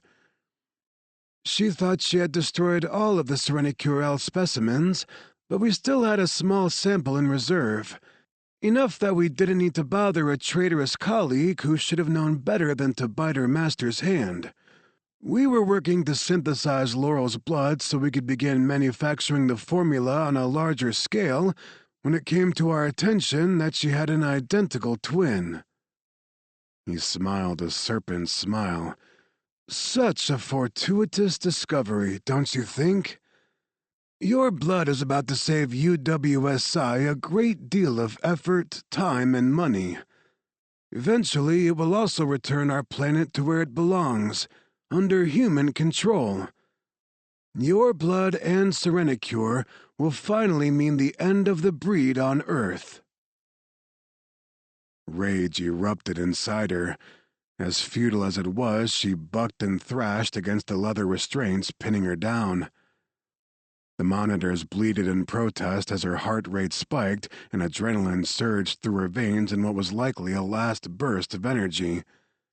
Weakness from her blood loss left her sagging onto the hard mattress, her lungs burning with each hitching breath she took. Lewis frowned at her now, looking agitated for the first time since she'd opened her eyes and saw his inhuman face. "You've pulled one of the leads loose, you stupid girl." He was none too gentle as he fixed the problems, his brows furrowed over those cold eyes of his. Splashes of blood marred his wide lab coat from where her IVs had come undone. "Perhaps I will sedate you for the remainder of our time together. We can't have any of your blood going to waste now, can we?" He made an adjustment to one of the monitors, and the room began to darken all around her. Chapter 30. Razor's search of the building netted him floor after floor of frustration and fear. No sign of Willow, despite his bone-deep certainty that she was there, somewhere. His bond to her had been fading by the minute, but as he raced through some empty offices on a 23rd floor, he felt the surge of life flood into his veins. The sensation was short and sharp, a jab of panic laced with the bitter tang of adrenaline. Hers. God damn them, what were they doing to her? Focusing his senses on the feel of Willow in his blood, he honed in with everything he had. The bond was weakening, but he wasn't about to let it slip out of his grasp. And then, he knew. Willow was on one of the higher floors. Holy hell, he could only be moments away from her. "Hey!" A deep male voice called out from behind him. "I'm talking to you, asshole!" Razor swiveled his head as a tall, menacing-looking guy in a dark suit stepped out of the open elevator to approach him at an aggressive pace. He carried himself like a military man, with a wireless communication device in one ear and an assortment of weapons barely concealed under his unbuttoned jacket. Private security, no doubt. "What the fuck are you doing up here?" the guard demanded. The man's eyes widened when he realized what Razor was. If he'd been smart, he would have pivoted right around and got the hell out of there. Instead, he reached for one of the semi-automatic pistols holstered on his hip. Razor leapt at him. His rage over whatever was happening to Willow left him with no mercy. The guard tried to scramble back into the elevator, but his human reflexes were too slow. Razor took him down halfway inside the lift, grasping his head between his taloned hands and twisting the muscled neck as though it were nothing but a twig. Rising up off the corpse, he was about to step off the elevator when his gaze caught on the numbered panel near the doors. There were buttons for all 29 floors, with the top floor designated with the letters PH. Penthouse. Son of a bitch. That had to be where Willow was being held. Every instinct he had lit with cold, murderous certainty. He jabbed the button, but it did nothing, protected by some kind of access code. Razor hit the panel with a mental command, blasting through the feeble electronic security system with the power of his mind. Shoving the dead guard out of the elevator car with his boot, he stood back and waited for the doors to close and the lift to begin ascending to the top floor.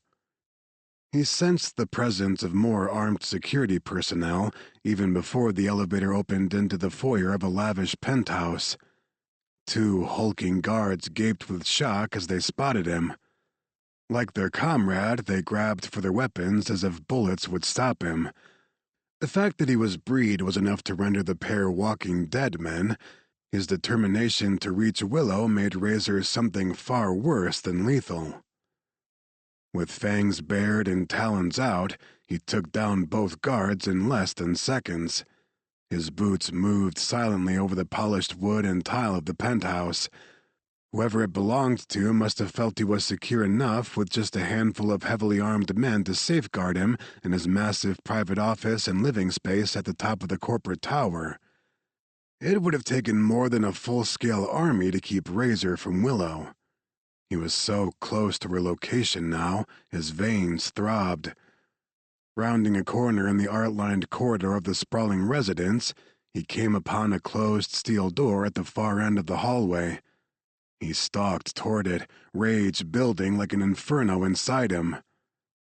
A state-of-the-art retina scanner lock was mounted into the thick concrete wall outside the door.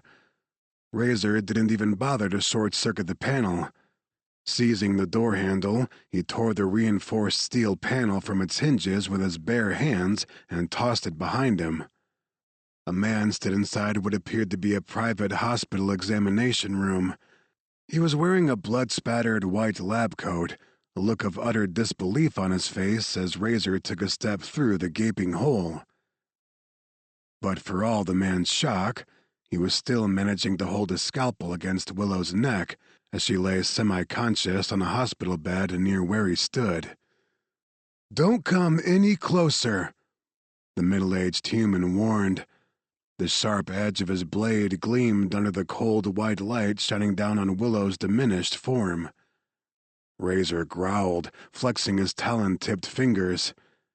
He could move faster than any man, but one slip of that scalpel and Willow's throat would be slashed wide open. She must have sensed he was near. Her eyelids lifted lethargically, and those beautiful green eyes of hers locked on him through her obviously drugged haze. "Razor." With horror, he realized it wasn't only sedatives sapping her strength. All the medical tubes and beeping monitors hooked up to her, all the lines carrying her blood from her body to the collection machines situated around her bedside. The sick bastard standing next to her had nearly drained her dry. Willow was dying right before his eyes. "You son of a bitch!" Razor snarled, his voice low, utterly inhuman. "You're killing her!" He started to lunge forward, but her captor pushed the scalpel even tighter against her throat. So tight, beads of blood began to gather around the glittering steel. The man holding the blade shook his head. "I said stay back.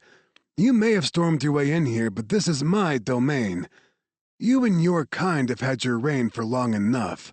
Tonight, I've taken back the control that has always rightfully belonged to us, to mankind.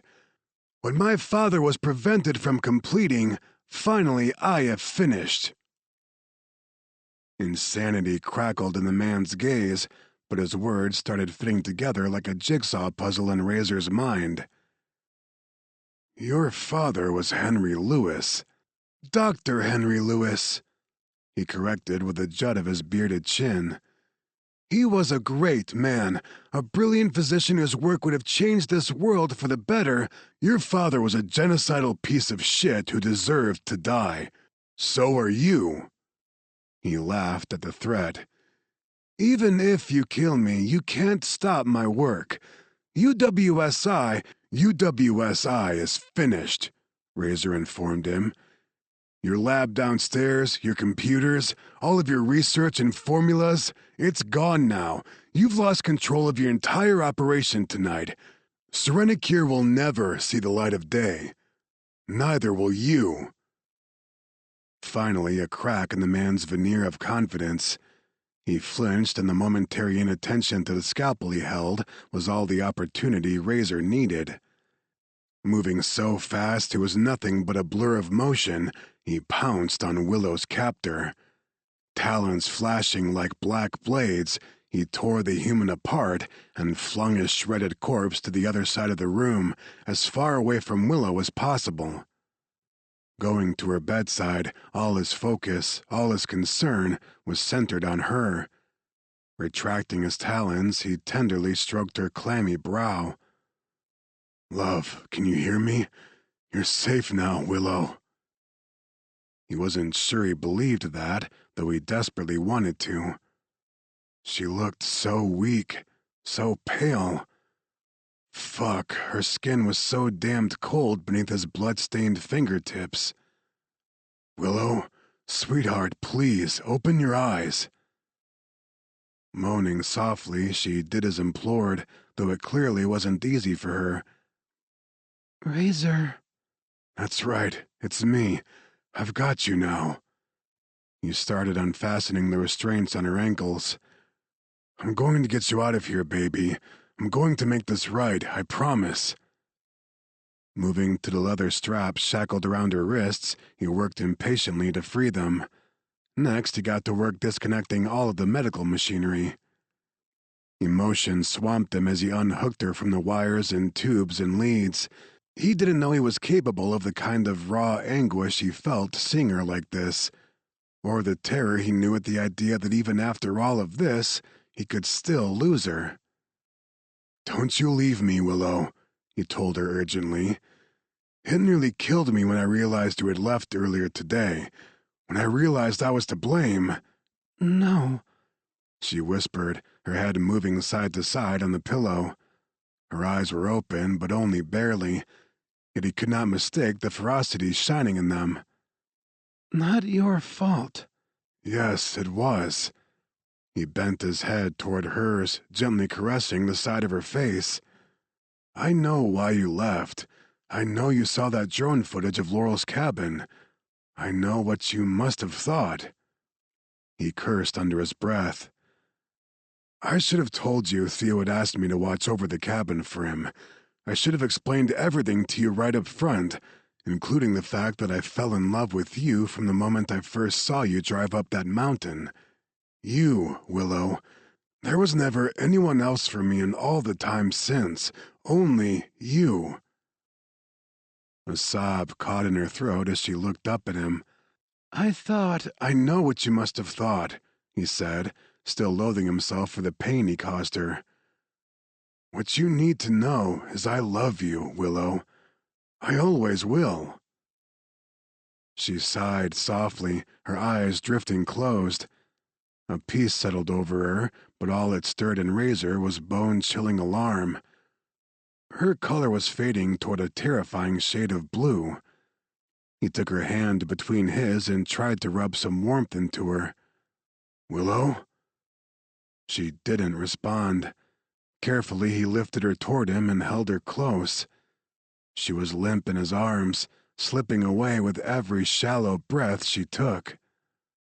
Oh, fuck. He couldn't let it happen. He didn't know if she would welcome the gift he was about to give her.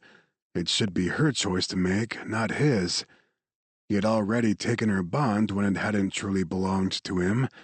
Now he was about to bind her to him for the rest of eternity. It was either that, or feel her die in his arms. A dark, desperate curse exploded off his tongue. Razor lifted his wrist to his mouth and bit down hard with his fangs. As soon as the blood began to pulse from his wounds, he pressed them to Willow's slack lips. "Drink," he whispered fiercely. "Please, Willow, drink."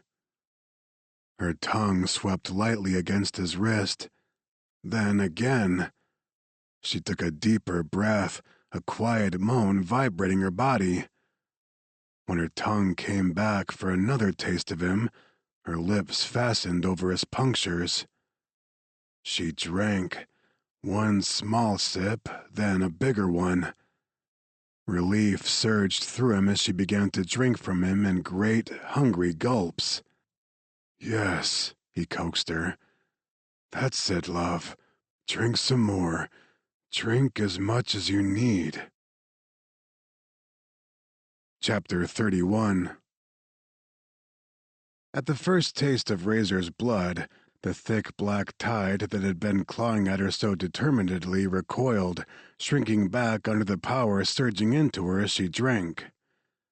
Like a scuttling thing made of shadows, insubstantial and cowering, that drowning darkness was no match at all for the roar of Razor's blood now filling her depleted body.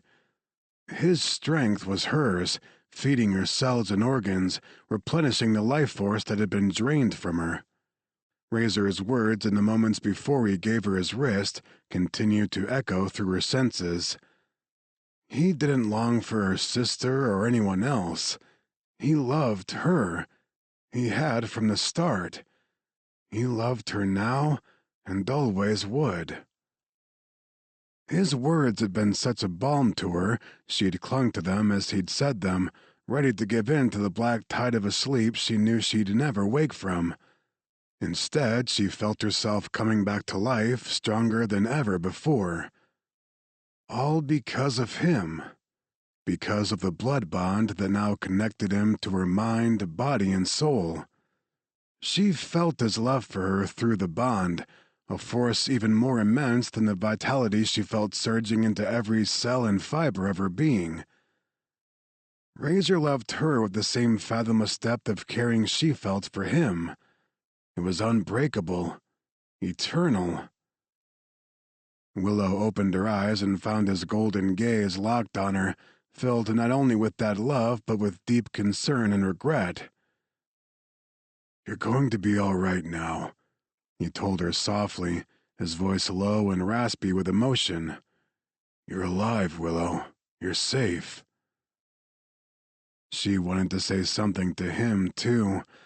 She was overcome with the need to tell him how sorry she was for doubting him.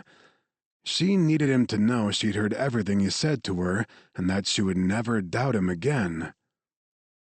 He smiled tenderly as all the things she wanted to tell him grew nearly to bursting in her heart. "I'm sorry, too," he reassured her as though he heard them all now through their bond. "I'm sorry for letting Henry Lewis's bastard of a son get his hands on you." He caressed her cheek as he gently withdrew his wrist and sealed the punctures with his tongue. "I'm sorry for the misunderstandings and doubt I caused. I thought I'd be sorry for forcing my bond on you, but I can't regret that now.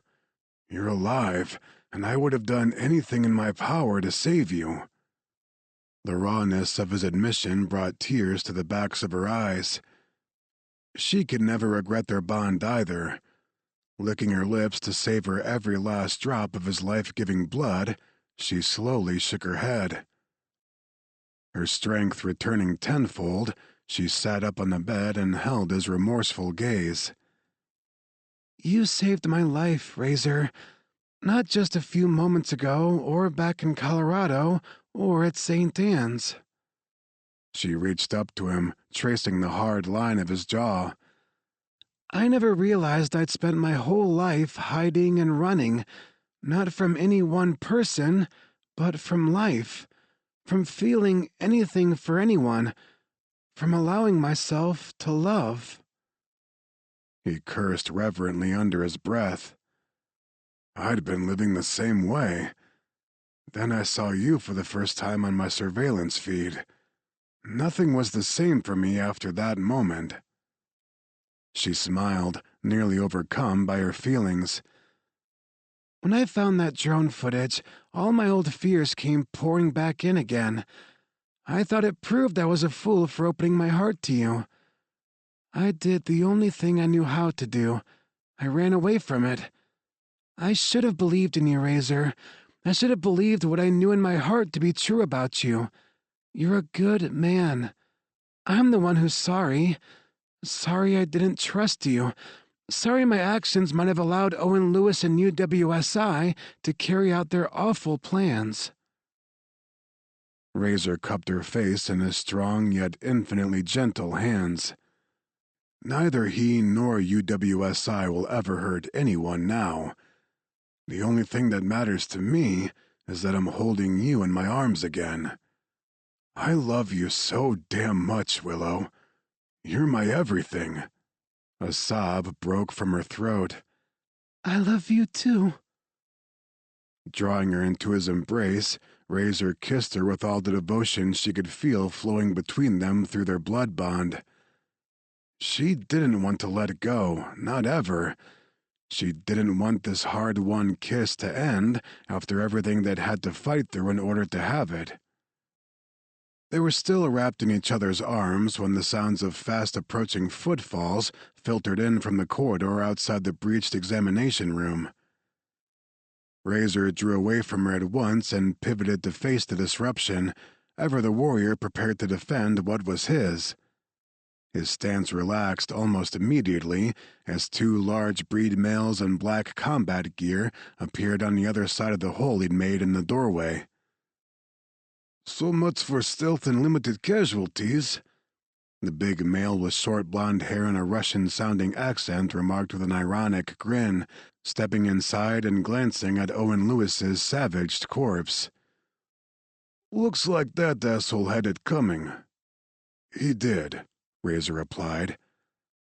The other male approached them, glancing at Willow as Razor helped her to her feet.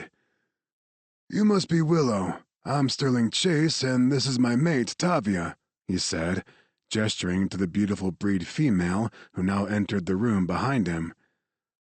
We're so glad you're okay, Tavia said, placing a hand on Willow's arm. More breed warriors, male and female, arrived from the corridor. Knox was with them, too. They were all dressed for battle and armed to the teeth, a rescue team like nothing Willow had ever seen before. You brought your brother any order with you? She asked Razor, astonished. It was Tavia who answered. I believe he would have moved heaven and earth to find you. Hell, too, Razor added, bringing Willow under his protective arm. Now that I've found her, I'm never letting her go. Lifting her chin on his fingertips, he bent his head and kissed her again, not letting up until Sterling Chase cleared his throat. So what the fuck happened in here? We've got dead guys all over the place out there, not to mention this one who looks like a meat grinder chewed him up and spit him out. Razor smirked, but his focus never left Willow's face.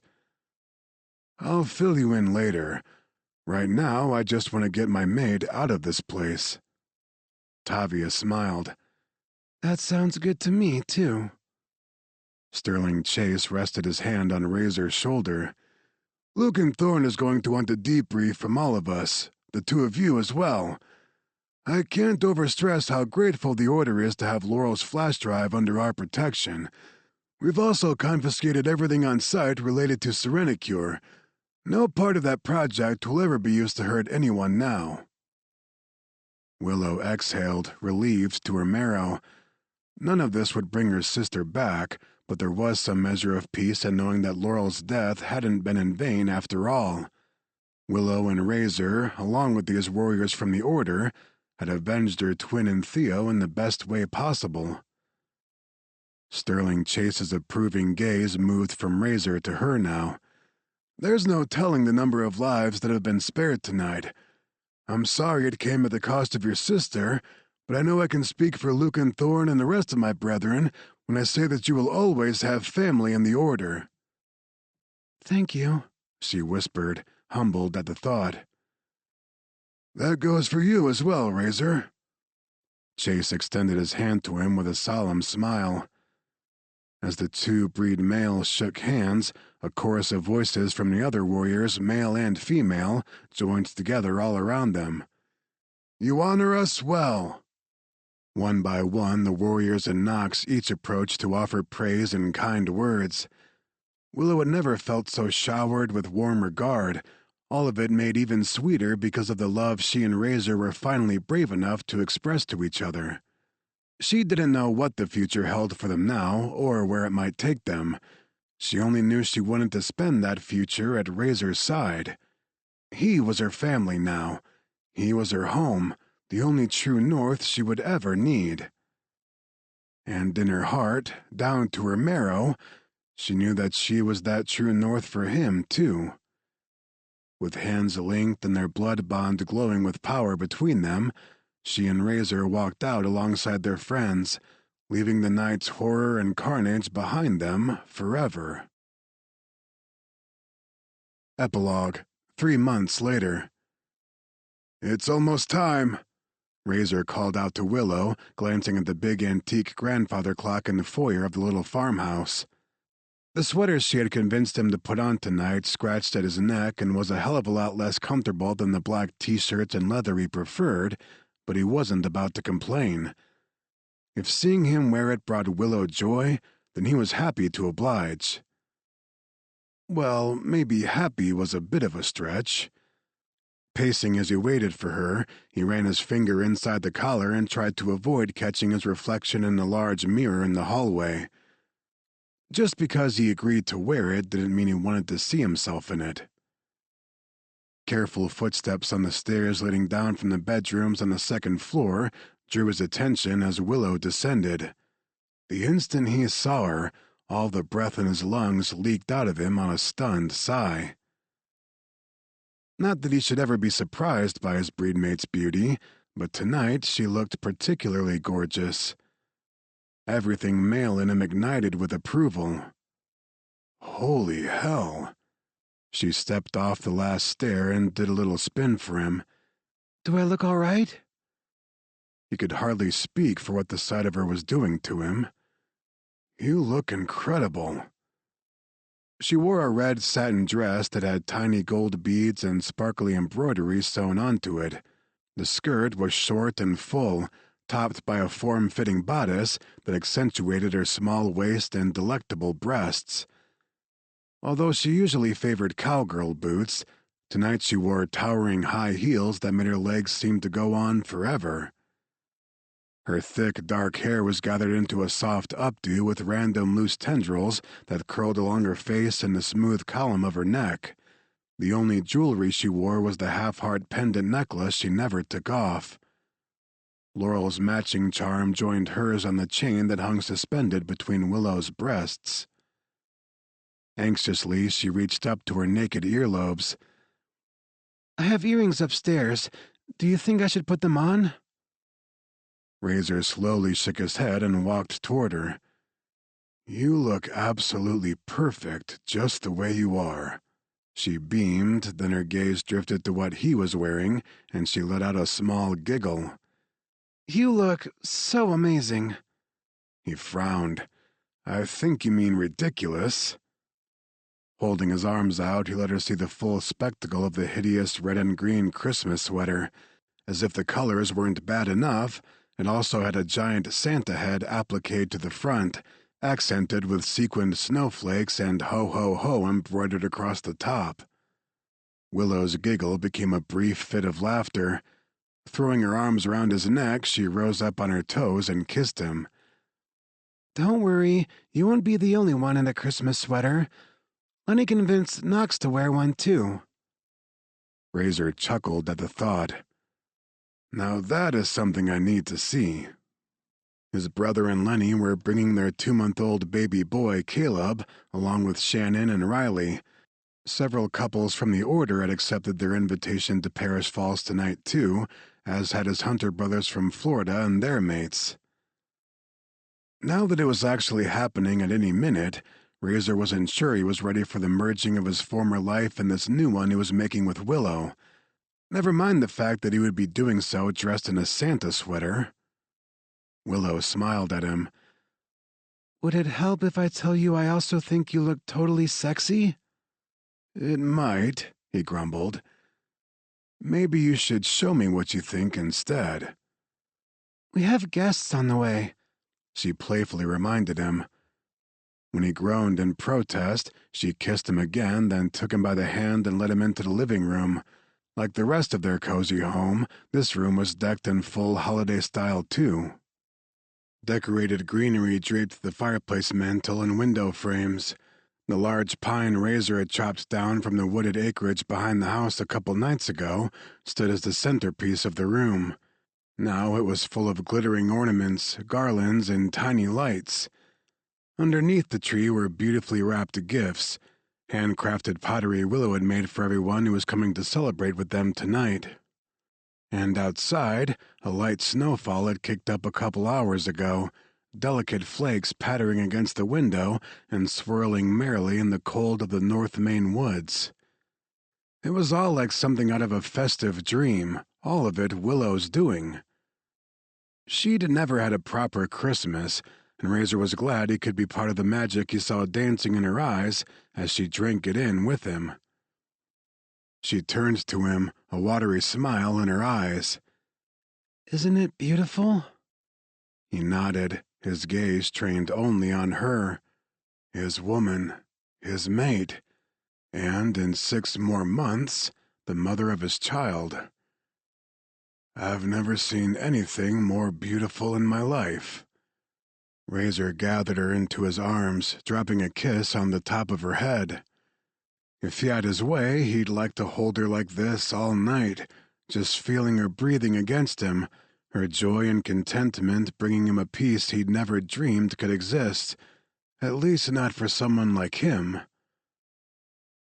The decision to start their life together in Paris Falls had been an easy one, even before they had spotted the for sale sign in the front yard of a quaint gentleman's farm less than a mile up the road from Knox's and Lenny's place.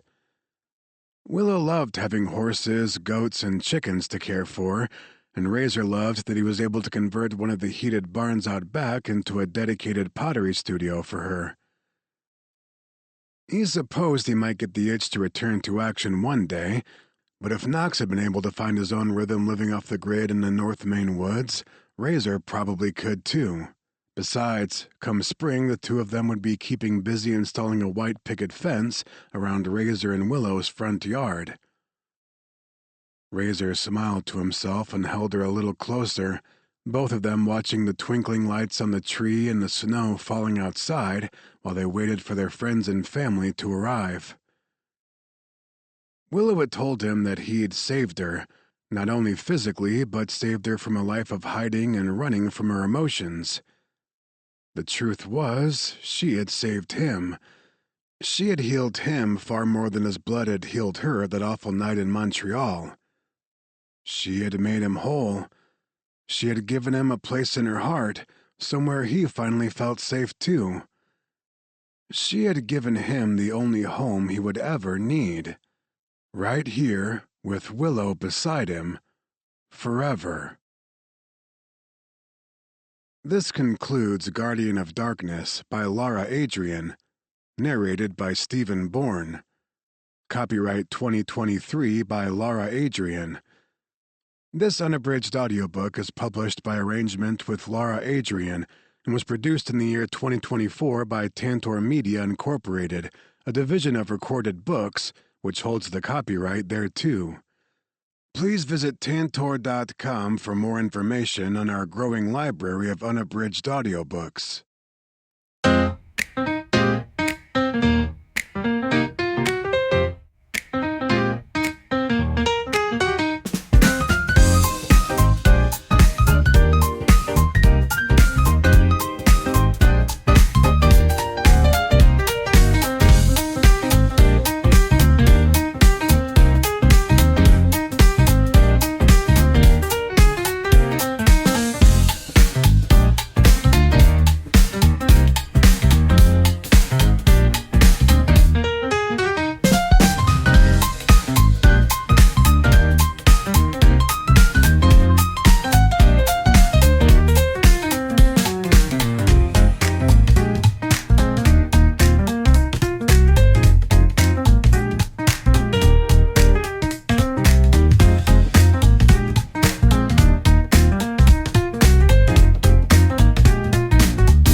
His blood and now filling her depleted body.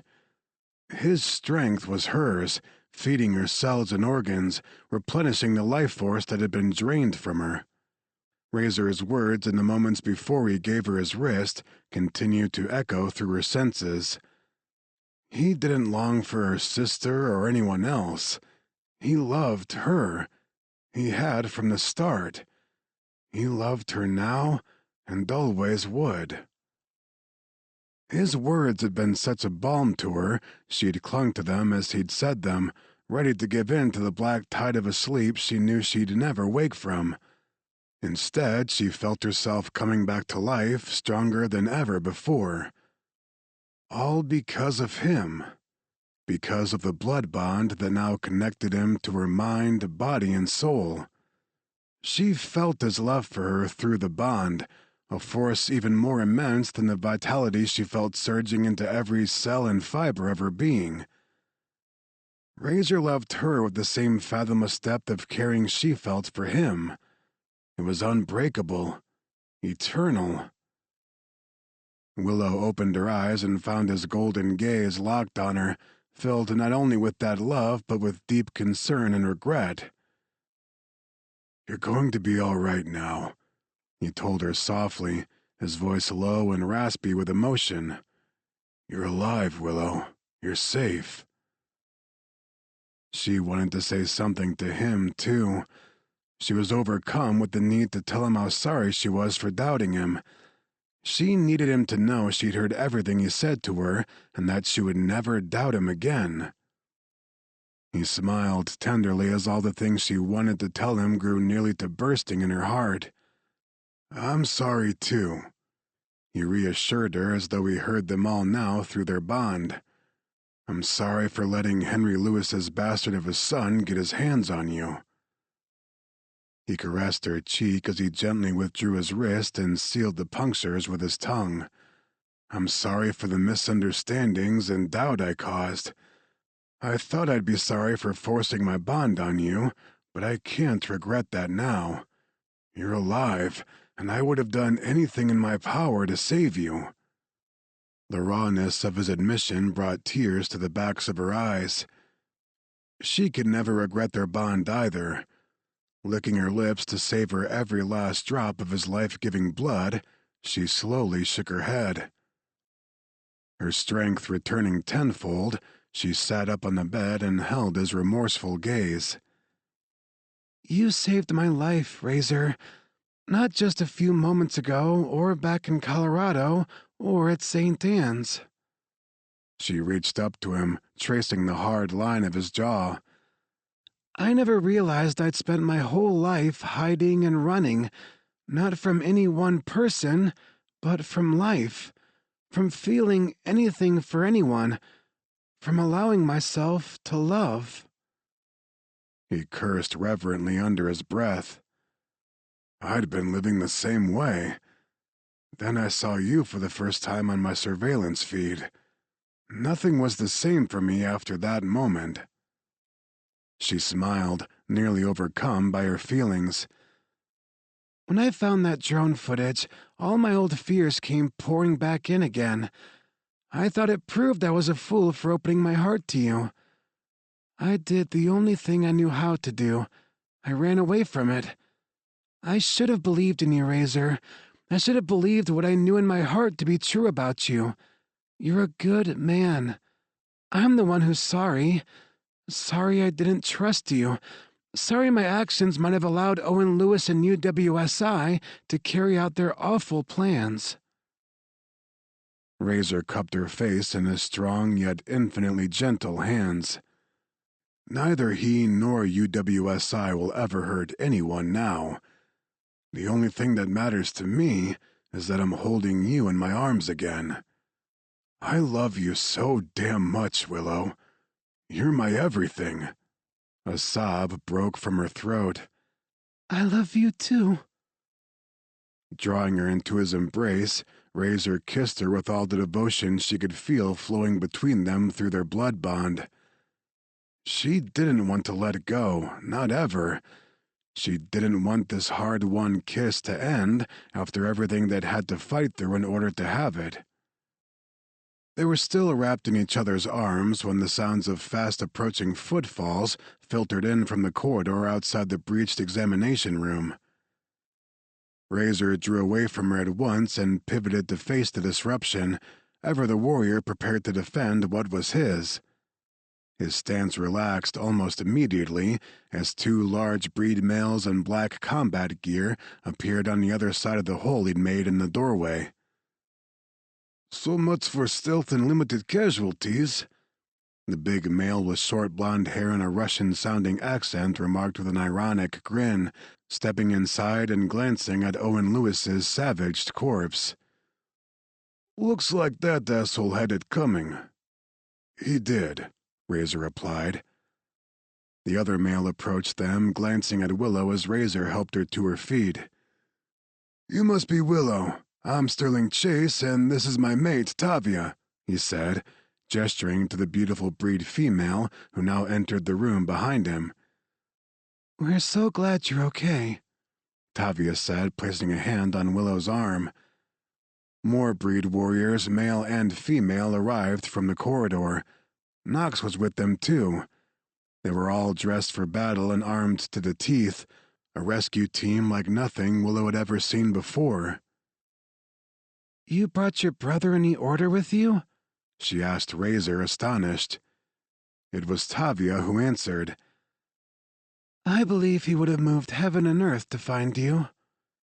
"Hell, too," Razor added, bringing Willow under his protective arm. "Now that I've found her, I'm never letting her go." Lifting her chin on his fingertips, he bent his head and kissed her again, not letting up until Sterling Chase cleared his throat.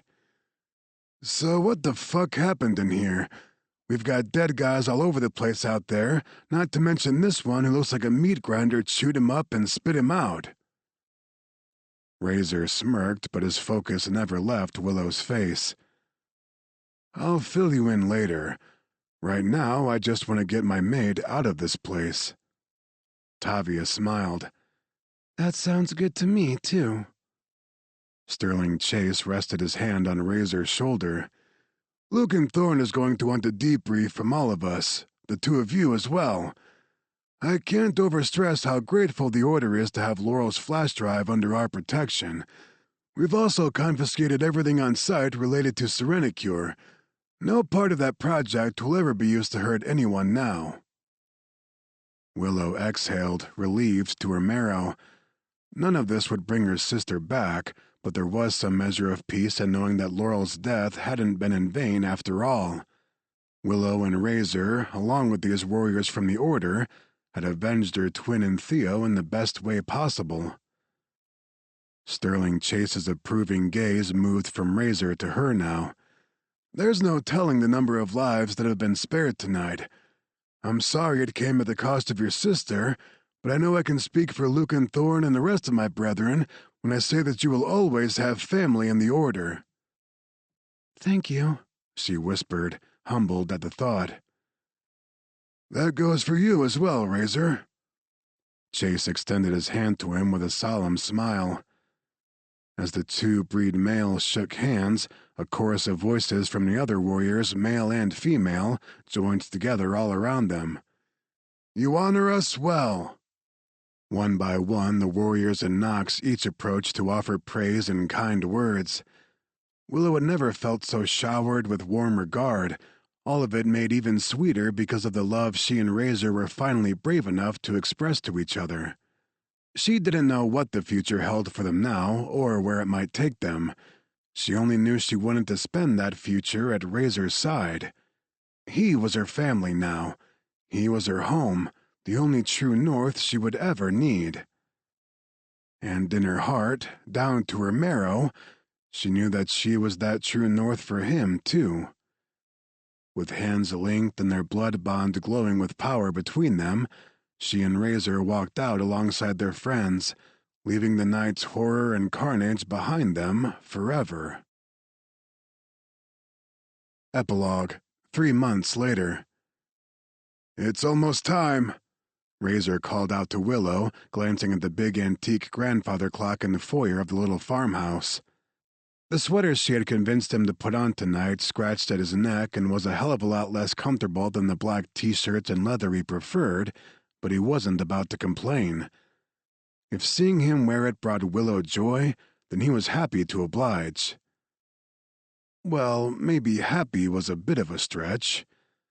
Pacing as he waited for her, he ran his finger inside the collar and tried to avoid catching his reflection in the large mirror in the hallway. Just because he agreed to wear it didn't mean he wanted to see himself in it. Careful footsteps on the stairs leading down from the bedrooms on the second floor drew his attention as Willow descended. The instant he saw her, all the breath in his lungs leaked out of him on a stunned sigh. Not that he should ever be surprised by his breedmate's beauty, but tonight she looked particularly gorgeous. Everything male in him ignited with approval. Holy hell! She stepped off the last stair and did a little spin for him. Do I look all right? He could hardly speak for what the sight of her was doing to him. You look incredible. She wore a red satin dress that had tiny gold beads and sparkly embroidery sewn onto it. The skirt was short and full, topped by a form-fitting bodice that accentuated her small waist and delectable breasts. Although she usually favored cowgirl boots, tonight she wore towering high heels that made her legs seem to go on forever. Her thick, dark hair was gathered into a soft updo with random loose tendrils that curled along her face and the smooth column of her neck. The only jewelry she wore was the half-heart pendant necklace she never took off. Laurel's matching charm joined hers on the chain that hung suspended between Willow's breasts. Anxiously, she reached up to her naked earlobes. I have earrings upstairs. Do you think I should put them on? Razor slowly shook his head and walked toward her. You look absolutely perfect just the way you are. She beamed, then her gaze drifted to what he was wearing, and she let out a small giggle. You look so amazing. He frowned. I think you mean ridiculous. Holding his arms out, he let her see the full spectacle of the hideous red and green Christmas sweater. As if the colors weren't bad enough, it also had a giant Santa head appliqued to the front, accented with sequined snowflakes and ho-ho-ho embroidered across the top. Willow's giggle became a brief fit of laughter. Throwing her arms around his neck, she rose up on her toes and kissed him. Don't worry, you won't be the only one in a Christmas sweater. Lenny convinced Knox to wear one, too. Razor chuckled at the thought. Now that is something I need to see. His brother and Lenny were bringing their 2-month-old baby boy, Caleb, along with Shannon and Riley. Several couples from the order had accepted their invitation to Parish Falls tonight, too, as had his Hunter brothers from Florida and their mates. Now that it was actually happening at any minute, Razor wasn't sure he was ready for the merging of his former life and this new one he was making with Willow. Never mind the fact that he would be doing so dressed in a Santa sweater. Willow smiled at him. Would it help if I tell you I also think you look totally sexy? It might, he grumbled. Maybe you should show me what you think instead. We have guests on the way, she playfully reminded him. When he groaned in protest, she kissed him again, then took him by the hand and led him into the living room. Like the rest of their cozy home, this room was decked in full holiday style, too. Decorated greenery draped the fireplace mantel and window frames. The large pine Razor had chopped down from the wooded acreage behind the house a couple nights ago stood as the centerpiece of the room. Now it was full of glittering ornaments, garlands, and tiny lights.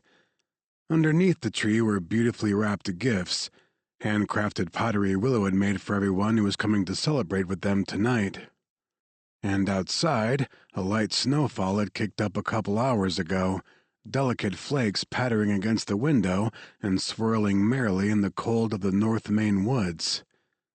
It was all like something out of a festive dream, all of it Willow's doing. She'd never had a proper Christmas, and Razor was glad he could be part of the magic he saw dancing in her eyes as she drank it in with him. She turned to him, a watery smile in her eyes. "Isn't it beautiful?" He nodded, his gaze trained only on her, his woman, his mate, and in 6 more months, the mother of his child. "I've never seen anything more beautiful in my life." Razor gathered her into his arms, dropping a kiss on the top of her head. If he had his way, he'd like to hold her like this all night, just feeling her breathing against him, her joy and contentment bringing him a peace he'd never dreamed could exist, at least not for someone like him. The decision to start their life together in Paris Falls had been an easy one, even before they had spotted the for sale sign in the front yard of a quaint gentleman's farm less than a mile up the road from Knox's and Lenny's place. Willow loved having horses, goats, and chickens to care for, and Razor loved that he was able to convert one of the heated barns out back into a dedicated pottery studio for her. He supposed he might get the itch to return to action one day, but if Knox had been able to find his own rhythm living off the grid in the North Maine woods, Razor probably could too. Besides, come spring, the two of them would be keeping busy installing a white picket fence around Razor and Willow's front yard. Razor smiled to himself and held her a little closer, both of them watching the twinkling lights on the tree and the snow falling outside while they waited for their friends and family to arrive. Willow had told him that he'd saved her, not only physically, but saved her from a life of hiding and running from her emotions. The truth was, she had saved him.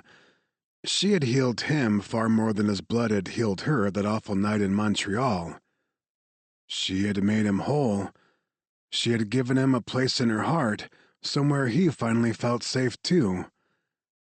She had given him the only home he would ever need. Right here, with Willow beside him, forever. This concludes Guardian of Darkness by Lara Adrian, narrated by Stephen Bourne. Copyright 2023 by Lara Adrian. This unabridged audiobook is published by arrangement with Lara Adrian and was produced in the year 2024 by Tantor Media Incorporated, a division of Recorded Books, which holds the copyright thereto. Please visit Tantor.com for more information on our growing library of unabridged audiobooks.